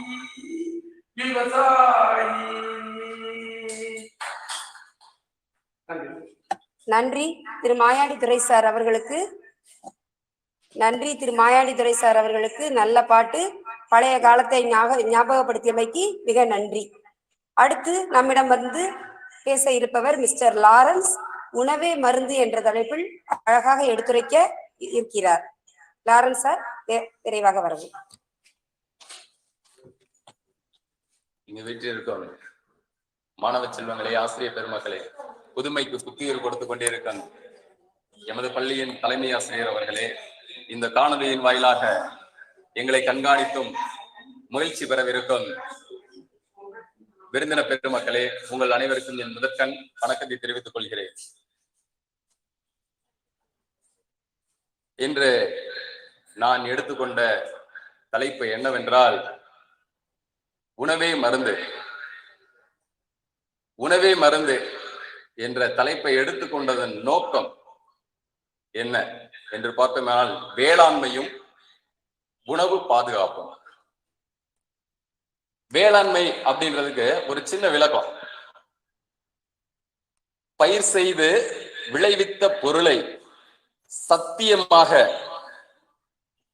உபகாரமா கொடுக்கணும், அத நல்ல பொருளா இருக்கணும். இது ஒரு விளக்கம். ஆனா இது என்னன்னா, வேளாண்மை அப்படின்ற சொல்லுக்கு மறுபெயர் இது எல்லாமே. இப்ப பயிர் செய்தல், இது வேளாண்மைக்கு இன்னொரு பேரு. சத்தியம் அப்படின்ற ஒரு பொருள் இருக்கு, உபகாரம் அப்படின்ற ஒரு பொருள் இருக்கு, கொடை அப்படின்ற பொருள் இருக்கு. அதான் சொன்னேன், உணவு பாதுகாப்பு. அதாவது வேளாண்மை அப்படின்றதுக்கு பயிர் செய்து விளைவித்த பொருளை உபகாரமா கொடுக்க வேண்டும் அப்படின்னு, அது நல்ல பொருளா இருக்கணும். அப்ப உணவு பாதுகாப்பு, நாம தயார் செய்த அந்த பயிர் வகையா இருக்கலாம், தானியமா இருக்கலாம், அல்ல கீரைகள், செடி கொடிகள், மரம், எதுவாக இருந்தாலும் பாதுகாக்கப்பட்ட ஒரு பொருளா இருக்கணும். அதைத்தான் சொன்ன, நல்ல பொருளா இருக்க வேண்டும். அது எல்லாமே வந்து பார்த்தோம்னா நம்மளுடைய உடல்ல பாதுகாக்கிறதுக்கு பயன்படுத்தக்கூடிய பொருட்கள். அதனாலதான் நான் எடுத்துக்கொண்ட தலைப்பு வந்து உணவே மருந்து. அப்ப ஒரு நிலம் எப்படி இருக்கணும்ட்டு அழகா வந்து குறுந்தொகை பாடல ஒரு அழகா சொல்லியிருப்பாங்க. அருவி பரப்பின் ஐவனம் வித்து. ஒரு நிலம் எப்படி இருக்கணும் அப்படின்னா, ஒரு நிலத்துல பயிர் செய்யறது காலநிலைக்கு ஏற்றார் போல பயிர் செய்யணும். கார்காலத்துல அதுக்கான பயிர் தான் விளைவிக்கணும், பனிக்காலத்துல அதுக்கான பயிர் தான், மழை காலத்துல அதற்கான பயிர் தான் இருக்கணும். அதே மாதிரிதான் நாம உண்ணும் உணவும் இருக்கணும். குளிர்காலத்துல போயிட்டு நாம குளிர்ச்சியான உணவை சாப்பிட்டு மாமிசத்தை உண்டோம்னா அஜீரண கோளாறு ஏற்படும். அப்ப அந்த காலநிலைக்கு ஏற்ற போல நம்ம சாப்பிட்ற சாப்பாடும் இருக்கணும், அது ரொம்ப அவசியம். வள்ளுவர் வந்து அழகா ஒரு குறள் சொல்லியிருப்பாரு, பாலோடு தேன் கலந்தற்றை பனிமொழி வாளெரு கூறிய நீர். அதாவது பாலும் தேனும் கலந்து சாப்பிட்டோம்னா நம்ம உடல் வலிமையா இருக்கும்னு சொல்லியிருக்காங்க. ஆனா நம்ம ஆட்கள் என்ன பண்றது, நல்லா சாப்பிட்டு உடலை நல்லா பெருக்க வச்சுட்டு சுடுதண்ணில தேனை ஊத்தி சாப்பிடுறது, உடல் எடையை குறைக்கிறோம்னா. எதுக்கு பாலும் தேனும் ஊத்தி சாப்பிட சொல்றான் அப்படின்னா, ரயில் தண்டவாளம் மாதிரி பாலும் தேனும். அதாவது வெள்ளை அணுக்களும் சிகப்பணுக்களும் ஒரே மாதிரி போகணும், ஒரே மாதிரி குரோத் ஆகணும். அதுக்குதான் பாலும் தேனும் கலந்து சாப்பிட்றா உன் உடம்பு வலிமையா இருக்கும் அப்படின்னு சொல்றாரு. நம்மால் உடலை குறைக்கிறதுக்கு ஒண்ணு அதை சாப்பிடுவேன், இல்லைன்னா பச்சை தண்ணியில வந்து தேனை ஊத்தி சாப்பிட்டோம்னா நமக்கு வந்து உடல் பெருக்கும் அப்படின்னு சாப்பிடுவோம். அப்ப என்ன பண்ணணும்னா, பச்சை தண்ணியில் ஊத்தி சாப்பிட்றப்ப, தேனை ஊத்தி சாப்பிட்றப்ப சிகப்பன் கூட வெள்ளை அணுக்கள் குறையும். அதுவும் நமக்கு உடல் பிரச்சனை தான். அப்ப அந்த வள்ளுவர் சொன்னது வந்து என்னன்னா, பாலும் தேனும் கலந்து சாப்பிடணும். அப்படி சாப்பிடும்போது உடல் வலிமையாகும். இலை போட்டு சாப்பிடுறதுக்கு ஒண்ணு சொல்றேன், குமரி வாழையின் குறுந்தக்கம் விரித்து இங்கு அமுதம் உண்ணுக அடிகளே. சிலப்பதிகாரத்துல சொல்லப்பட்ட பாடல். அதாவது அடிகளாருக்கு அந்த காலத்துல சோறு போட்டதெல்லாம் என்னன்னா அமிர்தமா தான் சாப்பாடு போட்டேன். ஆனா வாழை இலையில சாப்பிட்ற சாப்பாடு வந்து பார்த்தா ஒரு கை சேறு சேர்த்து சாப்பிடுவோம். ஆனா அதுல என்ன மருத்துவம் இருக்கு அப்படின்னு பார்த்தோம்னா, ஒண்ணுல சின்னதுதான். அதாவது நல்ல ஜீரண சக்தியை உருவாக்கும், ஜீரண மண்டலத்தை வந்து சீரா வந்து செயல்படுத்தும். அதுக்குதான் வாழை இலை போட்டு நம்ம சாப்பாடு சாப்பிடணும் அப்படின்னு சொல்றது. அப்புறம் நம்ம சாப்பிட்றோம், இன்னைக்கு ரெகுலரா சாப்பிட்றது வந்து அரிசி. ஒருத்தவன் ரெகுலர் ஹாஸ்பிட்டல் போயிட்டே இருப்பான். என்னன்னு பார்த்தோம்னா, இல்லடா இப்பதான்டா வந்து சுகர் வந்து வார்டுல நின்றுகிட்டு இருக்கு, கேட்டோம்னா 170 இருக்குடா, 200 இருக்குடாங்க. சரி நீ எப்படா சாப்பாடு சாப்பிட்ற அப்படின்னு கேட்டோம்னா, கர்நாடக பொண்ணியா வாங்கி சாப்பிடா. அட கர்நாடகால இருக்கவே கர்நாடக பொண்ணி சாப்பிடலாம், இங்க இருக்கவே எதுக்கு சாப்பிடணும்? அப்ப அதாவது மூளை வளர்ச்சிக்கு ஒரு அரிசி, நரம்பு பழத்துக்கு ஒரு அரிசி, நோய் எதிர்ப்பு சக்திக்கு ஒரு அரிசி சாப்பிடலாம். அதுதான் வந்து என்ன சொல்றேன் அப்படின்னா, காதாமனுக்கு அப்படின்னு ஒரு அரிசி இருக்கு. அந்த அரிசி சாப்பிட்டோம்னா மூளை வந்து நல்ல குரோத் ஆகும். அதாவது மூளை வளர்ச்சி குன்றிய குழந்தைகளுக்கும் அந்த உணவை கொடுக்கலாம். அதே மாதிரி நரம்பு பலம், அதுக்கு வந்து மாப்பிள்ளை சம்பா அரிசிய பயன்படுத்தினா ரொம்ப சிறப்பா இருக்கும். நோய் எதிர்ப்பு சக்திக்கு கருப்பு கவனி அரிசி, அதாவது நமக்கு இப்ப சாதாரணமாவே மூட்டு வலி இயற்கையிலே வரும். அது என்னன்னா வாய் தொல்லைனால வர்றது. அதை வந்து சரி செய்யும் அந்த கருப்பு கவனி அரிசி. இது நமக்கு மூளை சம்பந்தப்பட்டது. மூளை வளர்ச்சிக்கு வந்து இன்னும் வந்து பார்த்தோம்னா பூவம்பழம், பூவன் வாழை சாப்பிடலாம். பசு நெய், பசு நெய் ஏன் சாப்பிடலாம் அப்படின்னா, இந்த பூவன் வாழையும் பசு நெய்யும் ஏன் சாப்பிட சொல்றோம்னா, பசு நெய் வந்து வெள்ளை அணுக்களை வந்து அதிகப்படுத்தும். இந்த பூவன் வாழை என்ன பண்ணும் அப்படின்னு பார்த்தோம்னா, நரம்புகள்ல இருக்கக்கூடிய அந்த கொழுப்பு சத்தமான பொருட்களை வந்து வெளியே அனுப்பும். இந்த வேலையை இது செய்யும். அதுக்கடுத்து காதுக்கு வருவோம். காது வந்து வெங்கலம் மாதிரி வந்து கேட்கணும் அப்படின்னா, அடிச்சோம்னா வெங்கலத்துல ஒலிக்கிற சவுண்டு 10 கிலோமீட்டருக்கு அங்கிட்டு இருந்தா கூட வந்து காதுல வந்து விழுகும் அப்படின்னா, அந்த மாதிரி இருக்குன்னா தூதுவளை ரசம் வச்சு சாப்பிட்டா அப்படி கேட்கும் அப்படின்ற ஒரு வரலாறு இருக்கு. கண்கள், கண்ணின் 2 கன்னிகள் அப்படின்னு சொல்லுவோம். பொன்னாங்கண்ணிய கரிசலாங்கண்ணி. கரிசலாங்கண்ணி என்ன பண்ணுவான், நம்ம தலைக்கிட்டே தேப்போம், சாப்பிடுறது. கண்ணின் 2 கன்னிகள், பொன்னாங்கண்ணி, இன்னொன்னு கரிசல்லாங்கண்ணி. சரி, இதயம் இதமா இருக்கணுமியா, எல்லாரும் சொல்லுவான் இதயம் வந்து இலகிய மனம் கொண்டது அப்படின்னு, மென்மையானது அப்படின்வான். ஆனா இருக்கிறதுலே தசைகள்ல வந்து வலிமையானது எதுன்னு பார்த்தோம்னா இதயம். அப்ப அது மனசு சம்பந்தப்பட்டது. கோபம் வந்துச்சுன்னா நம்ம வீட்டுல போய் அடிப்போம், சண்டை போடுவோம், ஏதாச்சும் பாத்திரம் தூக்கி போட்டு உடைப்போம். இது இயல்பு. இப்படிலாம் இருக்கு. இல்லாம இருக்கணும்னா நல்லா மருதாணி அரைச்சு கையில வச்சுக்கிட்டோம்னா நம்ம இதயமாயிருமா. எப்படி சொல்லியிருக்காங்க பாத்தீங்களா, இதையும் இதயமா இருக்கு, கரிசலாங்கண்ணியை வைக்கணுமா. சரி, அடுத்து நமக்கு திடீர்னு பார்த்தா வயிறு கடமுட கடமுடன்னு ஒரு இரைச்சல் சவுண்டு, ஒரு போரே நடக்கும் நம்ம வயிற்றுக்குள்ள. அப்ப அதை எப்படி சரி பண்றது? குடல் புண்ணு வந்திருக்கும், குடல் புழுக்கள் இருக்கும். அதை எப்படி சரி பண்றதுன்னு பார்த்தோம்னா, நாம அதாவது சுண்டக்காய் கூட்டு வச்சு சாப்பிட்டோம்னா அந்த குடல் புழு வந்து சரியாயிடும். அதுக்கடுத்து பெண்களுக்கு முக்கியமே வந்து தாய்மை தான். அதுக்கு வந்து கர்ப்பப்பையை பலமா வச்சுக்கணும். அவங்க அதுக்கு வந்து பார்த்தோம்னா வாழைப்பூ வந்து சேர்த்துக்கிட்டா ரொம்ப நல்லது. மூக்கு கூறுவோம் நம்ம சுவாசத்துக்கு. ரத்தம் நல்லா இருந்தா தான் சுவாசம் நல்லா இருக்கும். அப்ப ரத்தம் நல்லா வரணும்னா நல்ல வாரத்துல 2 நாள் முருங்கைக்கீரை சேர்த்துக்கிட்டோம்னா ரொம்ப அருமையா ரத்தம் வந்து கொஞ்சம் கீழே இறக்கி வைங்க. ஆட்டோமேட்டிக்கா நமக்கு வந்து சுவாசமும் நல்லா இருக்கும். நம்ம பாரம்பரியத்துல வந்து ஆடி அமாவாசை அன்னைக்கு வந்து ஆதாண்ட வத்தல்னு சொல்லிட்டு ஒண்ணு கொடுப்பாங்க. அந்த ஆதாண்ட வத்தல் பார்த்தோம்னா என்ன செய்யும் அப்படின்னு பார்த்தோம்னா,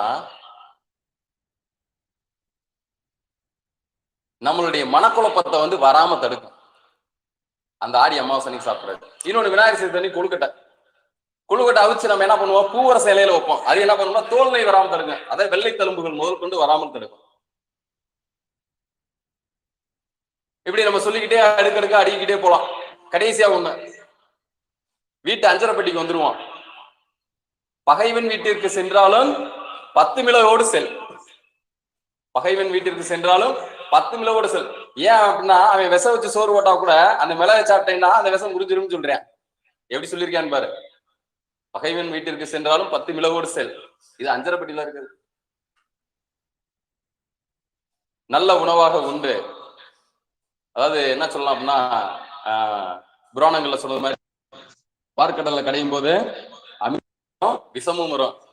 நாம எடுக்கிற உணவு விஷமா அமிர்தமா என்று நாம் முடிவு செய்ய வேண்டும்.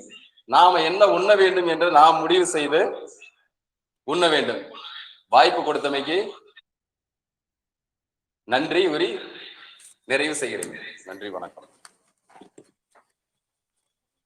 நன்றி மிஸ்டர் லாரன்ஸ் அவர்களுக்கு. இப்ப அடுத்து வந்து நம்மோடு அடுத்து பகிர்ந்து கொள்ள வருபவர்கள் வில்லுப்பாட்டு ஜெய்ஸ்னவி, யுவனஸ்ரீ, யுனிஸ், ஸ்ருதி, முத்துமாரி, அன்னபூரணி, அபிநயா, ஸ்வேதா அழகாக தனது வில்லுப்பாட்டு மூலமாக அந்த விவசாயத்தை பற்றி நமக்கு விளக்க இருக்கிறார்கள் இந்த குழந்தைகள்.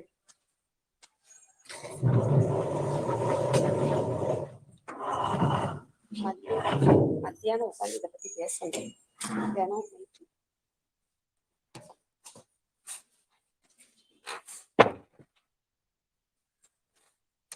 வணக்கமுங்க வணக்கம் எல்லாருக்கும் வணக்கம். வணக்கமுங்க வணக்கம் எல்லாருக்கும் வணக்கம். அம்மாவுக்கு வணக்கம், அட ஐயாவுக்கு வணக்கம். அம்மாவுக்கு வணக்கம், அட ஐயாவுக்கு வணக்கம். தந்தனத்தம் கொடை தந்தனத்தம் என்று சொல்லி வில்லி பட அம்மா வில்லி பட வந்தருவாய் பாரு மகளே. கேமரா ப்ராப்பர் பொசிஷன்ல வைங்க மேம். வில்லி பட வந்தருவாய் பாரு மகளே.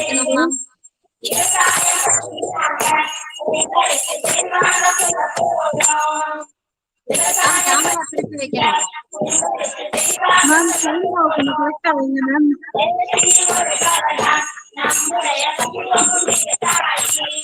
இந்திரா மேம், இந்திரா மேம் கேக்குதா?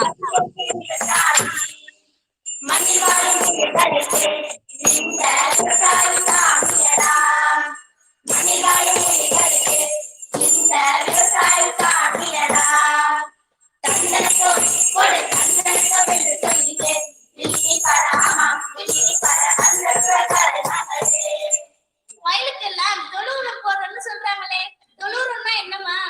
தொழுவுரம் தானே, இதான் சொல்றேன். தொழுவுரம்னா மாட்டுச்சாணம், கோமியம், வைக்கோல் இதெல்லாம் மக்க வச்சு வயலுக்கு போடுறாங்களா, அதான் தொழுவுரம். அப்படியா? ஆமாம்.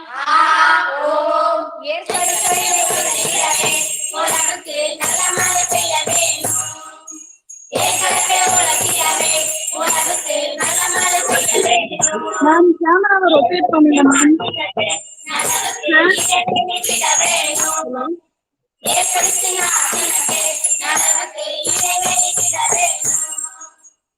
கிராமத்துல இருக்கவங்களுக்கு விவசாயத்தை பத்தி தெரியுது, நகர்ப்புறத்தவர்களுக்கு விவசாயத்தை பத்தியே தெரியல. விவசாயத்தை பத்தி கொஞ்சம் சொல்லுங்க.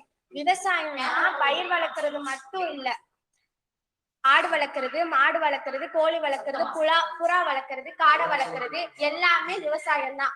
விவசாயத்தை நம்ம ஏக்கர் கணக்கா வச்சு பண்ணணும்லாம் இல்ல, நம்ம வீட்டு மாடி தோட்டத்திலே நம்மளுக்கு தேவையான காய்கறிகளை நம்மளே விளைவிச்சு ஆரோக்கியமான உரங்கள்லாம் போட்டு ஆரோக்கியமான முறையில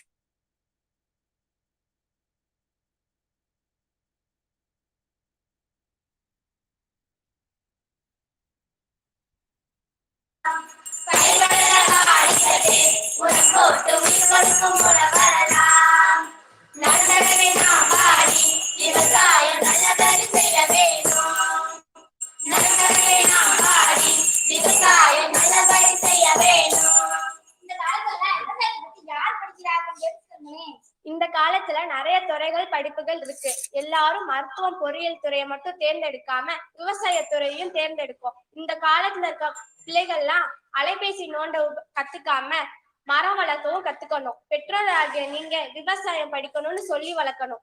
அப்படியா? ஆமாம்.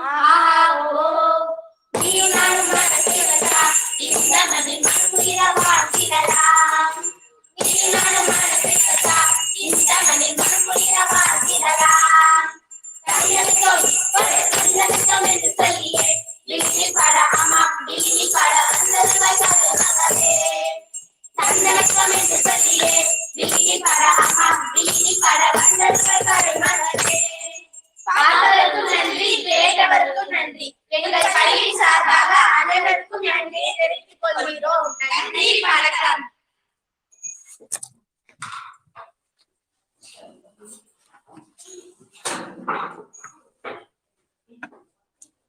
நன்றி. யுவனஸ்ரீ, ஜெய்ஸ்னவி, யுனிஸ், முத்துமாரி, அன்னபூர்ணி, அபிநயா, ஸ்வேதா அழகாக விவசாயத்தை பற்றி இந்த அழகாக பாட்டு பாடி விளக்கிய எங்கள் மாணவிகளுக்கு நன்றி. அடுத்து கவிதை பாட வருகிறார் ஜெய்ஸ்னவி என்ற மாணவி.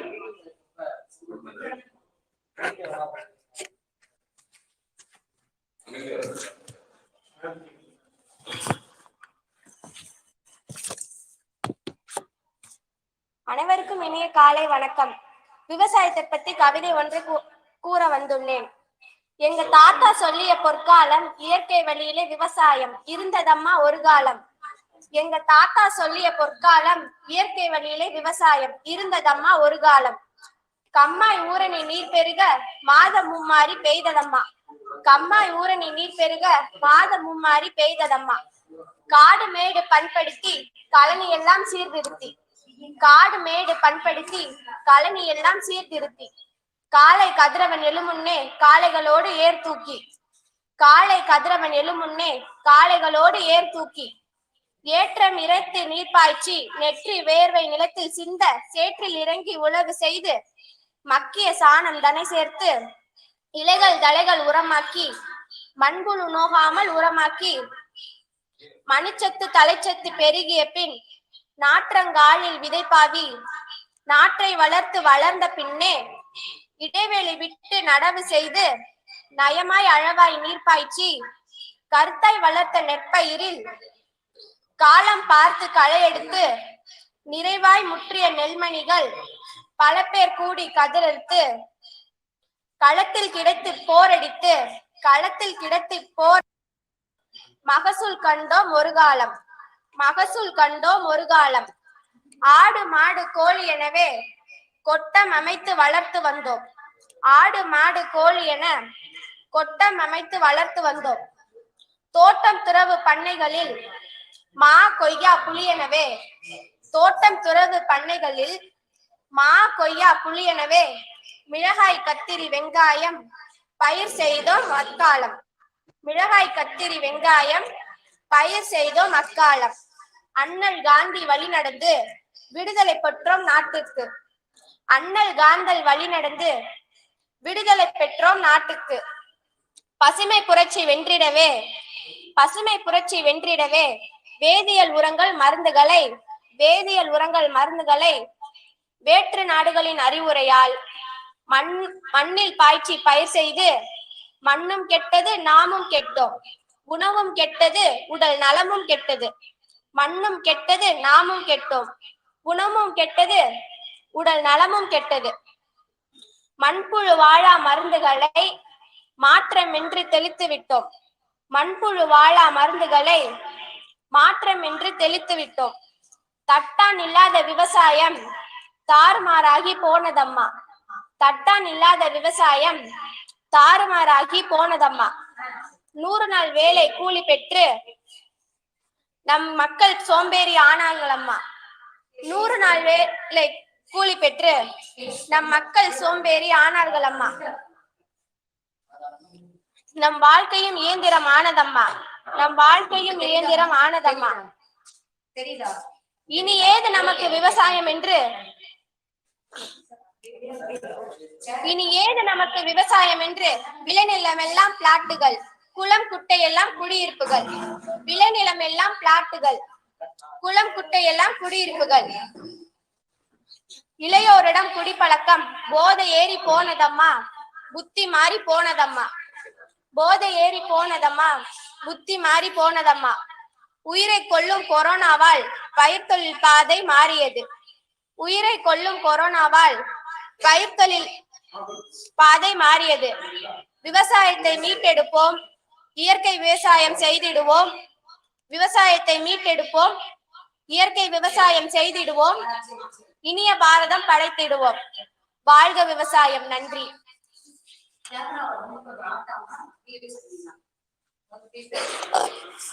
ஜெய்ஸ்னவி நன்றி. அழகாக விவசாயத்தை பற்றி எடுத்தியவிய ஜெய்ஸ்ரீக்கு நன்றி. அருமை. அடுத்து வர இருப்பவர்கள் ஆடல் யாசிகா ஸ்ரீ, துர்கா, யூனிஸ், முத்துமாரி, அபிநயா. விவசாயத்தை பற்றி அழகாக ஆடல் மூலமாக விளக்க இருக்கிறார்கள் எம் பள்ளி மாணவிகள்.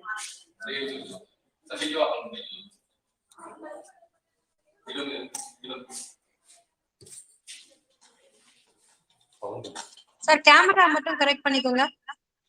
கேமரா சைடா இருக்கு, நேரா வச்சிருங்க. சைடா இருக்கு, நேரா வைங்க. கேமரா சார் நேரம் வையும். பாட்டு இன்னும் வரல. Okay, thank you sir. Camera திருப்புங்க.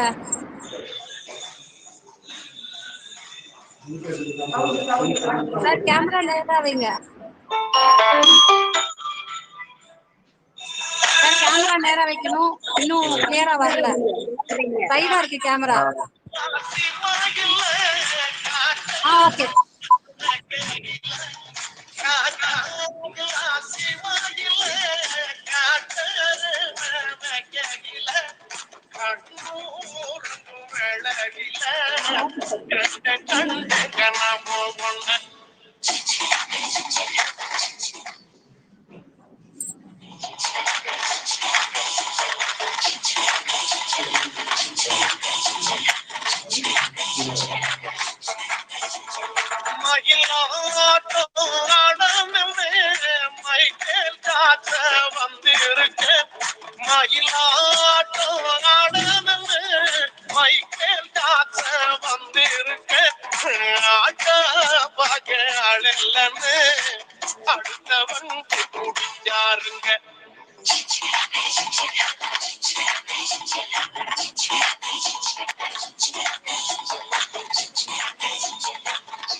Madam, hello, பாட்டை கேட்கலாம் மேடம். பவர் இல்லை மேடம். டோட்டலா ப்ளே பண்றேன். சரி சரிங்க மேடம். ஒரு செகண்ட் மேடம். அடிக்கடி கால், அதனாலதான் இங்க ஆன் பண்ணி வச்சிருக்கேன்.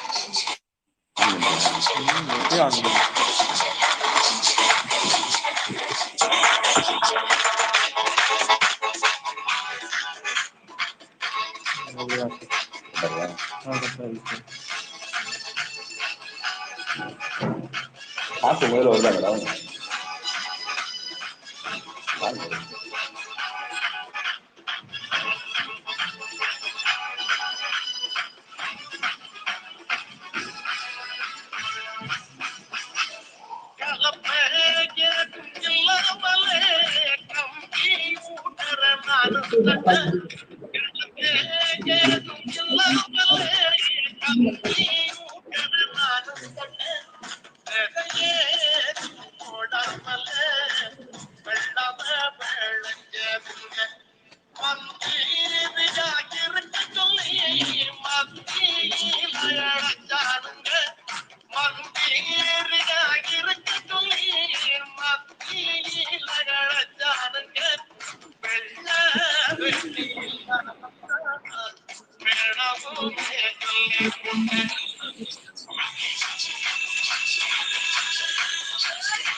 மாணவிகள் அனைவருக்கும்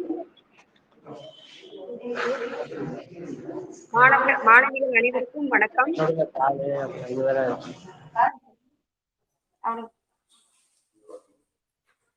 மாணவிகள் அனைவருக்கும் வணக்கத்தை தெரிவித்துக் கொள்கிறேன். நன்றி. சில கரண்ட் இல்லாத சூழ்நிலையிலும் நல்லபடியாக நன்னத்தை ஆடி முடித்தார்கள். அடுத்து வர இருப்பவர் பாடல் அஞ்சுதா தர்ஷினி அடுத்து பாட இருப்பவர். வணக்கம். இன்று நாங்கள் விவசாய பாடலை பற்றி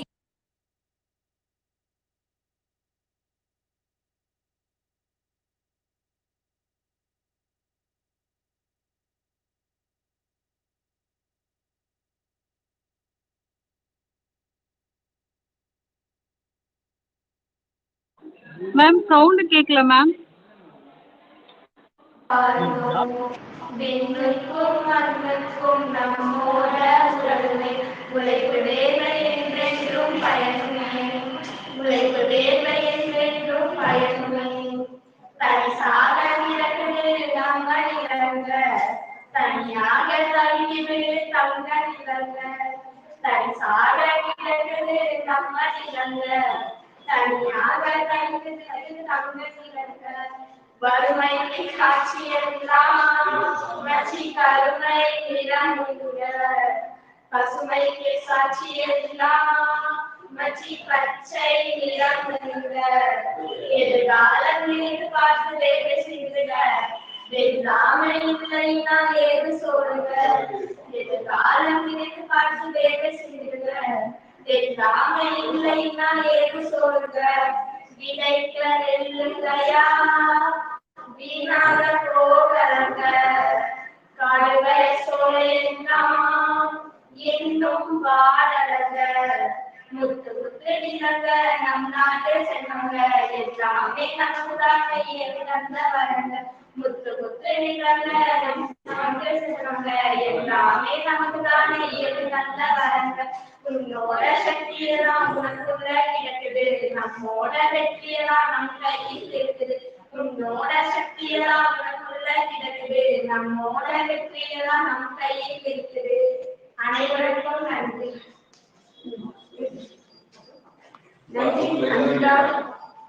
நன்றி அஞ்சுதா தர்ஷினி. அழகான பாடல், சிறப்பான அடுத்து வர இருப்பவர்கள் நாடகம் விவசாயத்தை பற்றி விளக்க இருப்பவர்கள். இது ஒரு மைன்ஸ் சம்பந்தப்பட்ட ஒரு நாடகம். கதிரவன், சந்துரு, யாசிகா, துர்கா, ஸ்வேதா, தையநாயகி, ஜெயஸ்வரி. இது கடைசி நாடகம் முடிஞ்சோன்னு நம்ம என்ன இதை பண்றாங்கன்றத நம்ம புரிஞ்சுக்க முடியும். அது நாடகத்தை கொஞ்சம் கவனமா கவனிச்சாதான் நமக்கு தெளிவா தெரியும். நன்றி.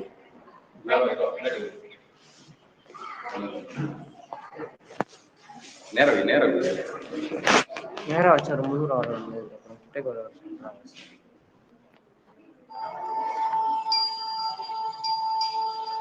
சவுண்ட் வருதா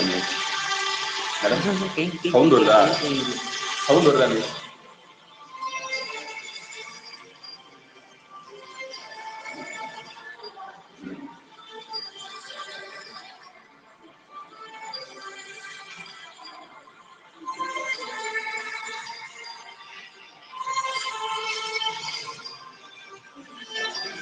கவர் பண்ண போறேன்.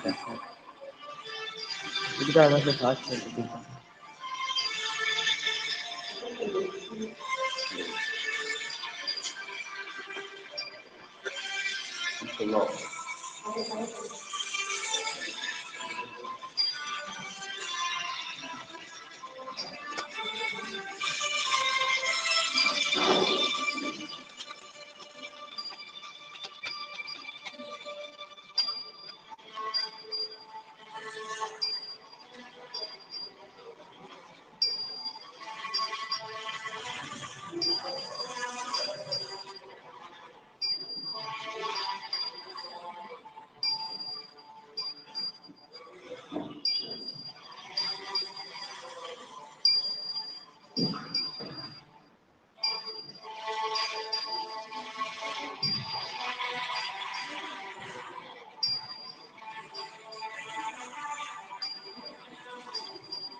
நன்றி.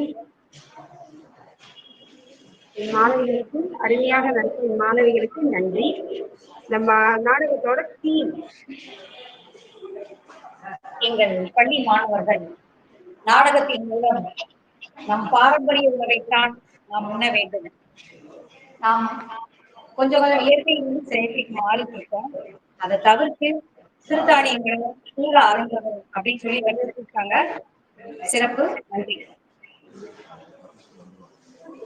அடுத்து வர இருப்பவர்கள் வழக்காடு மன்றம் தனுஸ்ரீ ஜெய்ஸ்ரீ. வழக்காடு மன்றம் தனுஸ்ரீ ஜெய்ஸ்ரீ விரைவாக வரும்.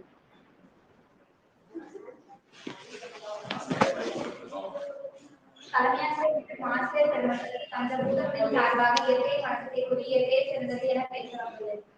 மதிப்புக்குரிய தலைமை ஆசிரியர் மற்றும் ஆசிரியர் பெருமக்களுக்கு இந்த 21ஆம் நூற்றாண்டின் கல்வி தொழில்நுட்பம் சார்பாக வணக்கத்தை தெரிவித்துக் கொண்டு செயற்கையே சிறந்தது என வாதாட வந்துள்ளது. நீங்கள் நலமாகவே செயற்கை உங்களை விட நான் 2 பேர் நடந்தாங்க. செயற்கை சொல்லுங்க.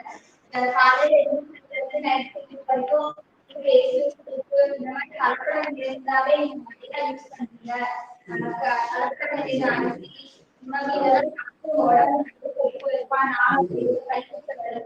நல்லா ரொம்பவே நல்லா இருக்கும். அப்ப பேசி இதெல்லாம் வளர்க்க சொல்லாம போய் புரிய வேப்பங்குச்சி நீங்க சொல்ற மாதிரி இயற்கை முறையில காய்கறிகளும் சாப்பிட வந்து காலதாமதம் ஆகுது. ஆனா நாம இயற்கை மூலியமா வந்து காலதாமதம் பண்றோம். அதனால பணமும் லாபமா கிடைச்சது. பணம் சரி, ஆனா உங்களுக்கு தெரியாம நீங்க வயசாக பின்னால அந்த பணத்தை கொண்டு போய் நீங்க மருத்துவமனையில டாக்டர் கிட்ட தான் கொடுத்துருக்கீங்க. நிறைய நோய்கள் ஹாஸ்பிட்டல்ஸ் நிறைய இருக்கு, மருத்துவர்கள் நிறைய இருக்காங்க. அதுக்கு காரணம் செயற்கை மட்டும்தான். ஏன் நீங்க உங்க பக்கத்துல தாத்தா பாட்டியே வச்சுக்கோங்க.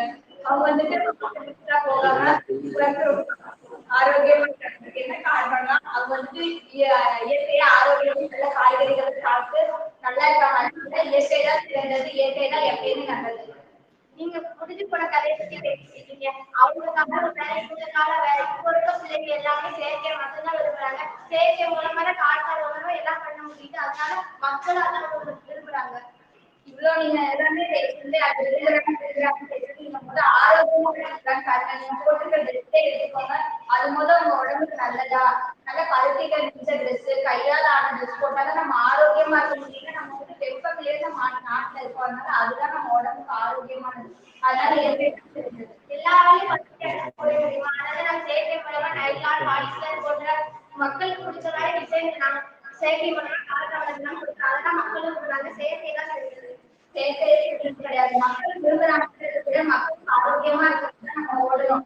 இது வந்துட்டு ஐடி படிச்சு முடிச்சுட்டு இயற்கையை தேடி எல்லாருமே இயற்கை பின்னால என்ன சொல்லலாம், கொரோனா நோய் வந்து எதனால கொரோனா கட்டுப்படுத்த இயற்கையால மட்டும்தான் கட்டுப்படுத்த முடியும். நான் ஏன் சொல்றேன்னா இயற்கையில தான் கபசுர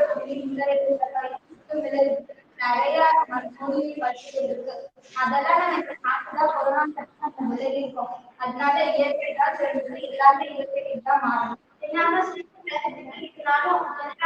அதை போய் சொல்றது இல்லை. இப்போ இருக்க காலகட்டத்துல வந்து செயற்கை மூலமா பண்ற ஜெல்லி, பர்கர், பீஸா இதெல்லாம் விரும்புறாங்க. அதனால இயற்கையை தான் விரும்புறாங்க மக்கள். நீங்க என்ன சொன்னாலும் நான் சொல்றது நீங்க கேட்க மாட்டீங்க. இயற்கை தான் சிறந்தது. எல்லாமே ஒரு மரம்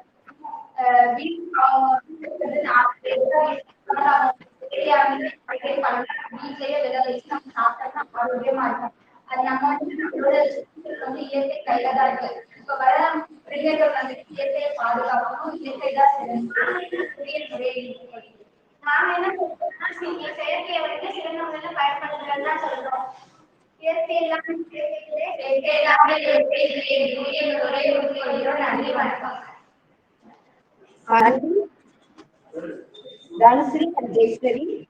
அடுத்து பொன்மொழிகள் வர இருப்பவர் கலைஞர்.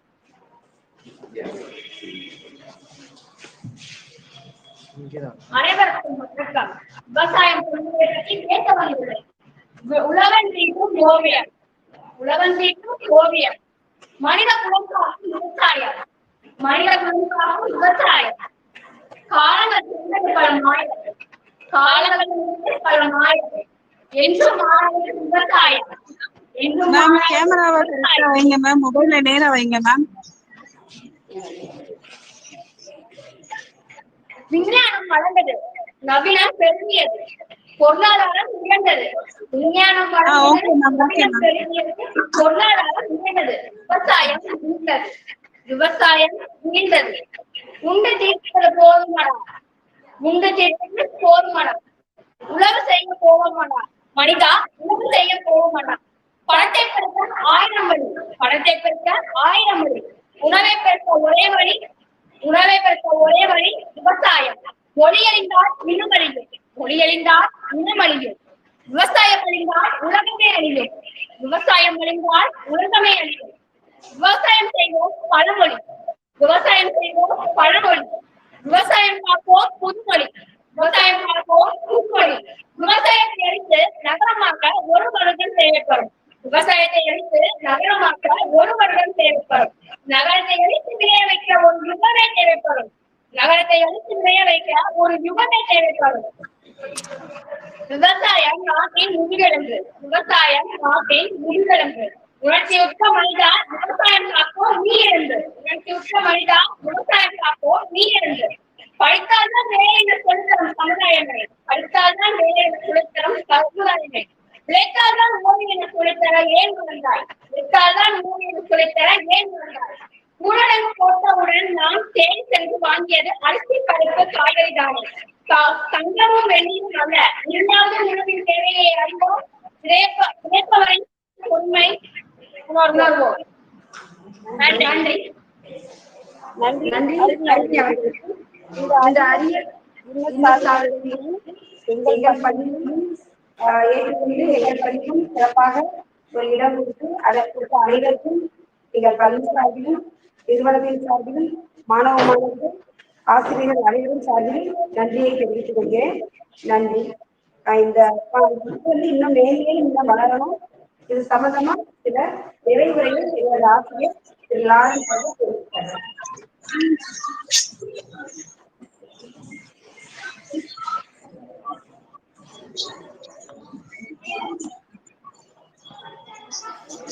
இந்த உலக நிகழ்ச்சிகளை எங்களது பள்ளியிலும் கலந்து கொள்ள வைத்த தமிழ்நாடு ஆசிரியர் பள்ளி தமிழ்நாடு என்ன மேடம் வாய்ஸ் கிளியரா இல்ல சார். டைம் ஆயிடுச்சு, கொஞ்சம் சீக்கிரம் முடிக்கணும். தமிழ்நாடு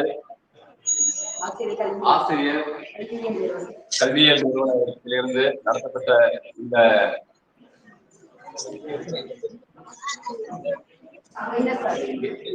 உலக சாதனைக்காக எங்களது பள்ளியில் பங்கேற்கின்ற இந்த கழகத்துக்கு எங்களது பள்ளியின் சார்பாக நன்றியை தெரிவித்துக் கொள்கிறோம். நன்றி, வணக்கம்.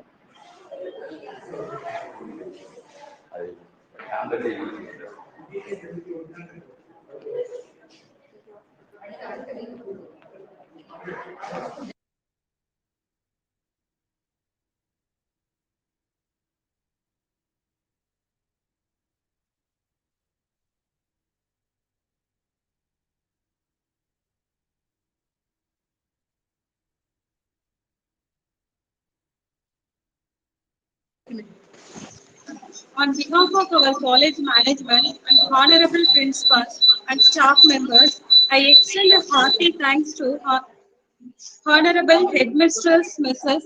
P. Sangeeta, coordinator Mrs. A. Indra Devi and Mr. K. Mayandi Durai. I would like to thank our budding rock stars who made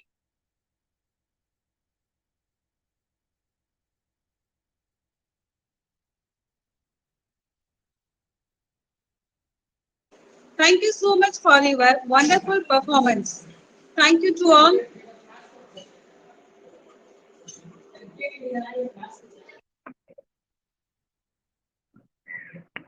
அனைவருக்கும் காலை வணக்கம். தமிழ்நாடு ஆசிரியர் பல்கலைக்கழகம் பள்ளி ஆசிரியர்களுக்கான திறன் மேம்பாட்டு பள்ளி பயிற்சி மையம் மற்றும் அசிஸ்ட் உலக சாதனையுடன் இணைந்து கல்வி தந்தை AKR சௌராஷ்டிரா ஆசிரியர் கல்லூரி நடத்தும் இந்நிகழ்விற்கு சௌராஷ்டிரா இருபாலர் மேல்நிலை உடன் வருக வருக என்று வரவேற்கிறேன்.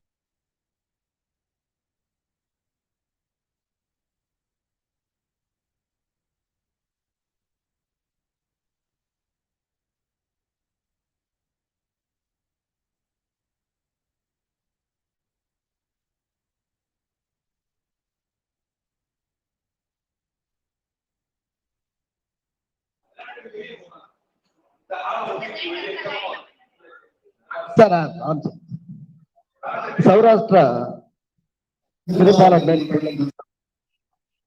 தலைமை ஆசிரியர் அவர்கள் இந்த நிகழ்ச்சிக்கு வரவேற்பை வழங்கி சிறப்பிக்குமாறு அனைவரின் சார்பாக அன்புடன் அழைக்கின்றேன்.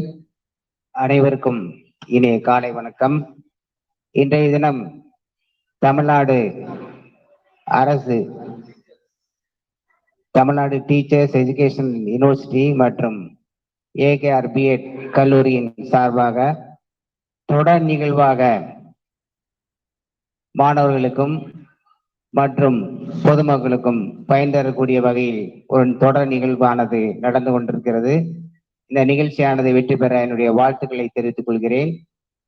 சௌராஷ்டிரா இருபாலர் பள்ளியில் சேர்ந்த 43 மாணவர்களும்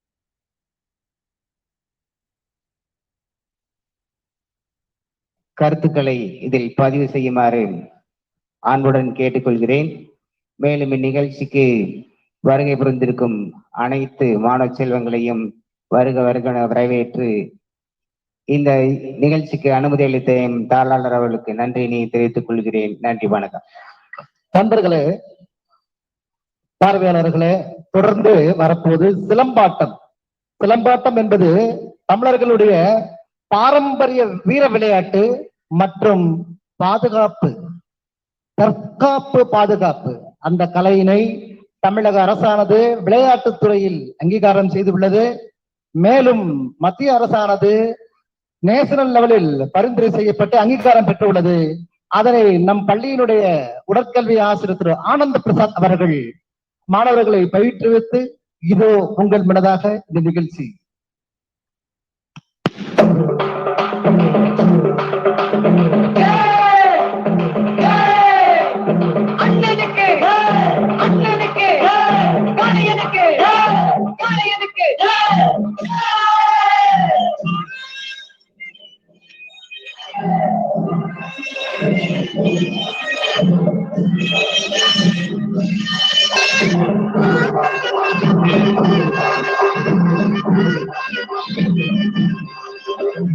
பொதுவாக எம் மனசு தங்கம் ஒரு போட்டியில் வந்து விட்டா சிங்கம். பொதுவாக எம் மனசு தங்கம் ஒரு போட்டியில் வந்து விட்டா சிங்கம். உண்மையே சொல்வேன், நல்லதே செய்வேன், வெற்றி மேல் வெற்றி வரும். ஆடுவோம், பாடுவோம், கொண்டாடுவோம், ஆனந்தம் காணுவோம் என்னாலுமே. ஆடுவோம், பாடுவோம், கொண்டாடுவோம், ஆனந்தம் காணுவோம் என்னாலுமே. பொதுவாக எம் மனசு தங்கம் ஒரு போட்டியில் வந்து விட்டா சிங்கம்.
சிறந்த கலை இது, சிறந்த கலை, கற்றவர் மனதில் அச்சம் இல்லை.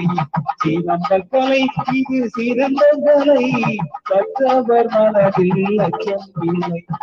இடது நிலை இது வலது நிலை, உடலில் தெரியுது ராஜகலை.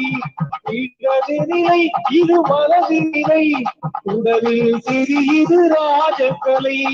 உடலில் தெரியுது ராஜகலை. சிலம்ப கலை இது, சிறந்த கலை, அற்றவர் மனதில் அச்சம் இல்லை.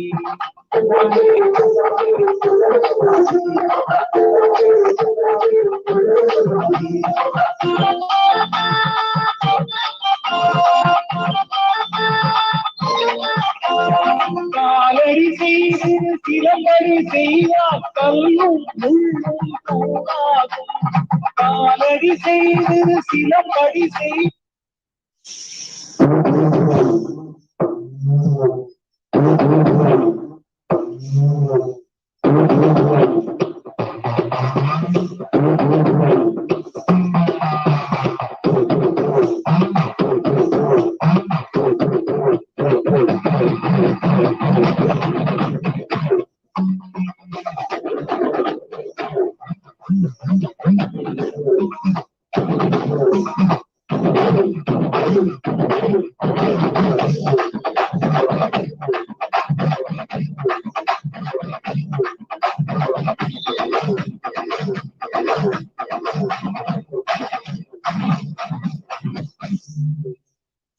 சூறாவளிடா தொட்டாலே திருப்புலிடா தேவியடிடா ஒரு ஒன்னாக வெட்டி வெடிடா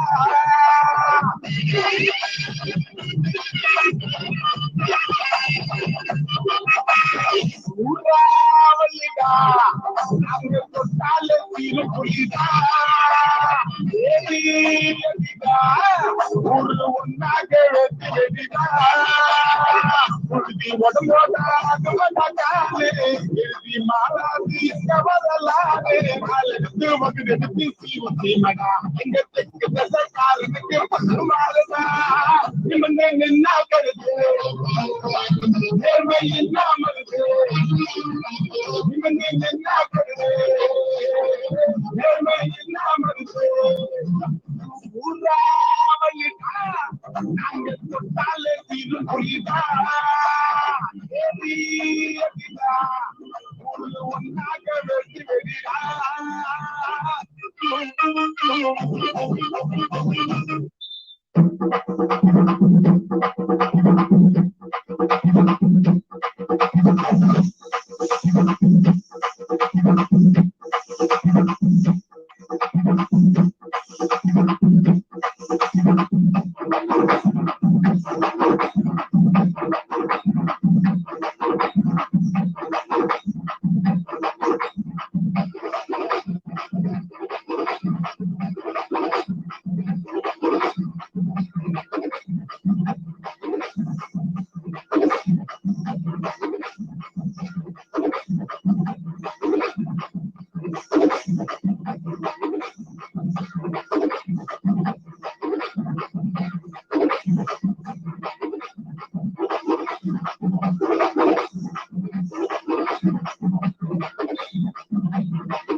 தொடர்ந்து தாண்டியா அதாவது பந்தாசுரன் என்னும் அரக்கன் பார்வதி அம்மாள் வதம் செய்தவுடன் அன்றிலிருந்து அம்பாளின் கோபத்தை தணிக்க சிறு சிறு வண்ண குச்சிகளால் பெண்கள் ஆடி அன்றிலிருந்து கோலாட்டம் என பெயர்பட்டது. இதனை உடற்கல்வி ஆசிரியை திருமதி ஜே.எம். கல்பனா தேவி அவர்கள் மாணவிகளுக்கு பயிற்றுவித்துள்ளனர். நன்றி.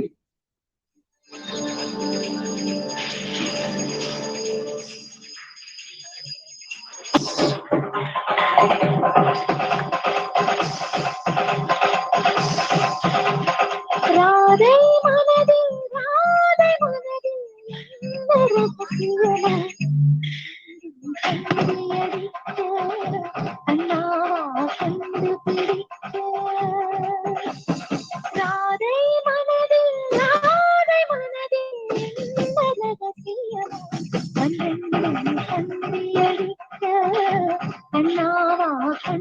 பிடிக்க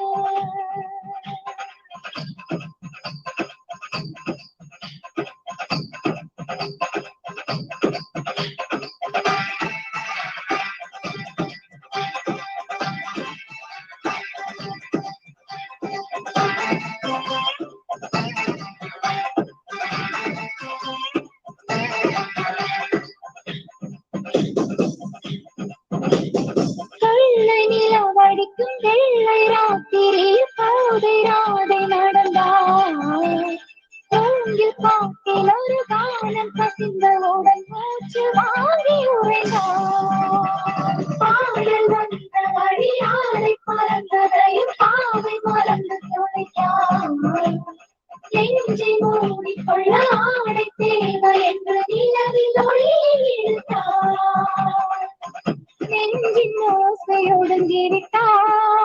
நிழலை கண்டு நடுங்கிவிட்டாள் கண்ணன் தேடி வந்த மகள் தன்னை தொலைத்து மயங்கிவிட்டாள் நான் இருக்கின்ற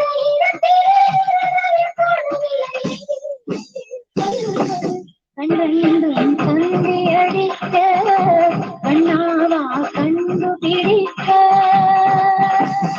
ராதை மனதில் ராதை மனதில் கண்டெண்டும் தந்தை அடிக்க கண்ணாவா கண்டுபிடிக்க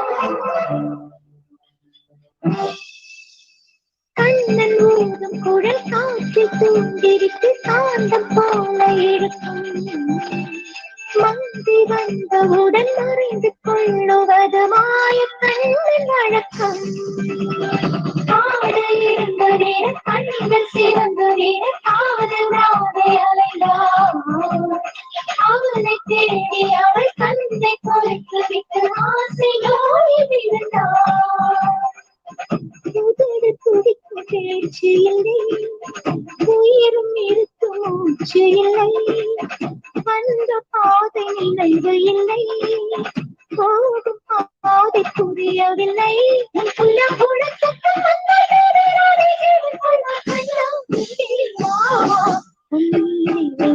துடிக்க கண்ணாரா கொடுக்க ராதை மனதில் ராதை மனதில் என்ன செய்யலாம் கந்தி அடிக்க கண்ணா கண்டுபிடிக்க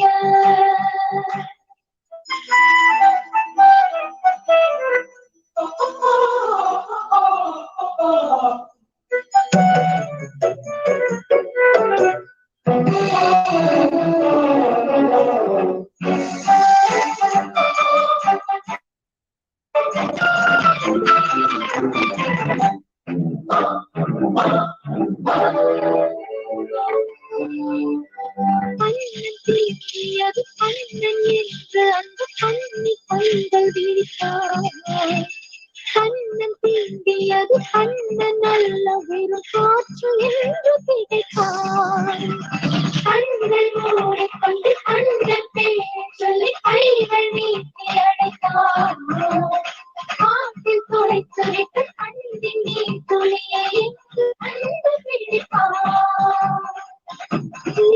சிறகை வாங்கிக் கொண்டு சிரத்தில் நோக்கி சிறை கடித்தாள் குயிலின் குரலை வாங்கிக் கொண்டு கூதி கூதி அவள் அழைத்தாள் அவள் குறையோயும் கரையும்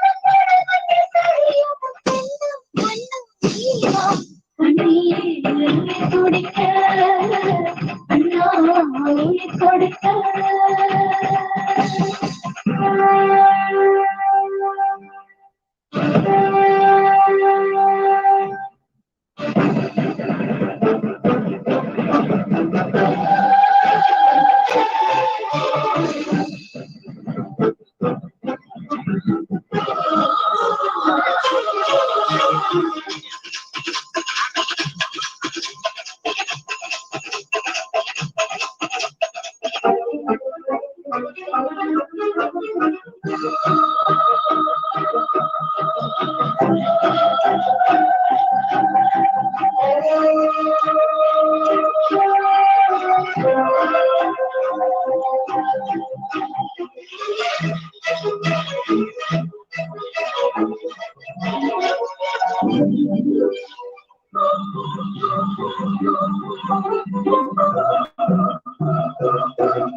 நன்றி மாணவர்களே, நன்றி மாணவிகளே. தொடர்ந்து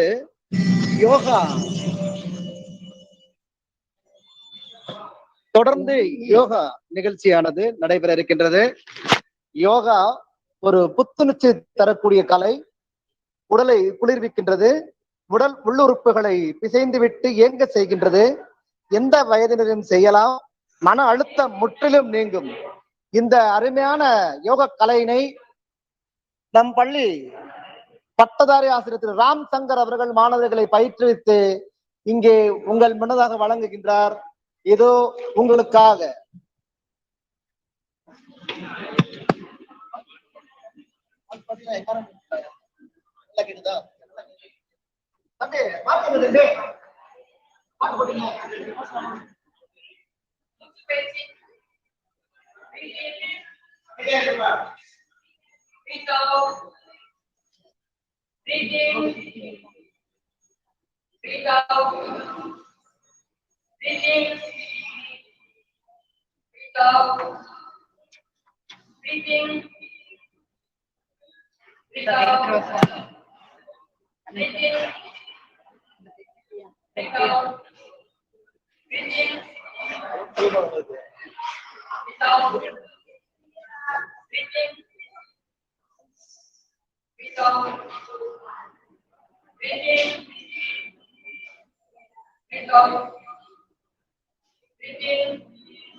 ओम मित्राय नमः। ओम मित्राय नमः। ओम रवये नमः। ओम रवये नमः। ओम सूर्याय नमः। ओम सूर्याय नमः। ओम भानवे नमः। ओम भानवे नमः। ओम खगाय नमः। ओम खगाय नमः। ओम पूष्णे नमः। ओम पूष्णे नमः। ओम हिरण्यगर्भाय नमः। ओम हिरण्यगर्भाय नमः। ओम मरीचये नमः। ओम मरीचये नमः। ओम आदित्याय नमः। ओम आदित्याय नमः। ओम सवित्रे नमः। ओम सवित्रे नमः। ओम अर्काय नमः। ओम अर्काय नमः। ओम भास्कराय नमः। ओम भास्कराय नमः। ओम मित्राय नमः। ओम मित्राय नमः। ओम रवये नमः। ओम रवये नमः। ओम सूर्याय नमः। ओम सूर्याय नमः। ओम भानवे नमः। ओम भानवे नमः। ओम खगाय नमः। ओम खगाय नमः। ओम पूष्णे नमः। ओम पूष्णे नमः। ओम हिरण्यगर्भाय नमः। ओम हिरण्यगर्भाय नमः। ओम मरीचये नमः। ओम मरीचये नमः। ओम आदित्याय नमः। ओम आदित्याय नमः। ओम सवित्रे नमः ओम सवित्रे नमः ओम अर्काय नमः ओम अर्काय नमः ओम भास्कराय नमः ओम भास्कराय नमः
சூப்பர் சூப்பர் சூப்பர். மிக அற்புதமாக யோக கலையை செய்த மாணவர்களுக்கு நன்றி. தொடர்ந்து ஒரு பட்டிமன்றம் அந்த பட்டிமன்றமானது எப்படின்னா இப்போதைக்கு உள்ள தலைப்பு எங்க மாணவர்கள் எப்படி பண்ணிருக்காங்கன்னா, இப்போ என்ன தலைப்பு இருக்கு, இப்ப என்ன காலம், கொரோனா காலமா இருக்கு. கொரோனா காலம் உறவுகளை ஒதுங்க வைத்துள்ளதா சேர்த்து வைத்துள்ளதா, இந்த தலைப்பிலே பேச இருக்கின்றார்கள் மாணவிகள். இதனை மிக நல்ல முறையிலே மாணவிகளுக்கு பயிற்றுவித்த ஆசிரியர் பெருமக்கள், தமிழ் ஆசிரியை திருமதி எஸ் சூரியகலா, பட்டதாரி ஆசிரியை திருமதி கே எஸ் சாந்திமாய், மற்றும் ஒரு பட்டதாரி ஆசிரியை திருமதி ஏ எஸ் லலிதா அவர்கள் மாணவ மாணவிகளுக்கு பட்டிமன்றத்தினை மிக அற்புதமாக பயிற்சி செய்திருக்கிறார்கள். இதோ உங்கள் பார்வைக்கு நடுவராக வீட்டிருக்கக்கூடியவர் செல்வி பி ஆர் பாசினி, ஒதுங்க வைத்துள்ளதா என்ற அணியை சார்ந்தவர் ஜே பி கீர்த்திகா, ஏ சுவேதா மற்றும் பி டி ஜனார்தனன். உறவுகளை சேர்த்து வைத்துள்ளது கே பவித்ரா, ஆர் சிவரஞ்சனி மற்றும் ஜே ஹரிஹர சுதன். இந்த மாணவ மாணவிகள் இந்த பட்டிமன்றத்தினை மிக சிறப்பாக உங்கள் பார்வைக்கு இதோ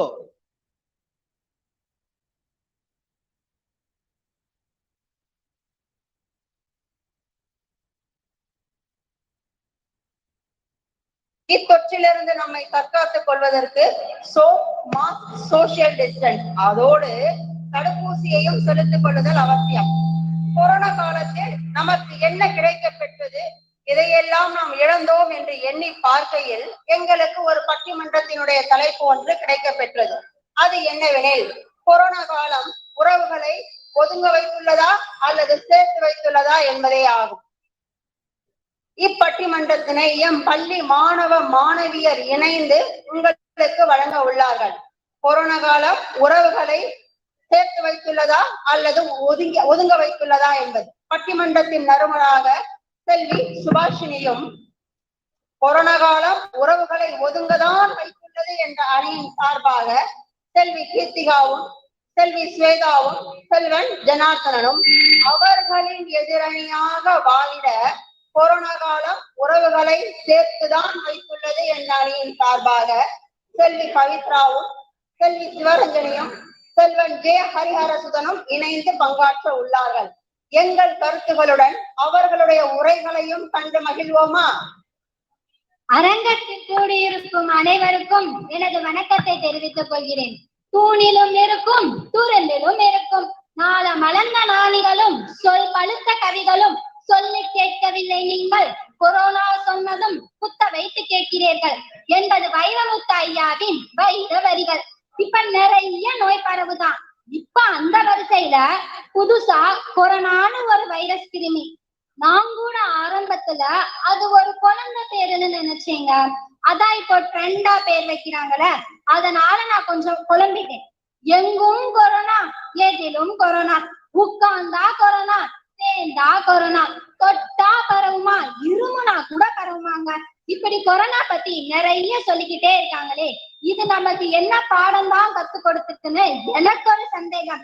என்னோட சந்தேகத்தை தீர்க்கத்தான் இங்க 6 பேரு சேர்ந்து 2 குழுவா பிரிந்து பேச வந்திருக்காங்க. கொரோனா நம்மள ஒதுக்கி வச்சிருக்கா இல்ல சேர்த்து வச்சிருக்கான்னு பேசுறதுக்கு வராங்க. அதுல ஆளா என்னோட சந்தேகத்தை தீர்க்க நான் தான் முதல்ல வந்து பேசுவேன்னு கொரோனா நம்மள ஒதுக்கி வச்சிருக்க அணியில இருந்து செல்வி கீர்த்திகா அவர்களை பேச அழைக்கிறேன். அனைவருக்கும் வணக்கம்.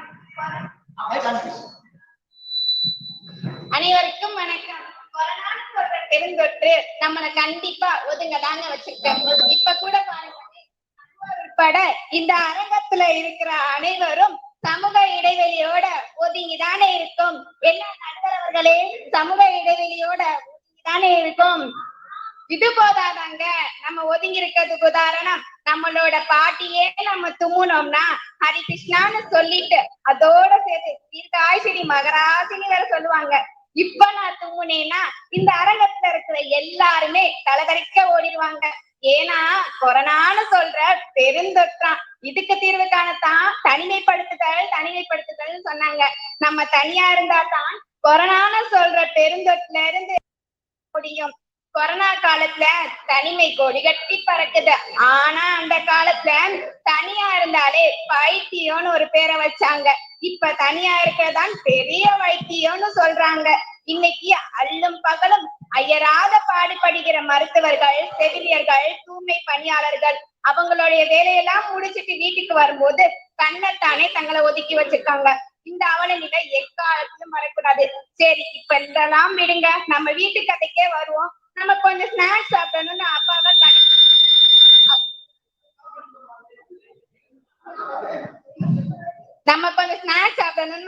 கடைக்கு போக சொல்லுவான். அப்பா என்ன சொல்லுவாங்க, மக்கள் கூட்டமா இருக்குன்னு சொல்லி பயந்து போக மாட்டாங்க. வீட்டுல செஞ்சு சாப்பிடுவோம்னு ஒரு சமாதானம் வேற பண்றாங்க.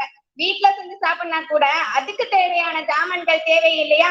அதுக்குத்தான் நம்ம அரசாங்கம் ஒரு கால நேரத்தை ஒதுக்குனாங்க. அந்த நேரத்துல அப்பாவை போ சொன்னா மக்கள் கூட்டம் அளப்பா இதுல வேற சொல்றாங்க. நம்ம தனியா இருந்தா தான் கொரோனான்னு சொல்ற பெருந்தொற்றுல இருந்து வெளியே வர முடியும். அதனால நம்ம ஒதுங்கி இருக்கதான் நல்லதுன்னு சொல்லி என் கருத்தை தெரிவித்து விடைபெறுகிறேன். நன்றி, வணக்கம். ஆமாப்பா, அந்த காலத்துல தும்முனாலே தீர்காயுஷ்னாங்க. ஆனா இப்போ கீர்த்தினவர்களே தும்மிராதீங்க, அப்புறம் தீர்ந்ததாயுஷ்னு சொல்லிடுவாங்க. சரி, இப்ப அடுத்ததா கொரோனா நம்மளை சேர்த்து வச்சிருக்க அணியில இருந்து சரி பவித்ரா அவர்களை பேச அழைக்கிறேன். அவையோருக்கு வணக்கம். கொரோனா உறவுகளை பிரிச்சு வச்சிருக்கதா நல்லதுன்னு நம்மளுடைய எதிர்த்தரப்பு சொன்னாங்க. இதுவரை நம்ம ஒரே அபார்ட்மெண்ட்ல இருந்திருப்போம். ஆனா பக்கத்து வீட்டுல யார் இருக்கா, எதிர் வீட்டுல யார் இருக்கானே தெரியாம இருந்திருப்போம். ஆனா இந்த கொரோனா காலம் இது எல்லாத்தையுமே நமக்கு வெளிச்சம் போட்டு காட்டி இருக்குங்க. இதுவரை நம் உறவுகள் எல்லாம் ஒதுங்கி இருக்கிறது என்று நினைக்கிறோம். ஆனால் நம் உறவுகள் ஒதுங்கவில்லை, பதுங்கி இருக்கிறது என்பதை கொரோனா நமக்கு உணர்த்தி இருக்குங்க. பிரேசில்ல ஒரு வயதான மூதாட்டிக்கு கொரோனா தொற்று ஏற்பட்டு வென்டிலேட்டர் கொடுக்கப்பட்டிருக்கு. மத்த யாருக்குமே அந்த ஹாஸ்பிட்டல்ல வென்டிலேட்டர் இல்ல. அவ்வளவு தட்டுப்பாடு வென்டிலேட்டர் இருக்கு. அந்த பாட்டிக்கு பக்கத்துல ஒரு 24 வயது இளைஞனுக்கு வென்டிலேட்டர் இல்லாம மூச்சு திணறுது. அத அந்த பாட்டி பார்த்துட்டு டாக்டரை கூப்பிட்டு எனக்கு வென்டிலேட்டர் வேணாம்னு சொல்றாங்க. அதுக்கு டாக்டர் சொல்றாரு, இதை எடுத்துட்டா நீங்க இறந்து போயிடுவீங்கம்மா அப்படின்னு சொல்றாங்க. அதுக்கு அந்த பாட்டி சொல்றாங்க, நான் எல்லாத்தையுமே ஆண்டு அனுபவிச்சுட்டேன், என் பேரப்புள்ள வயசுதான் அந்த தம்பிக்கும்னு சொல்லிட்டு அந்த தாய் அந்த வென்டிலேட்டரை கொடுத்துட்டு பரிதாபமாக இறந்து போனார்கள். அதற்குத்தான் நம்மளுடைய ஐயன் திருவள்ளுவர் ஒரு அழகான பாடம் கத்து கொடுத்திருக்காரே, அன்பில்லார் எல்லாம் தமக்குரியர், அன்புடையார் எங்கும் உரியர் பிறருக்கு.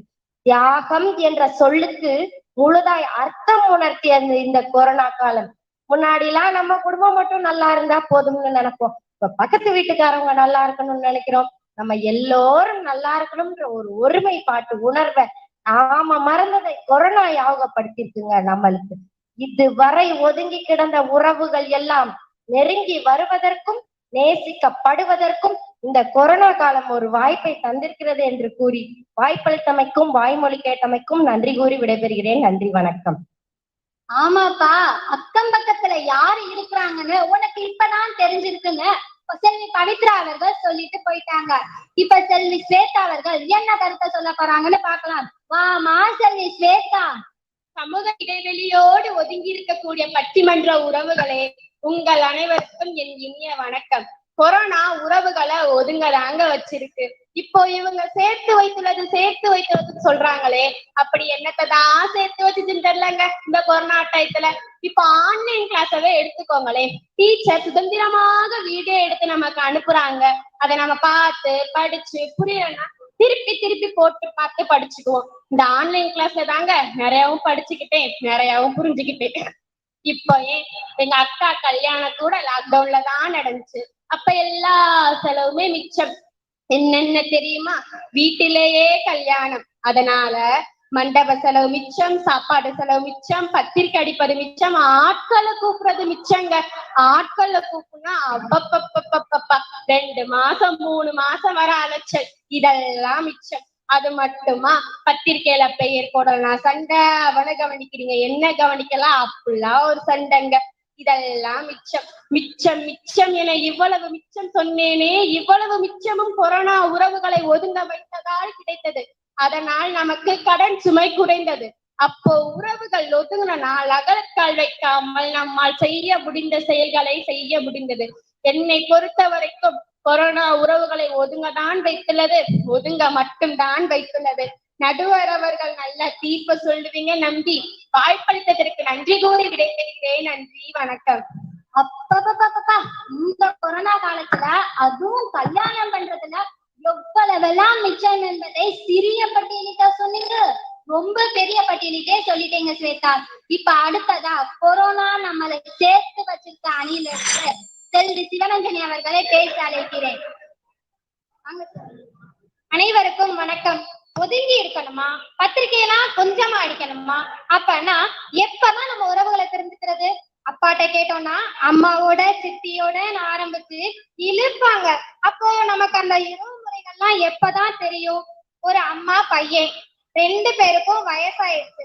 அப்ப அம்மாவுக்கு பிள்ளைய பார்க்கணும், பிள்ளைக்கு அம்மாவை பார்க்கணுன்ற ஆசை. வயசாயிடுச்சு இல்லையா? 2 பேரும் கிளம்புறாங்க.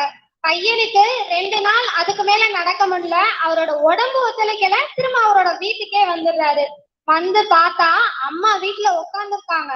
உடம்பெல்லாம் புல்லரிச்சு என்னமா எப்பமா வந்த அப்படின்னு கேட்டா, உன்னை பார்க்கணும்னு தோணுச்சா தம்பி, அதான் 1 வாரத்துக்கு முன்னாடியே கிளம்பிட்டேன் அப்படின்னு அந்த அம்மா சொல்றாங்க. ஒரு தாய் பிள்ளைக்கான உறவை எப்படியெல்லாம் அழகா சேர்த்து வச்சிருக்கு. பணத்துக்காக தன்னுடைய சொந்த பந்தம் எல்லாத்தையும் விட்டுட்டு வெளியூர்ல போய் வாழ்ந்துகிட்டு இருக்காங்க. இப்ப அவங்க எல்லாத்தையும் கொரோனா என்ன பண்ணிருச்சு? திரும்ப அவங்க வீட்டுக்கே அனுப்பிடுச்சுங்க. இந்த மாதிரி சேர்ந்து வாழ்றதுதான் நமக்கு அழகு. அந்த காலத்துல நம்ம எல்லாரும் சேர்ந்து இருந்தோம். அப்ப தாயோ, பல்லாங்குழி, பரமபதம், நொண்டி இதெல்லாம் நம்ம பிள்ளைங்க மறந்திருந்த விளையாட்டுகள். இவங்க ஒதுங்கி இருக்கணும்னு சொல்றாங்களே, இந்த காலத்துலதான் நம்முடைய பாரம்பரிய விளையாட்டுகள்லாம் புத்துணர்ச்சி அடைஞ்சுச்சா இல்லையா? நடுவரே, நீங்களே கொஞ்சம் யோசிங்க. நடுவர் அவர்களே, ஆன்லைன் கிளாஸ்ல பாடம் புரிஞ்சுன்னு சொன்னாங்க. சந்தேகத்தை கேட்க ஆசிரியர்கள் பக்கத்திலேயே இருந்தாங்க. ஆசிரியர்கள் எல்லாம் சுதந்திரமா பாடம் நடத்துனாங்களாம். இந்த ஆசிரியர்கள் எல்லாம் 4 செவத்துக்குள்ள தன்னந்தனியா ஒரு போனை வச்சுக்கிட்டு எவ்வளவு கஷ்டப்பட்டிருப்பாங்க. இந்த கஷ்டமெல்லாம் நடுவருக்கு தெரியாமலா? ஒரு கை ஓசை என்றுமே பலனை தராது, பல கை ஓசையின் ஒலிக்கு அளவே இல்லை. நம்ம இதுல இருந்தே தெரிஞ்சுக்கலாம் சேர்ந்திருக்கிறது தான் நல்லதுன்னு. நடுவர் நல்லதொரு தீர்ப்பை சொல்லுவீங்க என்று நம்பி நன்றி கூறி விடைபெறுகிறேன். நன்றி, வணக்கம்.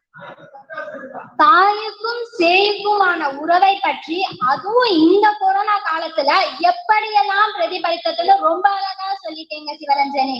நானும் ஒத்துக்கிறேன், ஒரு கை ஓசை என்றும் பலன் தராதுன்னு. சரி, இப்ப அடுத்ததா செல்வன் ஜனார்தனன் அவர்கள் என்ன கருத்தை சொல்ல போறாங்கன்னு பார்க்கலாம். வாங்க ஜனார்தனன். அனைவருக்கும் எதிர்த்தரப்புல சொல்றாங்க உறவுகளை சேர்த்து வச்சிருக்குன்னு, ஆனா ஒதுக்கி தாங்க வச்சிருக்கு. இப்ப எதிரே நண்பர் சொல்றாரு, பிரேசில்ல ஒரு பாட்டி ஒரு பையனுக்கு தன்னுடைய வெண்டிலேட்டர் கொடுத்து தியாகம் பண்ணாங்கன்னு சொன்னாங்களே, உண்மையாக இவங்க தியாகம் பண்ணாங்களா? இல்ல.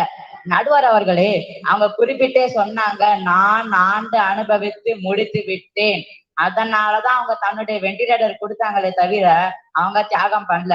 இதே நீ அந்த கொடுத்திருக்கியாமா? ஏய் போடா, எனக்கு இங்க வெண்டிலேட்டர் இல்ல, உனக்கு என்னடா கொடுக்கணும்னு கேட்டிருப்பாங்க. என்னம்மா கேட்டிருப்பீங்கல்ல.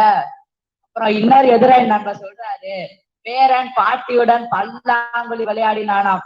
என்னென்ன சொல்றாங்க பாருங்க, கம்பி கட்டுற கதையெல்லாம் சொல்றாங்க. அவன் எவ்வளவு நொந்து போயிட்டு அவன் பாட்டி கூட விளையாடுவான். 1.5 வருஷம் 4 சவத்துக்குள்ள டிவி போனையே பார்த்து அட போடா என்னடா வாழ்க்கை நொந்து போயிட்டாங்க. அதனாலதான் சரி பாட்டி ஏதோ விளையாடுதே நம்மளும் போய் விளையாடுவோம் நான் விளையாடுனானே தவிர அவன் சந்தோஷமா இல்லைங்க. நடுவர் அவர்களே, மத்திய அரசு சொல்றாங்க, மாநில அரசு சொல்றாங்க தனியா இருங்கன்னு, ஆனா குடும்பங்கள் சேர்ந்து இருந்து கொரோனாவை வாமா மகராசின்னு கூப்பிட்டு வச்சுக்கிறாங்க. இதையெல்லாம் நம்ம யோசிச்சு பார்க்கணும். கொரோனா பணியில இருக்கிற மருத்துவர்களாகட்டும், செவிலியர்களாகட்டும், தூய்மை பணியாளர்கள், காவலர்கள் எல்லாருமே முன்னாடியெல்லாம் தங்களுடைய வேலையை முடிச்சுட்டு தங்கள் கணவர்களோடையோ மனைவிகளோடையோ குழந்தைகளோடய டைம் ஸ்பெண்ட் பண்ணுவாங்க. ஆனா இப்ப இந்த கொரோனா பீரியட்ல தங்களை ஒதுக்கி வச்சிருக்காங்க. ஏன்னா ஒதுங்கி இருந்தால்தான் என் குடும்பத்தையும் நாட்டையும் பாதுகாக்க முடியும்னு ஒதுங்கி இருக்காங்க. ஆனா நாம என்ன பண்றோம்? சேர்ந்திருந்து கொரோனாவை அதிகப்படுத்துறோம். இப்ப நடுவரே சொன்னாரு, சேர்ந்தால் கொரோனான்னு அவங்களே சொல்லிட்டாங்க. இவங்க அப்ப சேர்த்து வச்சிருக்கேன்னு பேசுறாங்க. என்னமா இதுல நியாயம் இருக்கு? அப்புறம் இதெல்லாம் நம்ம யோசிச்சு பார்க்கணும். ஒதுங்கி இருந்தாதான் வீட்டையும் நாட்டையும் பாதுகாக்க முடியும்னு ஒதுங்கி இருக்கிற காவலர்கள் ஆகட்டும், செவிலியர்கள் அவங்களே ஒதுங்கி இருக்காங்க. அப்ப நாம ஏமா சேர்ந்து இருக்கணும்? இதுல இருந்து நம்ம தெரிஞ்சுக்கிறது என்னன்னா, ஒதுங்கி இருந்தால்தான் வீட்டிற்கும் நல்லது, நாட்டிற்கும் நல்லது என்று கூறி ஒரு நல்ல தீர்ப்பை தருமாறு நடுவர் அவர்களை கேட்டுக்கொண்டு விடை பெறுகிறேன். நன்றி, வணக்கம். இந்த கொரோனா காலத்துல பாட்டியோட சேர்ந்து பரமபதம், தாயம், பல்லாங்குழி எல்லாமே போர் அடிக்கிறதுக்கு தான் விளையாண்டுருக்காங்களா? உறவுகளை வளர்க்கலையாங்க. சரி, இப்ப அடுத்ததா பார்க்கலாம். இப்பட்டிமன்றத்தில் இறுதி பேச்சாளராக மின்னல் போன்ற தன் கருத்துக்களை பதிவு செய்ய வருமாறு செல்வன் ஹரிஹரசுதனை அழைக்கிறேன். அனைவருக்கும் வணக்கம். கூடி வாழ்ந்தால் கோடி நன்மைங்கிற பழமொழிக்கு ஏற்ப கொரோனா காலம் உறவுகளை நெருங்கத்தாங்க வச்சிருக்கு. நடுவர் அவர்களே, பையங்கள் எல்லாம் பாட்டியோட பல்லாங்குழி விளையாண்டாங்கன்னு சகோதரி சொன்னாங்க. அவ எவ்வளவு நொந்து போயிருந்தா பாட்டியோட விளையாடுவான்னு சொல்றாரு எதிர நண்பர். நீங்க புரிஞ்சுக்கணும், அவ இப்பதான் விளையாடவே பழகிருக்கான். கொஞ்ச நேரம் விளையாண்டதுலதான் இருக்கு உறவுகளுடைய நெருக்கம். நடுவர் அவர்களே, நம்ம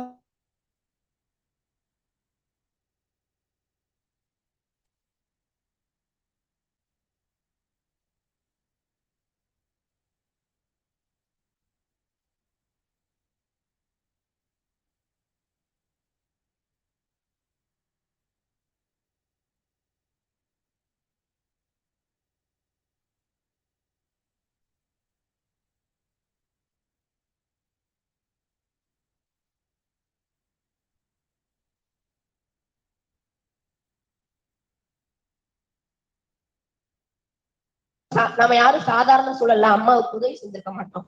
ஆனா இந்த கொரோனா காலத்துலதான் அதிகமா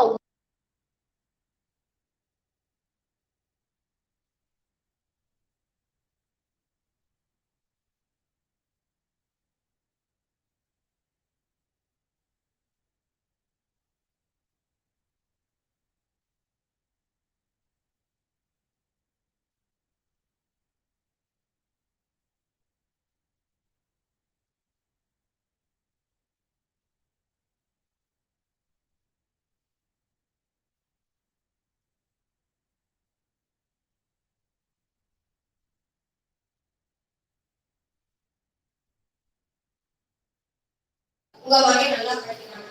இந்த கொரோனா காலத்தையே மாத்திடுச்சுங்க. இந்த கொரோனா ஊரடங்குலதான் ஒப்பனைகள் இல்லாமல், வெளிப்பூச்சிகள் இல்லாமல், வெளிவரதுக்காக இந்த கோவில்கள் எல்லாம் எங்கே போன ஒரு இக்கட்டான சூழல் நாம் வீட்டுக்குள்ளே இருக்கோம். இங்கெல்லாம் கணவன் மனைவி உறவுகள் அதிகமாக வளர்ந்துச்சு. ஸ்கூல்ல படிக்கும்போது பெற்றோர்னு சொல்லுவாங்க, நேரடியா பாடம் நடத்துறது எப்படி இருக்கு?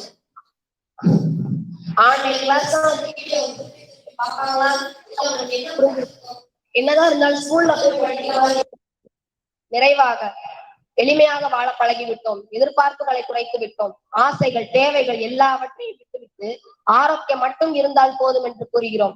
கொரோனா கடந்து போகும். கொரோனாவினால் கற்ற பாடங்களை நாம் மறக்காமல் இருந்தால் போதும். உன்னதமான உறவுகள் என்றென்று நிலத்திற்கும் கூறி வாய்ப்பளித்த அனைவருக்கும் நன்றி பாராட்டி விடைபெறுகிறேன். நன்றி, வணக்கம். கொரோனா நம்மளை சேர்த்துதான் வச்சிருக்கு அப்படின்னு அடிச்சு சொல்லிட்டாரு செல்வன் ஹரிஹரசுதன். இந்த கொரோனா காலத்துல என்னென்ன செஞ்சிருக்காங்கன்னு ரெண்டு அணிகளும் ரொம்ப அழகா சொல்லிட்டாங்க. நோயிலிருந்து தங்களை பாதுகாத்துக் கொள்ள ஒதுங்கி இருப்பதும், ஒதுங்கி இருப்பதே உறவுகளை சேர்த்து வைத்துக் கொள்ளத்தான் என்பதை இரண்டு அணியினரும் உணர்த்தி இருக்கிறார்கள். ஆனா நம்ம பண்பாடு என்னன்னா, பகுத்துண்டு பல்லுயிர் ஓம்புதல். அதை மாத்தாம சேர்ந்து இருப்பதுதான் உறவுகளை வலுப்படுத்தும். இந்த கொரோனா காலம் உறவுகளை சேர்த்துதான் வைத்துள்ளது. இனி வரும் காலங்களில் சேர்ந்து இருந்தால் நன்மை கிடைக்கும் என்று கூறி இந்த பட்டிமன்றத்தை நிறைவு செய்கிறேன். நன்றி, வணக்கம்.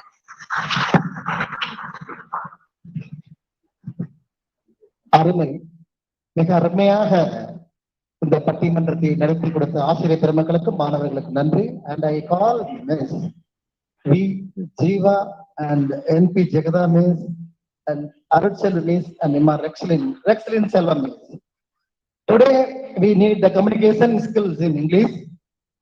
Our school staff, Miss V. Jiva Miss and N. Andoni Arutselvi and N. Rexlin Selvam and NP Jagada Miss present here now itself. Thank you.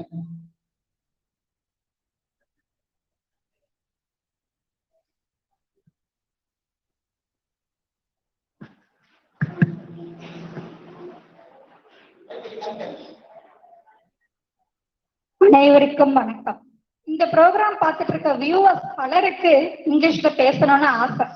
ஆனா ஒரு தயக்கம், எங்க தப்பா பேசிடுவோமோ அப்படின்னு ஒரு பயம். நம்ம தாய்மொழி தமிழ்ல நம்ம சரளமா பேசுற மாதிரி செகண்ட் லாங்குவேஜ் இங்கிலீஷ்ல நம்மளால கான்பிடென்டா பேச முடியறது இல்ல. அப்படி தயக்கம் பயம் இருக்கிறவங்களுக்காக சில டிப்ஸ் இந்த ஷோல காத்துக்கிட்டு இருக்கு, பாருங்க. We start our program with an interview.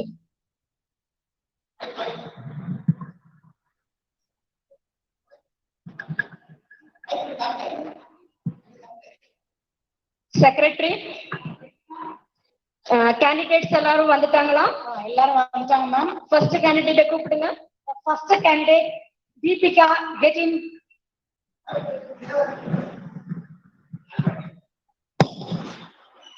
May I come in, ma'am? Yes, come in. Take your seat. சேர்த்து உட்காருங்க. ஆஹா, ஆரம்பமே ரொம்ப அமர்க்களமா இருக்கு. சேர்ல உட்காருங்க. Shall we start the interview, ma'am? Deepika? Okay, ma'am. First question. Where are you coming from? I'm coming here interview only, ma'am. எங்க இருந்து வர்றேன்னு கேட்டா இங்கதான் வந்திருக்கேன்னு சொல்றாப்ல. Very good answer. Next question. What's your qualification? I'm BSc, ma'am. Oh, you are BSc. Very good answer. Nice. Next question. In which discipline, ma, Deepika? என்ன படிச்சிருக்கான்னு கேக்குறாங்க, கரெக்டா சொல்லிடலாம்னு பார்த்தேன். Why, ma'am? I always put in discipline. ஏன் இந்த ma'am திருப்பி கேக்குறாங்க? நாம ரொம்ப நல்ல பொண்ணு தானே, இல்லைன்னா அம்மா அடிச்சு காலை உடைச்சிருக்க மாட்டாங்க. Oh, good. Next question. Where do you put up? அதாவது அவளை எங்க அட்ரஸ் கேக்குறாங்க, எங்க இருந்து அப்படின்னு அட்ரஸ் கேக்குறாங்க. இப்ப வந்து கரெக்டா சொல்லிடலாம்னு பார்ப்போம். I put up churidar, ma'am. Churidar not allowed, ma'am. இப்போ அவ வந்து மாத்தி சொல்லிட்டா. Oh, okay. Next question. What's your father? My father is Mr. Saravanan. இப்போ அவங்க அப்பாவுடைய வேலையை கேக்குறாங்க, அவன் அவங்க அப்பாவுடைய பேரை சொல்லிட்டு இருக்கா. என்ன செய்யறது? Okay. Final question. Is your mother a homemaker? Homemaker? Oh my God, no, ma'am. Don't make home. She only coffee, tiffin, etc. in the kitchen. Oh, very nice answer. Thank you, ma'am. Degree படிச்ச பொண்ணு நம்மோட கேட்டா அவ ஒரு answer பண்ணிட்டு இருக்கா பாருங்களேன். இப்ப இந்த பீரியட்ல படிச்சவங்க இப்படிதான் இருக்காங்க.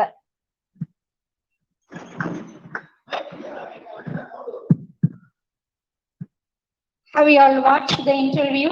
You all might have enjoyed this program, but this is the pathetic condition of today's youngsters. Being a degree holder, the candidate should have done the interview very well. But what happened? She was not able to understand the questions and could not answer them correctly. Nearly a student starts learning English right from primary classes and continues his learning till college. Nearly a period of 15 years. It is a good enough time to learn a language. But in reality, many of the qualified students are not able to speak in English. What is the reason behind this failure? We can list out many reasons, but the major important reason is lack of practice. We fail to practice our learning. I would like to explain this with an example. We all watch cricket match in TV. It is our favorite program, all-time favorite program. We sometimes even miss our examination preparations also. We have great interest towards the game. Almost we all of us know the rules of the game. We like the game, we know the rules, we have interest, but can we play the game? No, it is not possible. If we want to play the game, we need practice. Similarly, we learn English, we acquire knowledge, we have interest to speak in English, but that is not enough to speak the language. We must practice. So start practicing the language so that you can communicate beautifully well. Now, here is an interesting story based on this. Just listen, enjoy, and learn something useful for better communication. Thank you. Good morning to all. I am going to tell you a story using puppet. One sunny day, a cat and its baby were walking on a street. A dog was wandering the street and saw these cat and kitten. As you all know, the dog started chasing them. The dog barked at them continuously, wow, wow, wow, wow, wow, like that. The cat and the kitten got frightened at his fearful bow. So they ran and ran and ran and ran. At some point of the time, the mother cat suddenly stopped and turned back to the dog and looked into dog's eyes. With all its efforts, the mother cat cried, wow, wow, wow, wow, wow. Now the dog wondered, confused, and got frightened at cat's bow. Yes, normally the cat cries, meow, meow, meow. But here, it barks like the dog. That's all. The dog and bird and started running with fear. Now the mother cat turned to its kitten and said, this is the use of second language. Yes, learn the second language English and face the world with great confidence. Thank you. Thank you. The next event, nutrition food. சரி விகித உணவு. இந்த காலத்துல எதை சாப்பிடணும் எதை சாப்பிடக்கூடாது அப்படிங்கிற பெரிய குழப்பத்திலே இருக்காங்க. இந்த குழப்பத்துக்கு தீர்வு சரி விகித உணவு, பேலன்ஸ்டு டயட். அதை பற்றி நம்ம ஸ்கூல் டீச்சர், அதாவது சௌராஷ்டிரா இருபாலர் மேல்நிலை பள்ளியினுடைய பட்டதாரி ஆசிரியர்கள் திருமதி ஜேசி கிரிஜா மற்றும் MP ஜெகதா அவர்கள் இங்கே உங்களுக்காக. நன்றி.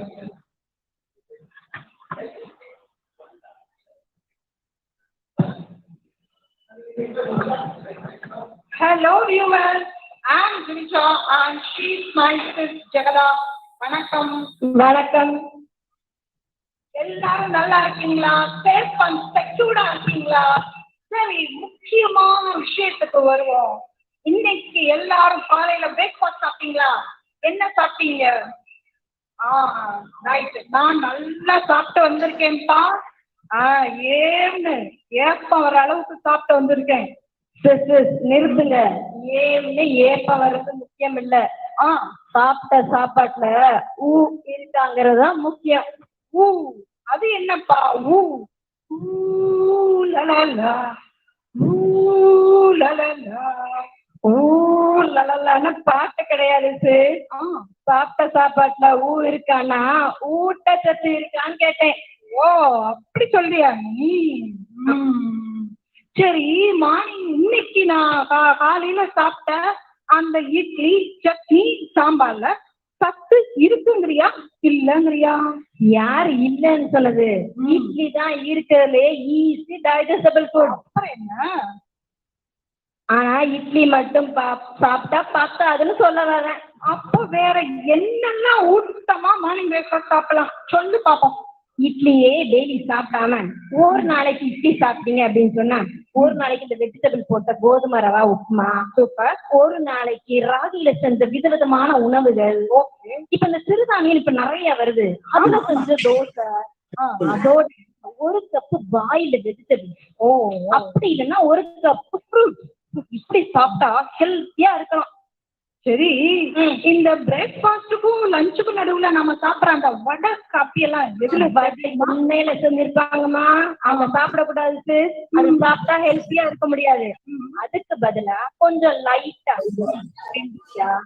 கொய்யாப்பழம், அப்படி இல்லைன்னா ஒரு ஜூஸ், பெரிய டம்ளர் நிறைய மோர், ஒரு இளநீ, இப்படி சாப்பிட்டோம்னா கொஞ்சம் உடம்புக்கு நல்லது. வடை வேண்டாம், வடை வேண்டாம், வடை போச்சு போச்சு. சரி, முடிச்சு போகும். ஓகே, சரி, மதிய சாப்பாடாவது தட்டு நிறைய சோறு போட்டு சாப்பிடலாமா, இல்ல அதுக்கும் ஊட்டச்சத்து ரூல்ஸ் ஏதாவது இருக்காமா? பிளேட்ட திருப்பணும். பிளேட்டை திருப்பினாலாமா சத்து கிடைக்கும்? பிளேட்ட திருப்பணும்னா இந்த வெஜிடபிள்ஸ் வைப்போம் இல்லையா, அந்த சாதம் சாதம் வைக்கிற இடத்துல வெஜிடபிள்ஸ் அப்படி ஓகே ஓகே. அப்படி சாப்பிடும் பொழுது நல்ல சத்தா எல்லா காய்கறிகளும் எப்பயும் சாப்பிடணும். உருளைக்கிழங்கு சாப்பிட்டு கேரட் மட்டும் சாப்பிடக்கூடாது.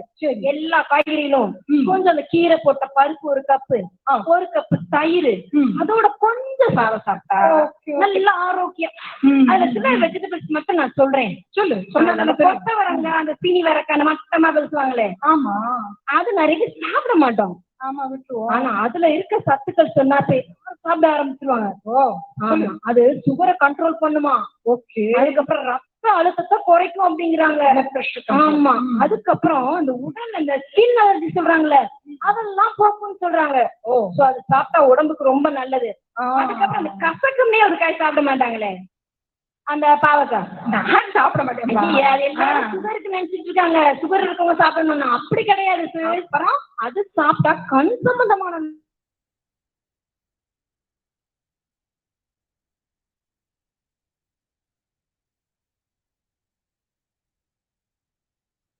ஆனா அதுல இருக்கிற சத்துக்கள் உடலை பளபளப்பாக்குமா.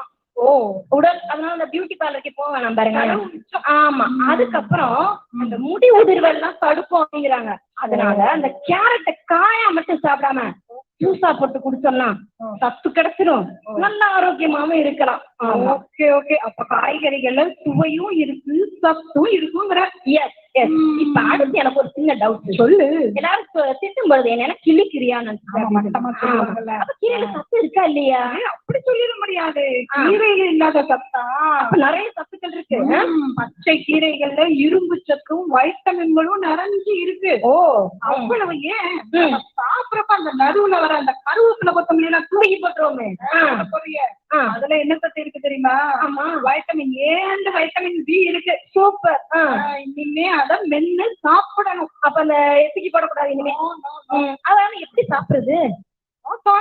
மென்னு சாப்பிடணும். ஓகே, அப்ப சாப்பிடலாம் இனிமே. சரி, இப்போ பிரேக்ஃபாஸ்ட் முடிச்சிட்டோம். ஓகே, லஞ்ச் நீ சொன்ன மாதிரி காய்கறி கீரையோட சாப்பிடலாம். அதுக்கு அப்புறம் ஒரு ஈவினிங் கரகர மொறுன்னு ஏதாவது ஒரு ஸ்நாக்ஸ் ஊட்டமா சொல்லு பாப்போம். கரகர மொறுன்னா கண்டிப்பா எண்ணெயில போட்டதான் இருக்கும். அதுக்கு பதில் அந்த வேக வச்ச பயிர்கள் சாப்பிடலாம். அது உடம்புக்கு ரொம்ப நல்லது. அந்த சரி சரி, அந்த பயிர்கள்ல இருக்கிற புரோட்டீன் தான் நோய் எதிர்ப்பு சக்தியா கொடுக்குதுங்கிற. ஆமா, சரி, நம்ம பேசிக்கிட்டே இருந்தா நேரம் ஆகிக்கிட்டே இருக்கு. சரி, கடைசியா ஒரு உறுதிமொழியோட நம்ம இந்த ப்ரோக்ராம் முடிச்சுட்டு கிளம்புவோம். ஊட்டச்சத்து உணவுகளை உண்போம், ஊறு விளைவிக்கும் நோய்களை விரட்டி அடிப்போம். மீண்டும் சந்திப்போம். நன்றி. இறுதியாக நன்றி உரை. இந்த அரிய வாய்ப்பினை வழங்கிய Tamil Nadu teachers education university Chennai, அதனை சிறமோர்கண்டு நடத்தக்கூடிய ஏகேஆர் கல்வியியல் கல்லூரியினுடைய முதல்வர்கள் மற்றும் அங்கு பணிபுரிய ஆசிரியர் பெருமக்களுக்கும், இந்த நல்லதொரு வாய்ப்பினை வழங்கிய சௌராஷ்டிரா ஹைஸ்கூல் கவுன்சிலுடைய கௌரவ காரியதரிசியும் எங்கள் அன்பு தாளாளருமாகிய ஏஆர் ஜெகநாத் அவர்களுக்கும், ஹைஸ்கூல் கவுன்சில் அவர்களுக்கும், இந்த இனிய நிகழ்ச்சிக்கு அரும்பாடுபட்ட எங்கள் தலைமை ஆசிரியர் திரு ஆர் கண்ணன் அவர்களுக்கும், உடன் பணியாற்றுகின்ற திரு ஆசிரியர் பெருமக்களுக்கும் ஆசிரியர்களுக்கும், இந்த தொன்றா துணையாக இருக்கக்கூடிய திரு அருமை நண்பர் திரு ஏஆர் நாகராஜன் அவர்களுக்கும், எங்களை எல்லாம் செய்ய வேண்டும் என்று எல்லா உறுதியாக இருக்கக்கூடிய அருமை நண்பர் மாணவ கண்மணிகளுக்கும், அதனை பயிற்றுவித்த ஆசிரியர்களுக்கும் அனைவருக்கும் நன்றி பாராட்டி நன்றி. நன்றி. நன்றி ஓஆர் சார். சௌராஷ்டிரா இருபாலர் மேல்நிலைப் பள்ளியின் தாளாளர் AR ஜெகநாத் ஐயா அவர்களுக்கும் எமது கல்லூரியின் சார்பாக நன்றியை தெரிவித்துக் கொள்கிறேன். முதல்வர் RR கண்ணன் ஐயா அவர்கள் அருமையாக வரவேற்பு வழங்கியமைக்கு எம் கல்லூரியின் சார்பாக நன்றியை தெரிவித்துக் கொள்கிறேன். ஒருங்கமைப்பாளர் OR கண்ணன் அவர்களையும் தேசிய கட்டமைப்பு என்ற தலைப்பின் கீழ் சிலம்பம், தாண்டிய நடனம், யோகா, பட்டிமன்றம் வழங்கிய மாணவ மாணவிகளுக்கும் ஆங்கிலத்தில் எவ்வாறு பேசுதல் என்றும் திறனை பற்றியும் சரிவிகித உணவு பற்றியும் மிக அருமையாக எடுத்துரைத்த பள்ளி ஆசிரியர்களுக்கும் எமது கல்லூரியின் சார்பாக நன்றியை தெரிவித்துக் கொள்கிறேன். நன்றி, வணக்கம்.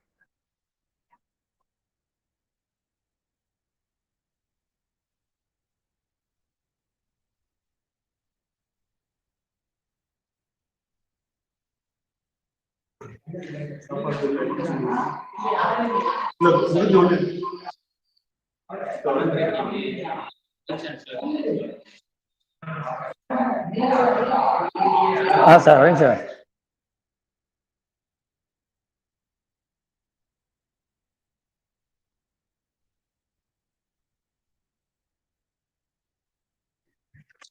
அனைவருக்கும் காலை வணக்கம். தமிழ்நாடு ஆசிரியர் பல்கலைக்கழகம் பள்ளி ஆசிரியருக்கான திறன் மேம்பாட்டு பயிற்சி மையம் மற்றும் ஆசிஸ் உலக சாதனை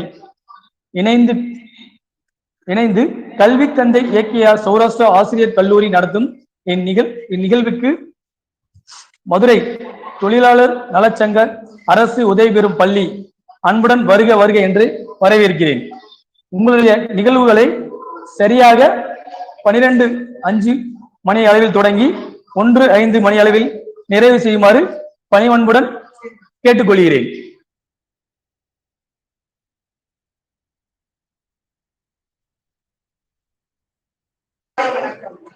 கல் தோன்றி மண் தோன்றா காலத்தே வாழோடு முன் தோன்றிய மூத்த குடி நம் தமிழ் குடி.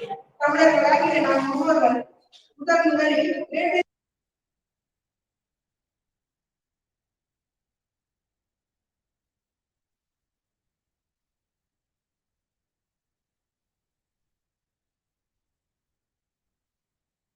சிறு நிகழ்வினை உங்கள் முன் சேர்க்கிறார்கள் ஏற்கிறார்கள். இந்த நிகழ்வானது உலக சாதனைக்காக 13 மணி நேரம் 13 கல்வி நிறுவனங்கள் தொகுதிகள் நிகழ்ச்சியாகும். இந்நிகழ்வினை தொகுத்து வழங்கும் தமிழ்நாடு கல்வியியல் ஆராய்ச்சி கழக துணைவேந்தர் திரு என் பஞ்சநாதன் அவர்களை வருக வருக என்று வரவேற்கின்றேன். கல்வி தந்தை AKR கல்வி நிறுவன செயலர் அவர்களையும் வருக வருக என்று வரவேற்கின்றேன். பேராசிரியர் திரு வி பாலகிருஷ்ணன் அவர்களையும் பேராசிரியர் திரு எம் கோவிந்தன் அவர்களையும் முனைவர் திருமதி சிவசக்தி ராஜம்மாள் அவர்களையும் வருக வருக என்று வரவேற்கிறேன். திரு AR ஜெகநாத் அவர்களையும் திருமதி பிரசுதா திரு மதன் அவர்களையும் வருக வருக என்று வரவேற்கின்றேன். இந்த நிகழ்வை இணையவழி வாயிலாக மதுரை மாவட்ட மதிப்பிற்குரிய முதன்மை கல்வி அலுவலர், மதுரை மாவட்ட கல்வி அலுவலர் அவர்களையும் மதுரை மாவட்ட பள்ளி துணை ஆசிரியர்களையும் வருக வருக குடத்திலிட்ட விளக்கால் இருந்த எங்களை எல்லாம் கூண்டிலிட்ட விளக்கால் மாற்றிய ஒரு பள்ளி செயலர் அவர்களையும் வருக வருக என்று வரவேற்கிறேன். பள்ளி தலைமை ஆசிரியர்களையும்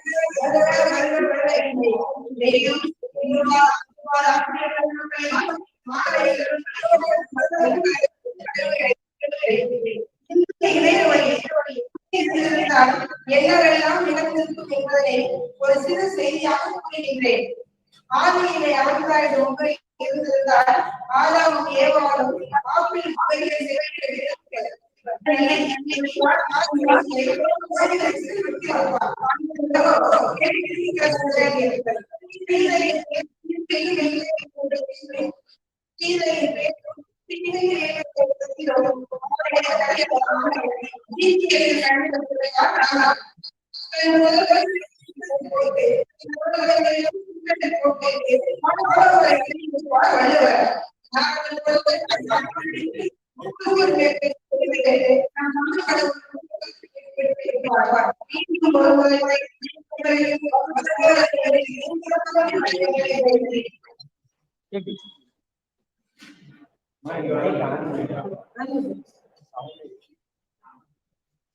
12ஆம் வகுப்பு படிக்கும் மாணவன் செல்வன் சி ராமதுரை. தங்கள் முன்பே இப்பொழுது விவசாயம் நேற்றே இன்று நாளை இந்த தலைப்பின் முறை நிகழ்த்தப்பட்டார்.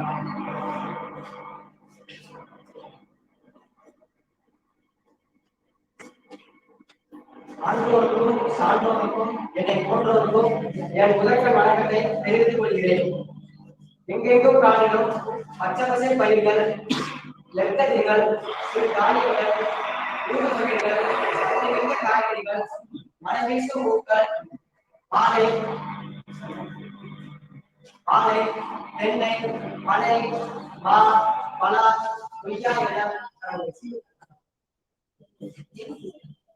கொய்யா என செழுத்தூர் எண்ணற்ற பலமரங்களும் கிராமங்கள் தோறும் அரச மரம், ஆலமரம், வேம்பு, புண்கள், வாகை, முருங்கை என செழுத்தோங்கிய மரங்களும் கால்நடைகள் இல்லாத விவசாயி வீட்டை கூட பார்க்க முடியாது. நேற்றைய நாளில்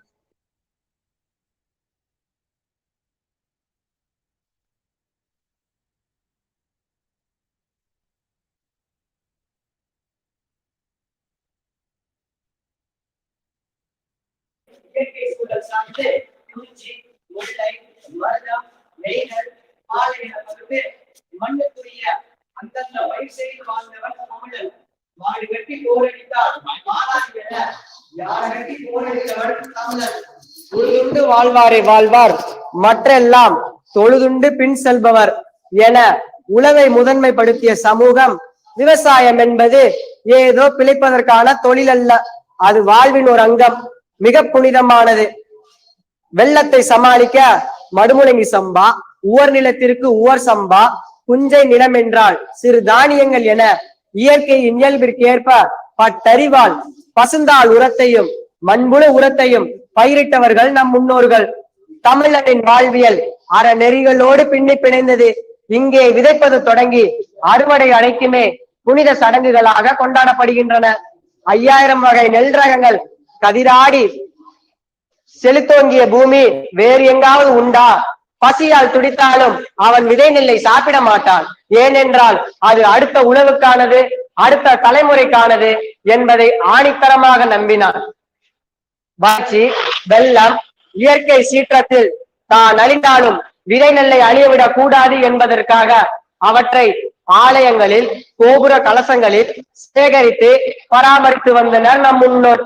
காவிரி தென்பெண்ணை பாலாறு, தமிழ் கண்டதோர் வைகை பொருணை நதி என மேவி ஆறு பலவோடி திருமேனி செழித்த தமிழ்நாடு என்று பரவசத்துடன் பாரதி பாடி வியந்ததெல்லாம் கனவா பழங்கதையா? சுழன்றும் ஏற்பின்னது உலகம் என்ற பொய்யாமொழி புலவனின் வார்த்தை பொய்யாகுமா? இல்லை, இது தற்காலிக பின்னடைவு. ஆனால் இது படிப்படியாக குறைந்து சுமார் 50 லட்சம் ஏக்கரில் மட்டுமே விவசாயம் நடக்கின்றன. இதற்கெல்லாம் காரணம் என்ன? காவிரியை கர்நாடகம் சிறைபிடித்து வைத்திருக்கிறது, பாலாறை ஆந்திரா பதுக்க முயற்சிக்கிறது, முல்லை பெரியாரை கேரளா முழுங்கிய வண்ணம் உள்ளது என்ற நீர் மேலாண்மை இங்கு நிர்மூலமாக்கப்பட்டது ஒரு பிரதான காரணமாகும். ஆண்டுக்கு சராசரியாக தமிழ் மண்ணில் 950 மில்லிமீட்டர் மழை பெய்கிறது. நம் முன்னோர்கள் 49,000 ஏரி குளங்களை உருவாக்கி தந்துள்ளனர். அதையெல்லாம் நாம் தொலைத்து விட்டோம். நம் பக்கத்து மாநிலங்கள் நூற்றுக்கணக்கான கதவணைகள், சிற்றணைகள், தடுப்பணைகள் கட்டி நமக்கு சேர வேண்டிய தண்ணீரை சிறைபிடித்து வைத்திருக்கின்றனர். ஆனால் நாமோ நமக்கு கிடைக்கும் மழை நீரில் சரி பாதியை கடலுக்கு தாரை வார்க்கிறோம். விஞ்ஞான வளர்ச்சி கை கொடுத்த காரணத்தினால் நிலத்தின் நீர்வளத்தை 1000 அடிக்கு மேல் போர் போட்டு சூறையாடி வருகிறோம். 1950 அன்றைய பறந்து விரிந்த மதராஸ் மாநிலத்தில் இருந்த போர் பம்பு செட்டுகள் 14,000 தான். ஆனால் இன்றும் சுருங்கி போன தமிழகத்தில் சுமார் 20 லட்சம் போர் பம்புகள் நிலத்தை சல்லடையாக்கி நீரை உறிஞ்சி வருகின்றனர். இயற்கை வேளாண்மை நுனிப்பகுதி மட்டுமே வீட்டில் கிடைத்தது, நடுப்பகுதி தீவனமாக மாட்டுக்கு வைக்கோலானது. 20ஆம் நூற்றாண்டின் தொடக்கத்திலேயே செயற்கை விவசாயம் முளைவிட்ட போது அன்று கடுமையாக எதிர்த்தவர் சர் ஆல்பர்ட் ஹார்வர்ட். இயற்கை வேளாண்மையே மனித குலத்திற்கு உகந்தது என்றார். இதைத்தான் ஜப்பானில் உள்ள மாசானபு புகாகோவும் வலியுறுத்தினார். இயற்கை வேளாண்மை பல குரல்கள் இந்தியாவில் எதிரொலித்தது. மகாராஷ்டிராவில் சுபாஷ் பாசர், சந்திர போர்கர், போன்ற எடுத்த வகைய முயற்சிகளாலும் இந்திய வேளாண் விஞ்ஞானி நம்மாழ்வாரின் பேர் விளைக்கும் சிறுதுளி நம்பிக்கை துளிர்க்க வைக்கின்றது. காணாமல் மறைந்து போன பல்லாயிரக்கணக்கான நெல் ரகங்களில் 600 வகை நெல் ரகங்கள் மட்டுமே மீட்டெடுக்கப்பட்டுள்ளன. தமிழகத்தில் 20,000க்கும் மேற்பட்ட விவசாயிகள் இந்திய வேளாண்மைக்கு திரும்பியுள்ளனர். ஏனென்றால் அது அதிக விளைச்சலும் அதிக லாபமும் அதன் அத்தாட்சியாகும். இன்றைய நாளில் நகர்ப்புறங்களில் படித்து மென்பொறியாளர்களான இளைஞர்களும் பல்வேறு துறை சார்ந்த இளைஞர்களும் கிராமத்தில் ஆங்காங்கே தங்கள் சக்திக்கேற்ப நிலங்களை வாங்கி விவசாயம் பார்ப்பதை கடந்த 10 ஆண்டுகளாக பார்க்க முடிகிறது. இவர்களின் முன்னோடியாகவும் வழிகாட்டியாகவும் தஞ்சை கோஸ்டர் கொடுமுடி டாக்டரும் பஞ்சகவிய சித்தருமான நடராஜன், நெல் ஜெயராமன், திண்டுக்கல் காந்தி கிராமிய பல்கலைக்கழகம், புதுக்கோட்டையின் ரோஸ் தொண்டு நிறுவனம் போன்ற எண்ணற்ற ஆளுமைகளும் நிறுவனங்களும் பாரம்பரிய விவசாயத்தை மீட்டெடுக்கும் போரில் உழைப்புடன் செயலாற்றி வருகின்றனர். நம் பாரம்பரிய விவசாயத்தை மீட்டெடுக்க முடியுமா? நோயற்ற ஆரோக்கியமான வாழ்வுக்கான விளைவுகளை பெருக்க முடியுமா? இது நீண்ட நெடிய போராட்டம். காலம்தான் விடை சொல்லும்.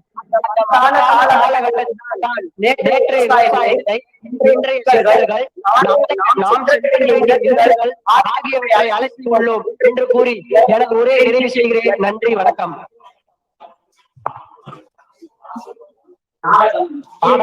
இயற்கை விவசாய நன்மைகள்.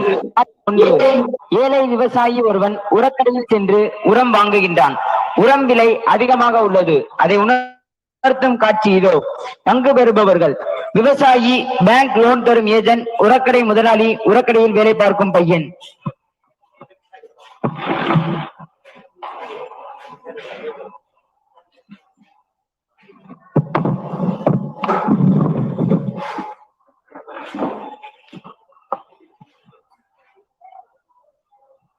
அடே தம்பி முருகா, என்னங்கய்யா? இந்த வெளிநாட்டுல இருந்து வந்த உர மூட்டையை அப்புறம் எடுத்து குடோன்ல வைப்பா. சரிங்கய்யா.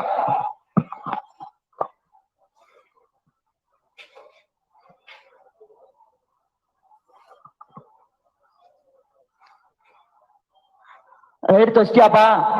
இந்தாங்க யாரோ வராங்க, யாருன்னு போய் பாரு. பாக்குறீங்கய்யா. அப்பா முனியா, எப்படி இருக்க? விவசாயம் எல்லாம் எப்படி போகுது? நல்ல விளைச்சலா?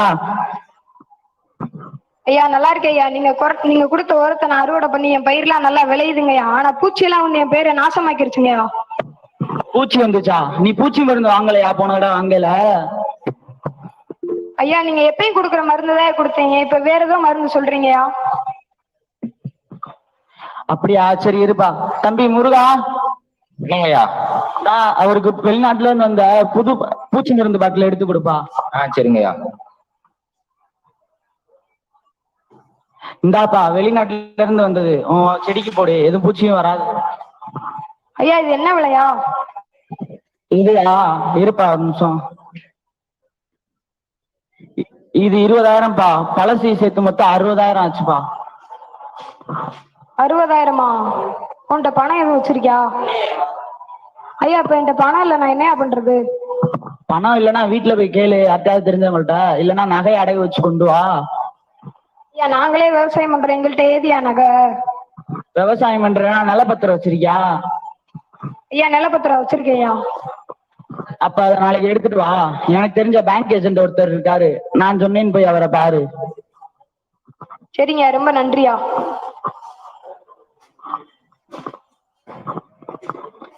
காட்சி 2. விவசாயி மறுநாள் மீண்டும் வந்து கடை அருகில் உள்ள பேங்க் ஏஜென்டை சந்திக்கிறார். அவர் விவசாயியுடன் உரையாடும் காட்சி இதோ. பங்கு பெறுபவர்கள்: விவசாயி, விவசாயியின் நண்பன், பேங்க் லோன் தரும் ஏஜென்ட்.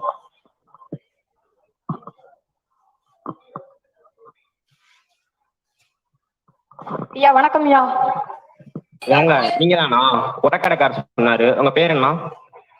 ஐயா என் பேர் மருதாயா, என் பேர் கந்தையா. சரி, நிலப்பத்திரம் கொண்டு வந்திருக்கீங்களா? ஐயா உங்க பத்திரத்துக்கு 70,000 தரலாம். 15% வட்டி கட்ட முடியுமா? கட்ட முடியுங்க. சரி இது போதும். நான் தர பேப்பர்ல கையெழுத்து மட்டும் போட்டுத்தாங்க. ஏன் எங்களுக்கு கையெழுத்துலாம் போட தெரியாதுயா, கை நாட்டு மட்டும் தான் வைக்க தெரியும். கை நாட்டா? சரி வைங்க.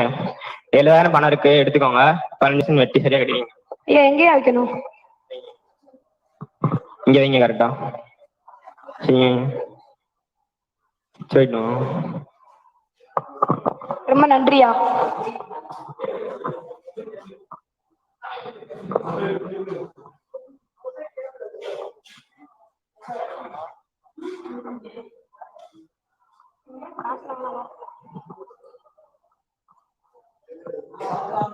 என்ன போய் பாத்தியா அவரை பேங்க் மேனேஜரா? என்ன சொன்னாரு? ஐயா பார்த்தேன், 60,000 கொடுத்தாங்கய்யா. மொத்தம் 70,000 கொடுத்தேன்னு என்கிட்ட சொன்னாரு. ஐயா இல்லையா, மிச்சம் 10,000க்கு நான் அந்த விதை நெல் எல்லாமே வாங்கணும்யா. விதை நெல் தானே நம்ம கடையில இருக்கு, எதுக்கு வெளியே போய்கிட்டு? உனக்கு என்ன விதை நெல் வேணும்? விவசாயம் பண்றதுக்கு தான் விதை நெல் வேணும்யா. சரி இருப்பா. தம்பி முருகா, இந்த அவர் கேட்கிற விதை நெல் முட்டையை எடுத்து கொடுப்பா. இந்தாப்பா, வெளிநாட்டுல இருந்து வந்ததுப்பா, போடு, நல்லா வளரும். ஐயா நீங்க கொடுக்குற விதை நெல்லையும் தான் நாங்க அறுவடை பண்ணி தான் என் குடும்பத்தெல்லாம் நான் காப்பாற்றணும். நீங்க தான் எனக்கு உதவணும். போப்பா போப்பா.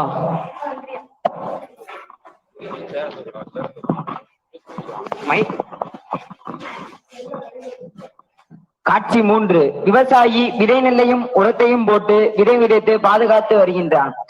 ஒரு சில மாதங்கள் கழித்து பார்க்கின்றான், பயிர்கள் அனைத்தும் கருகி போய் உள்ளது. அதை உணர்த்தும் உரையாடல் இதோ. பங்கு பெறுபவர்கள்: விவசாயி, விவசாயியின் நண்பன். விவசாயி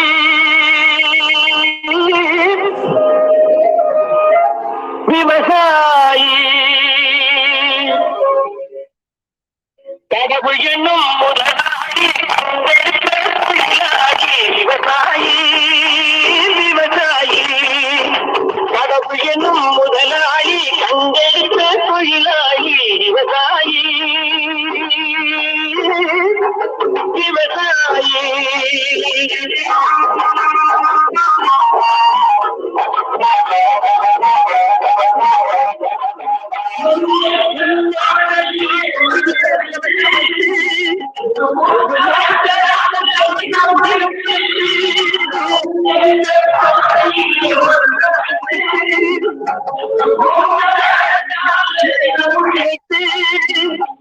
மண்ணிலே முத்தெடுத்து பிறர் வாழ, மண்ணிலே முத்தெடுத்து பிறர் வாழ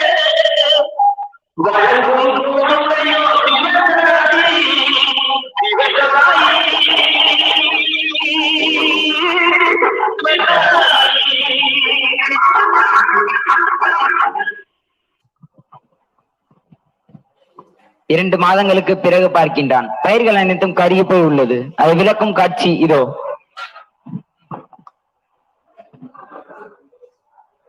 ஐயோ என் பயிர் அப்படி வீணா போச்சு. ஐயோ நான் என்ன பண்ண போறேன்? என் பயிர் உள்ள போச்சு, காசு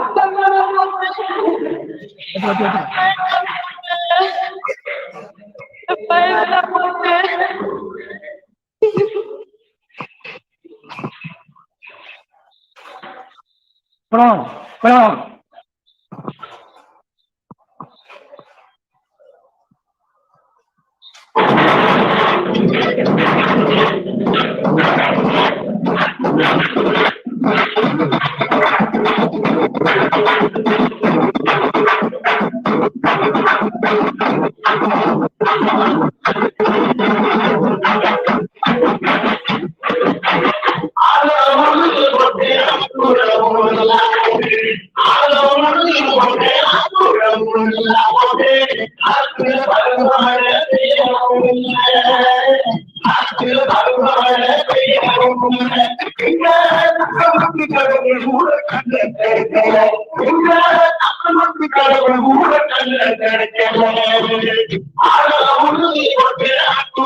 எங்க விதைத்த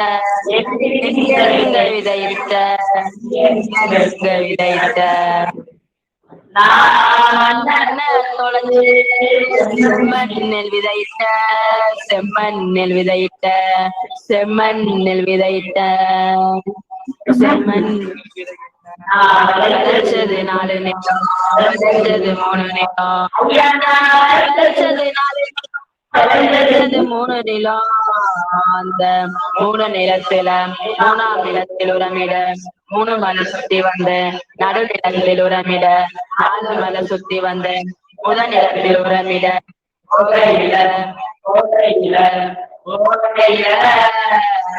என்ன கண்டு வெட்டிக்கார ஐயா கண்டு வெட்டிக்கார காலை கட்டி போட்டா கண்டு வெட்டிக்கார காலை கட்டி போட்டா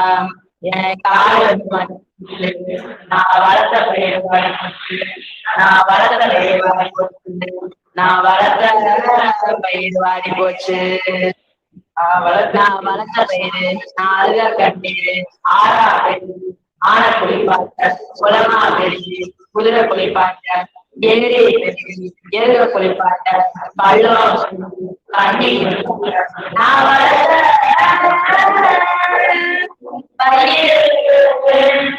வளர்த்த பயிரு எங்களை பாடியில வைக்கப்பட்டு பாலா போகையில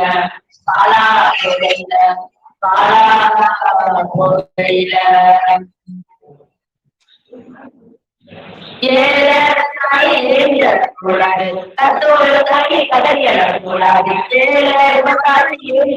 கூடாது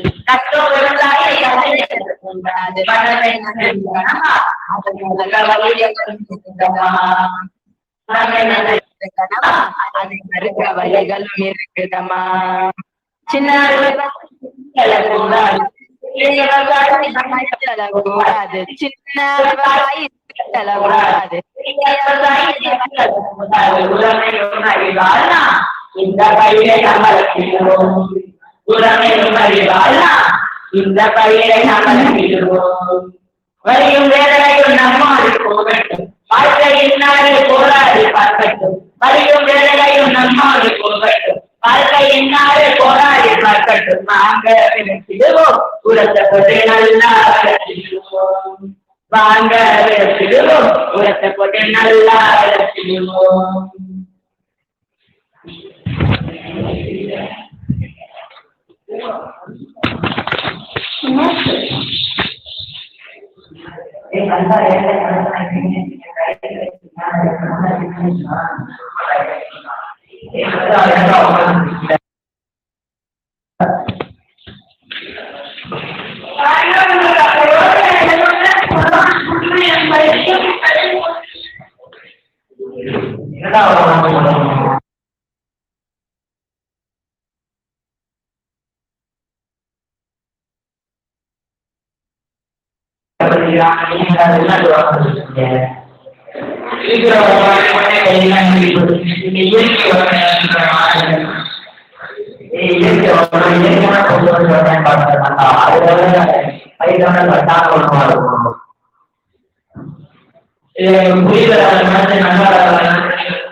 அவர்களுக்கான விவசாயி அழைக்கப்படுகின்றார் விவசாயி நண்பர் மூவருக்கு உரையாடல் காட்சியோ அங்கு செல்லுவது விவசாயி நண்பர்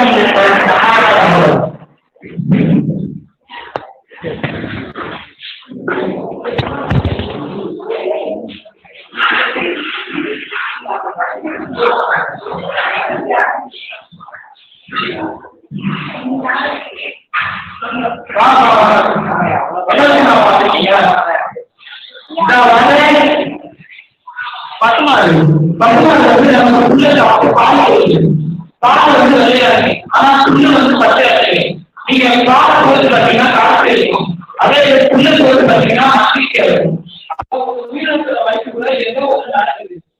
அதாவது ஜப்பானிய அறிஞர் மாசானாவும் வண்ண உலக பூஞ்சிகளை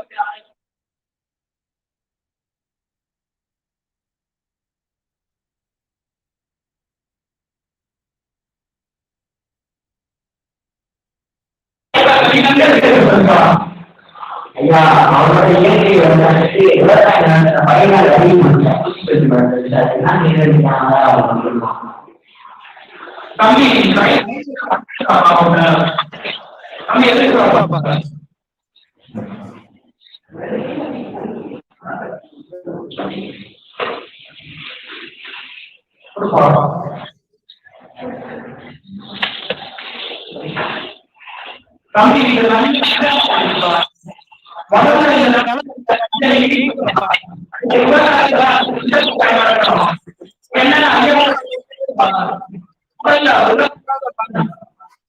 ரசாயன உரவினால உற்பத்தி பூச்சிகளின் பயிர் பாதுகாப்பு அடுத்து நீர்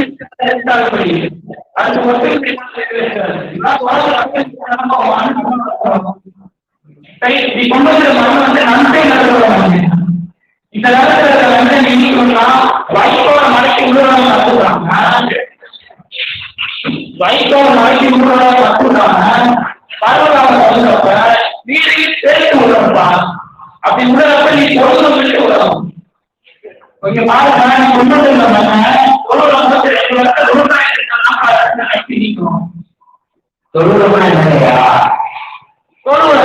அப்படிதான் ஒண்ணுமே கோவிலுக்கு கலந்து அதோட வைகோல அகற்றலாம் சொல்லுறோம் இது வந்து நம்ம நன்மை நிலத்துக்கு பயன்படுத்துறாங்க நன்மை வனப்பயிரான நெல்லு கரும்பு வாழை இதெல்லாம் இயற்கை முறை எப்படி செய்யறது நம்ம வாழை தண்ணி சேர்த்து வருவாங்க அவர்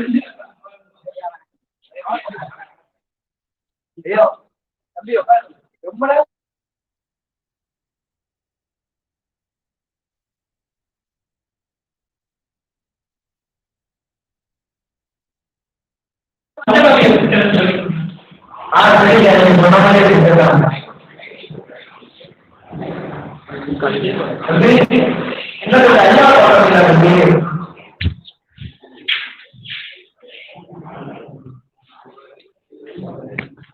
நானும் ரொம்ப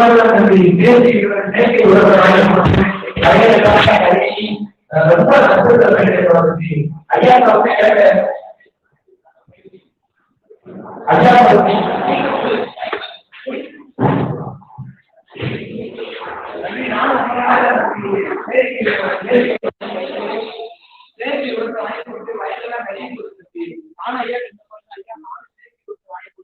பூராமே கறி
காமிப்பா நெய்ய காமிப்பா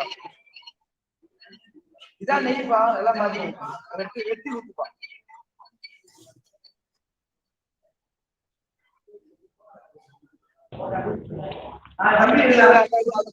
கலக்கி விடுமா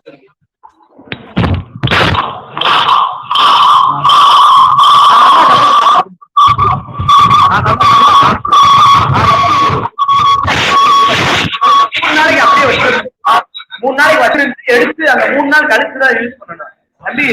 உங்களுக்காண்டி 3 நாளைக்கு முன்னாடி அதை எடுத்து